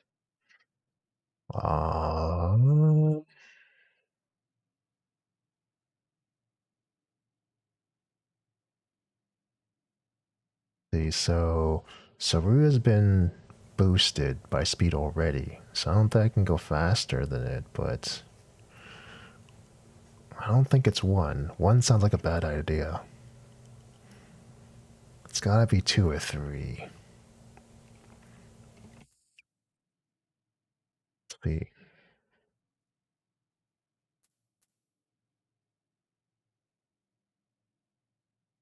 Boost past Rala. Would that even work? But Saruya wasn't distracted by the stuff earlier, so yeah, let's try 2. Alright, let's see what happens.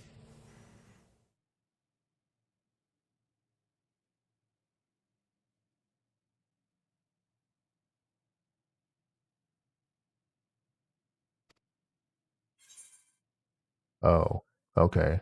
So that okay. Then let's do this. Okay. It's 3 then.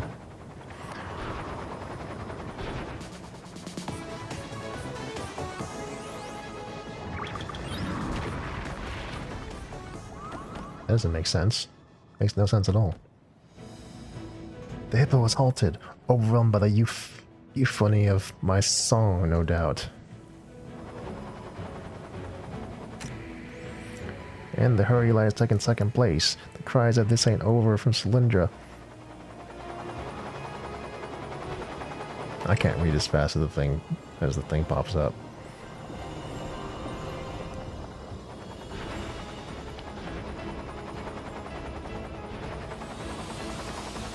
Boost. This is it, folks. The final stretch.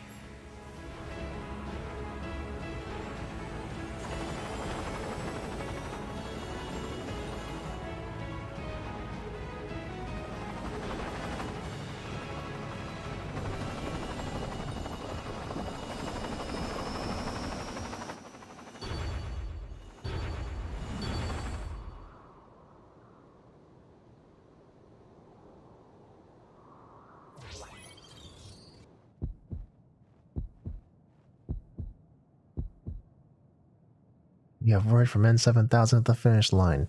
The winner of the Hyper Hustle is... It's me.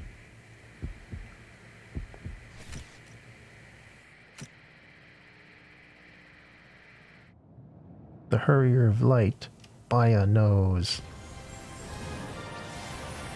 Money for everybody.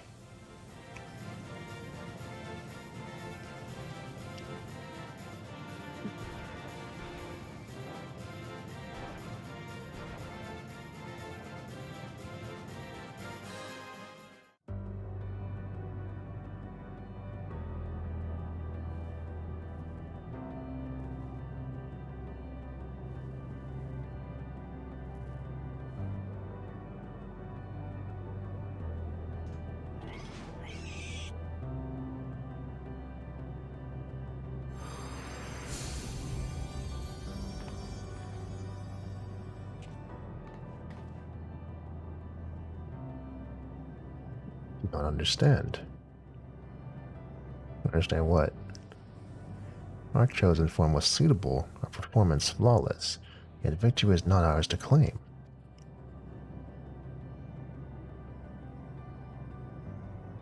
It's been long since we have experienced this quickening of the pulse, this vexation.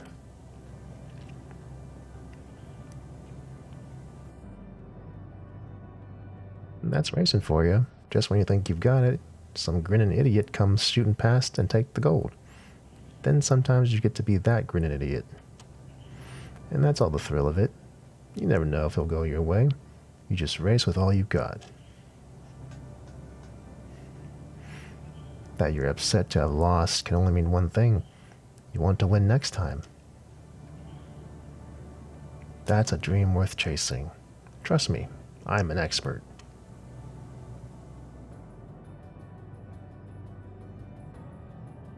You do feel a yearning to race once more, a desire to triumph.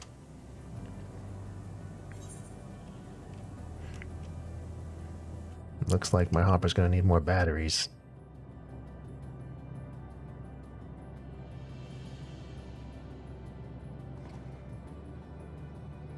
This as well. We will engage with the other patrons of this establishment to develop a superior stratagem. Dynamis readings indicate a positive effect on the local environment. In accordance with Jamingway's aspirations, the last dredge has become an ever greater source of hope. Despite the significant expense, extensive property damage, and crushing defeat incurred, this unit rates the Hyper Hustle as worth it.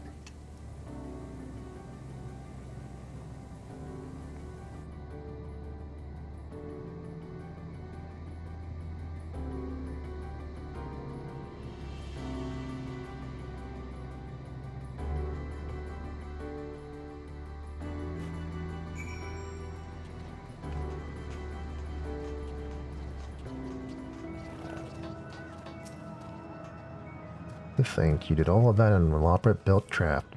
I'm delighted that we could play some part in your triumph. And now I'm even more delighted that the Nibiruun have finally found something to work toward. Still, I'm glad to resume our usual service. Maybe make myself a nice Keurig coffee while I'm behind the counter.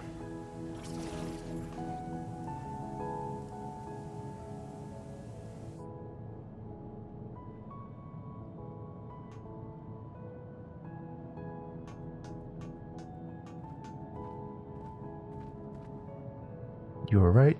I admit it. I had a great time racing, even if I didn't understand half of what was going on. But as fun as it was, I need to be getting on home to Thavnir. Don't want to leave the hippo riders alone for too long, lest some hamps ahead start getting restless. We finished packing up the broadcasting equipment, so we'll be heading back to the Dreaming Workshop ourselves. So soon? It feels so empty out here in the cosmic void without you. Affirmative, but did we not have one more objective to complete before the other organic life forms depart? Objective?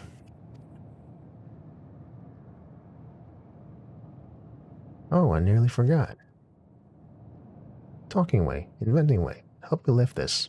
1, 2...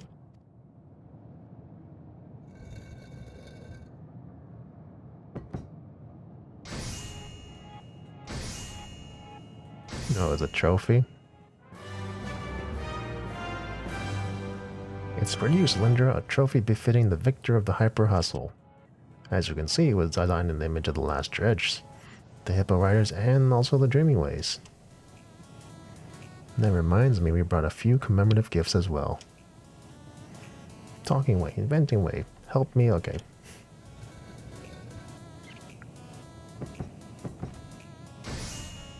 Radios.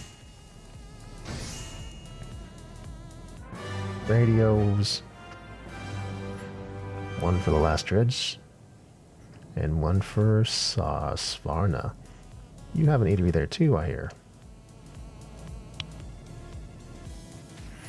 And I hope you let us keep your company at meal times, whether it's with advisories or hopping music, or simply a friendly voice you need.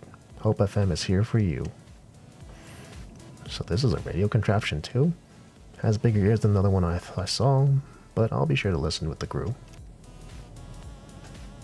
I was just thinking we should get one of these. Our patrons are going to love it. Projections anticipate increased customer satisfaction in the ambience category. Thank you, Cylindra. We wouldn't be here if you hadn't brought us together.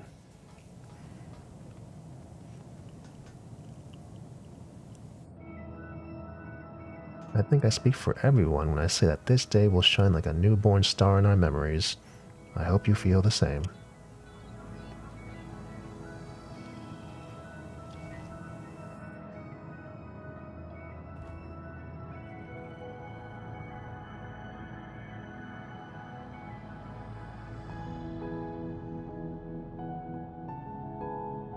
Don't just let it eclipse the possibility of more unforgettable days to come, after all. Look across the sea, up at the moon, past the distant stars, and you'll find us waiting for you.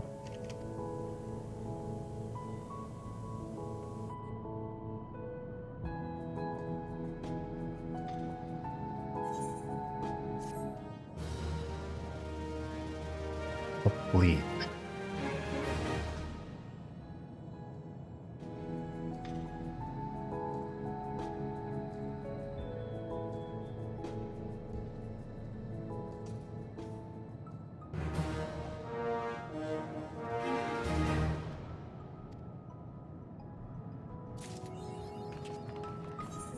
Complete. So we get a tabletop? Okay, that's cool.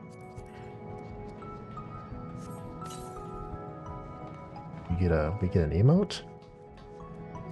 What is this? Let's see, what is it? Where is it? Lop-hop. What the heck?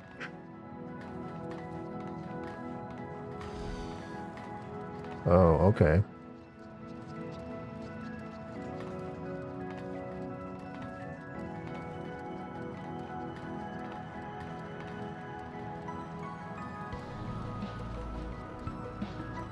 Okay, well, I guess that's one for the club, I suppose. Let's see. So then, the only thing that's left is... Actually, that's it. Yeah, that's it. That's all the big stuff that was added. I guess there's the relic stuff, but the relic stuff is gonna be quick. Let me check. I think it's back at Razadhan. I'll check it out really quick before I shut off. Let's do it.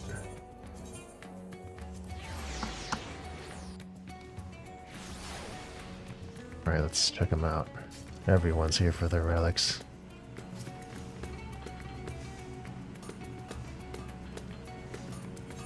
Do it for the monk. For the monk. I hear Gotbert's finally figured out how to perfect his alien weaponry. About bleeding time, eh? We shall inform his lordship that you are eager to begin. Please do.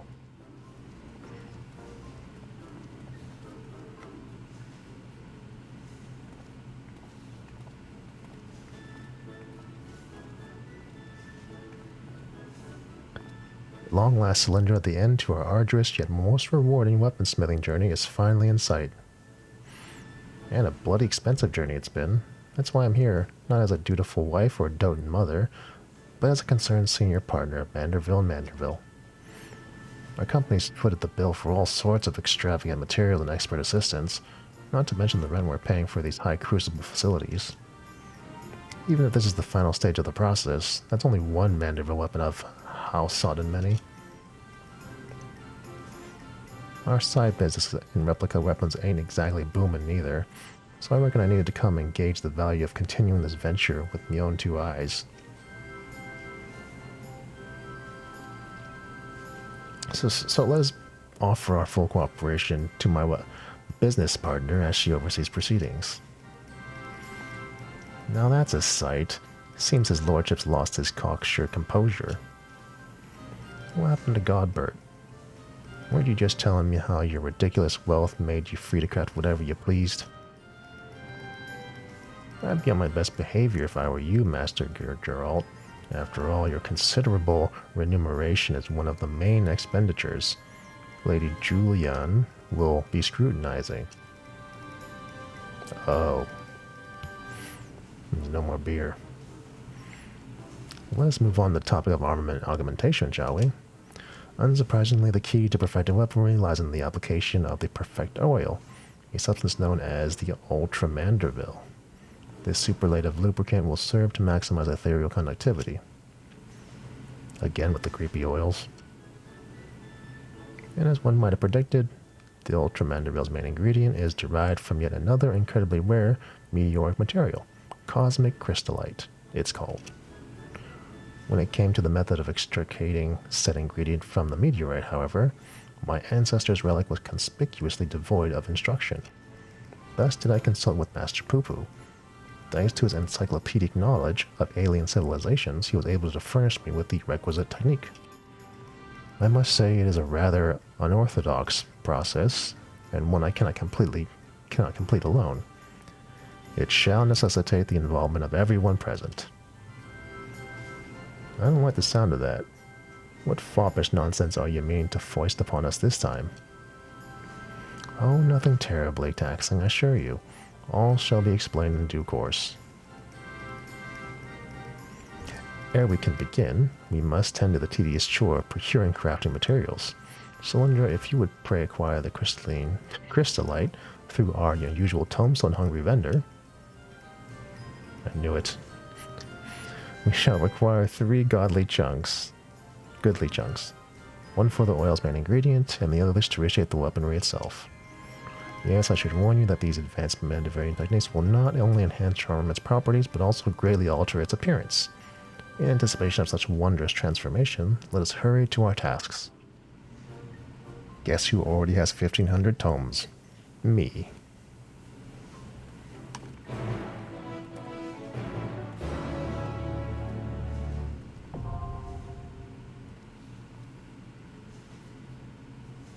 Alright. This time I was ready. I was ready this time. So let's go back to the plaza. And then talk to you.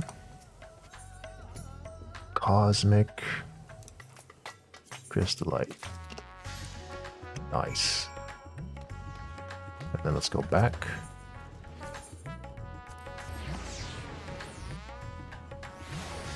And then I need to pick up a replica so I can unequip the main hand. Let's see, monk. With this. Alright, let's do it.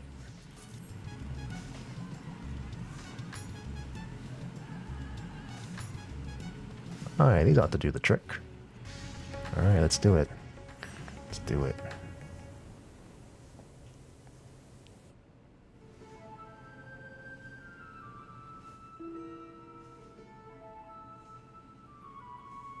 Thank you for your untiring efforts, Cylindra. These acquisitions are most demanding, I know, but we could not proceed without them.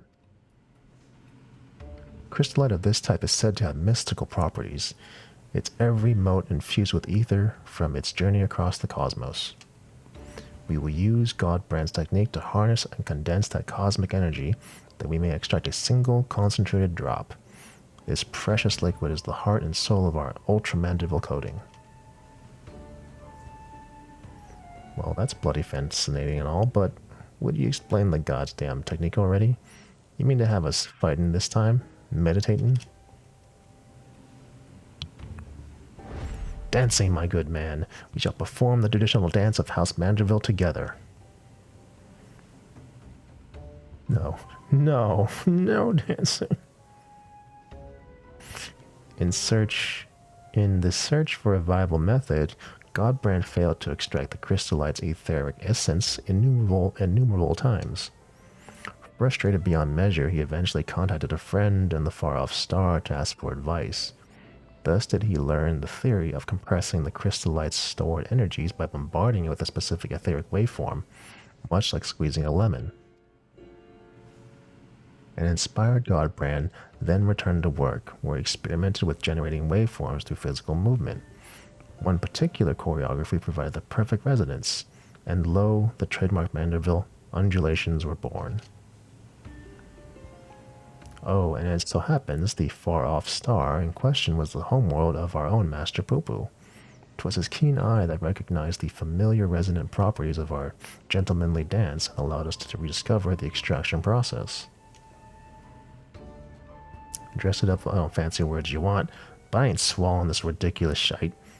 Think you can extract mineral essence with your daft dancing? Ha, count me out. I've come to a strictly observational role. There's no dancing for me either. If you both so wish, we shall perform the extraction without you. As for you, Cylindra, your role shall be most crucial. I shall like you to hold the crystallite and catch the quintessence as it falls. Okay, sure.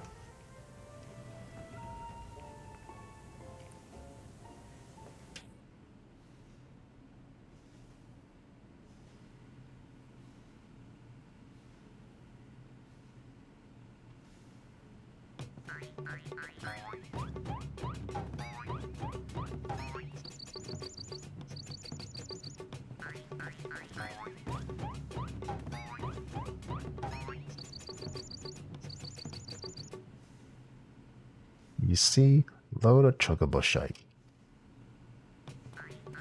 The dance lacks sufficient intensity. Oh, for the love of fine.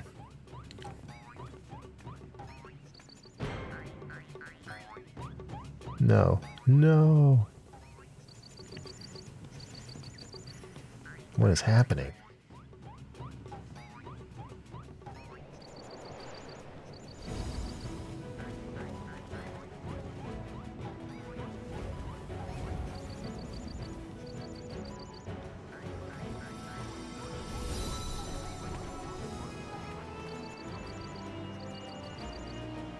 They're doing it. They're doing it.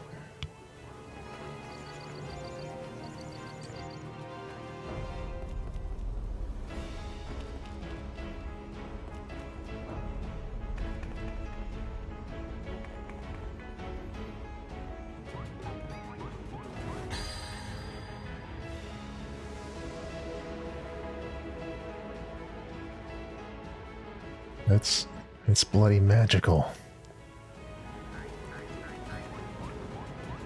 The resonance, it's still not strong enough.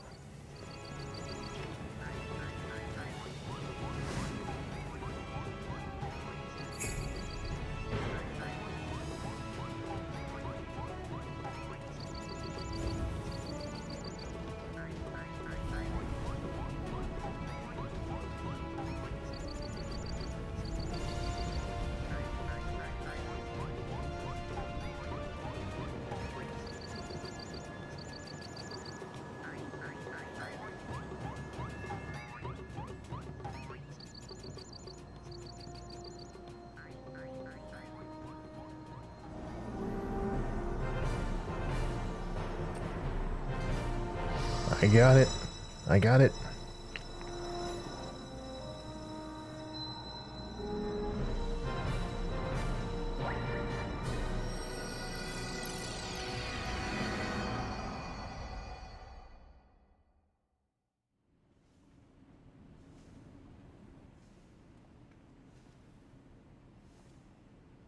Huzzah! Our combined performance did the trick.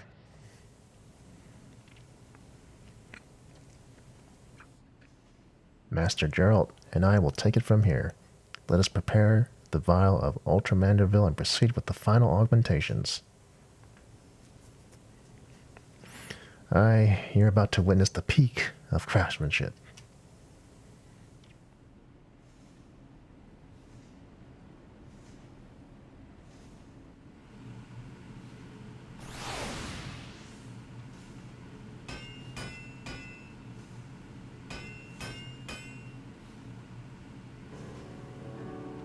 Now we simply apply the ultramandible coating. As with the prior stage, the final composition of the oil's ingredients will greatly influence the armament's properties. I shall need you to take a moment and consider well which qualities you value most in your weaponry.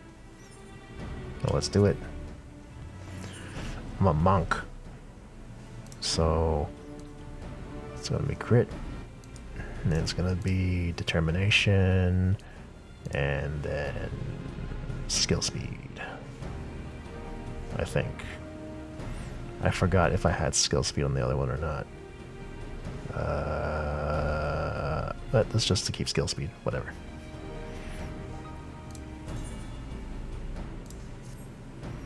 Are you certain? Then so it shall be.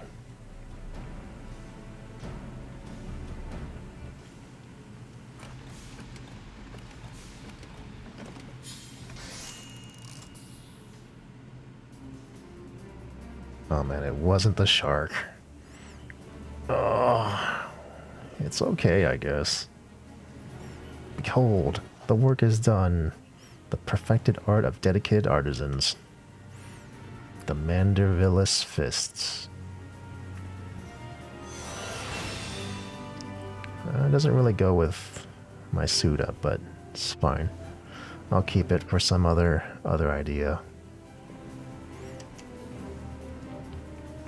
It's a grand sight, alright. Fighting mammoths, drinking weird booze, and dancing weirder jigs is an odd, bloody way to forge a weapon, but you can't argue with the end result.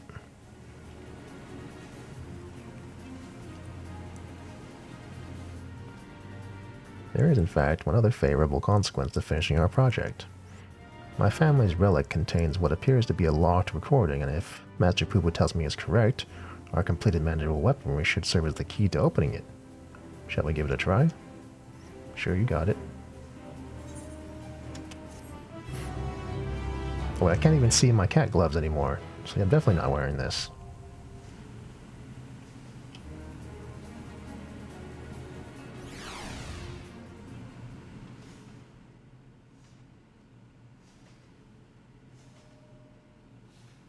And the Arcasador is still back there.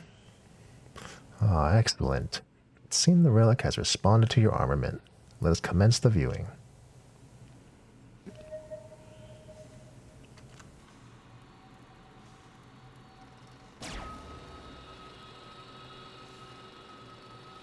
Hey, that guy's eating pizza.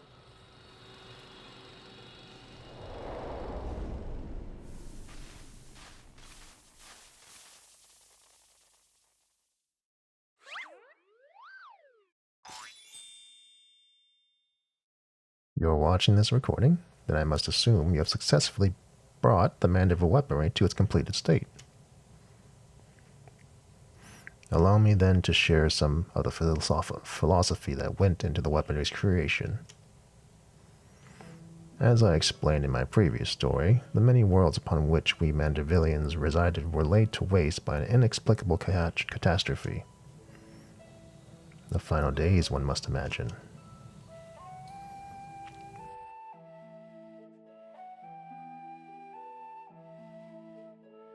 Peace reigns upon this star for now, but we can never know when or what manner of chaos might threaten our tranquil lives.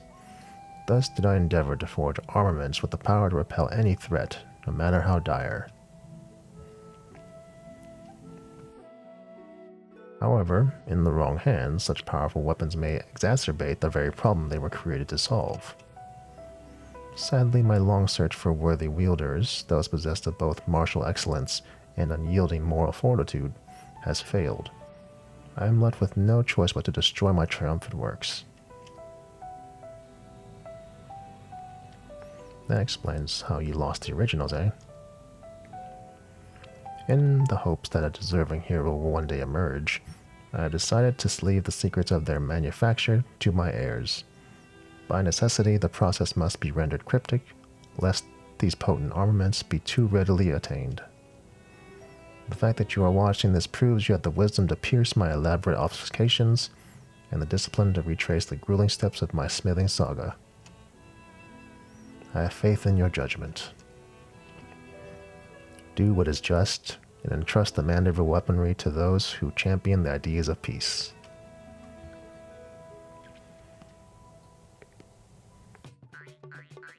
Okay.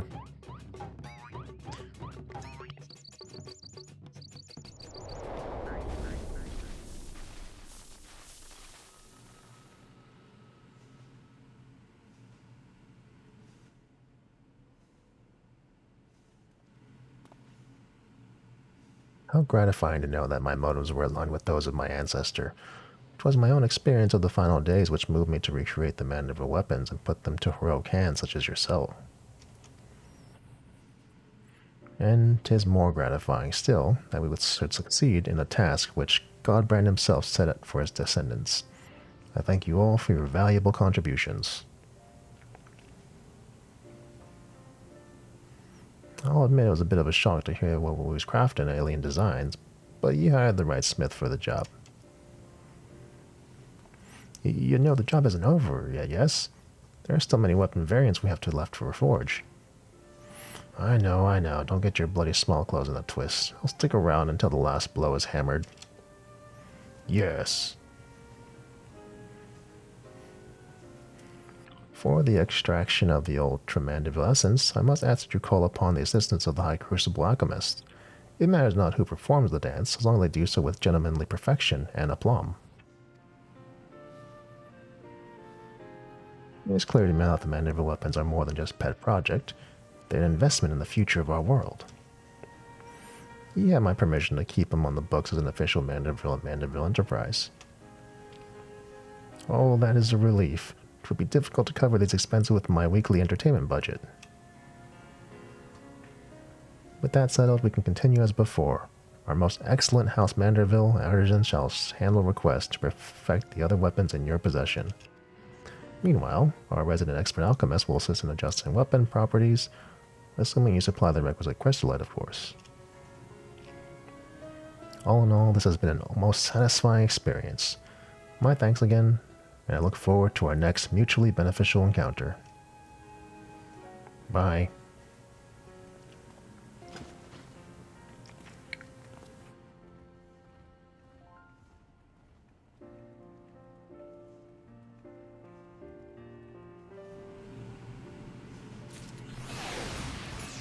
Did it. I have the weapon. I have the power. Well, that's it. That's all of it. That's patch 6.55. That's all the things. It's over.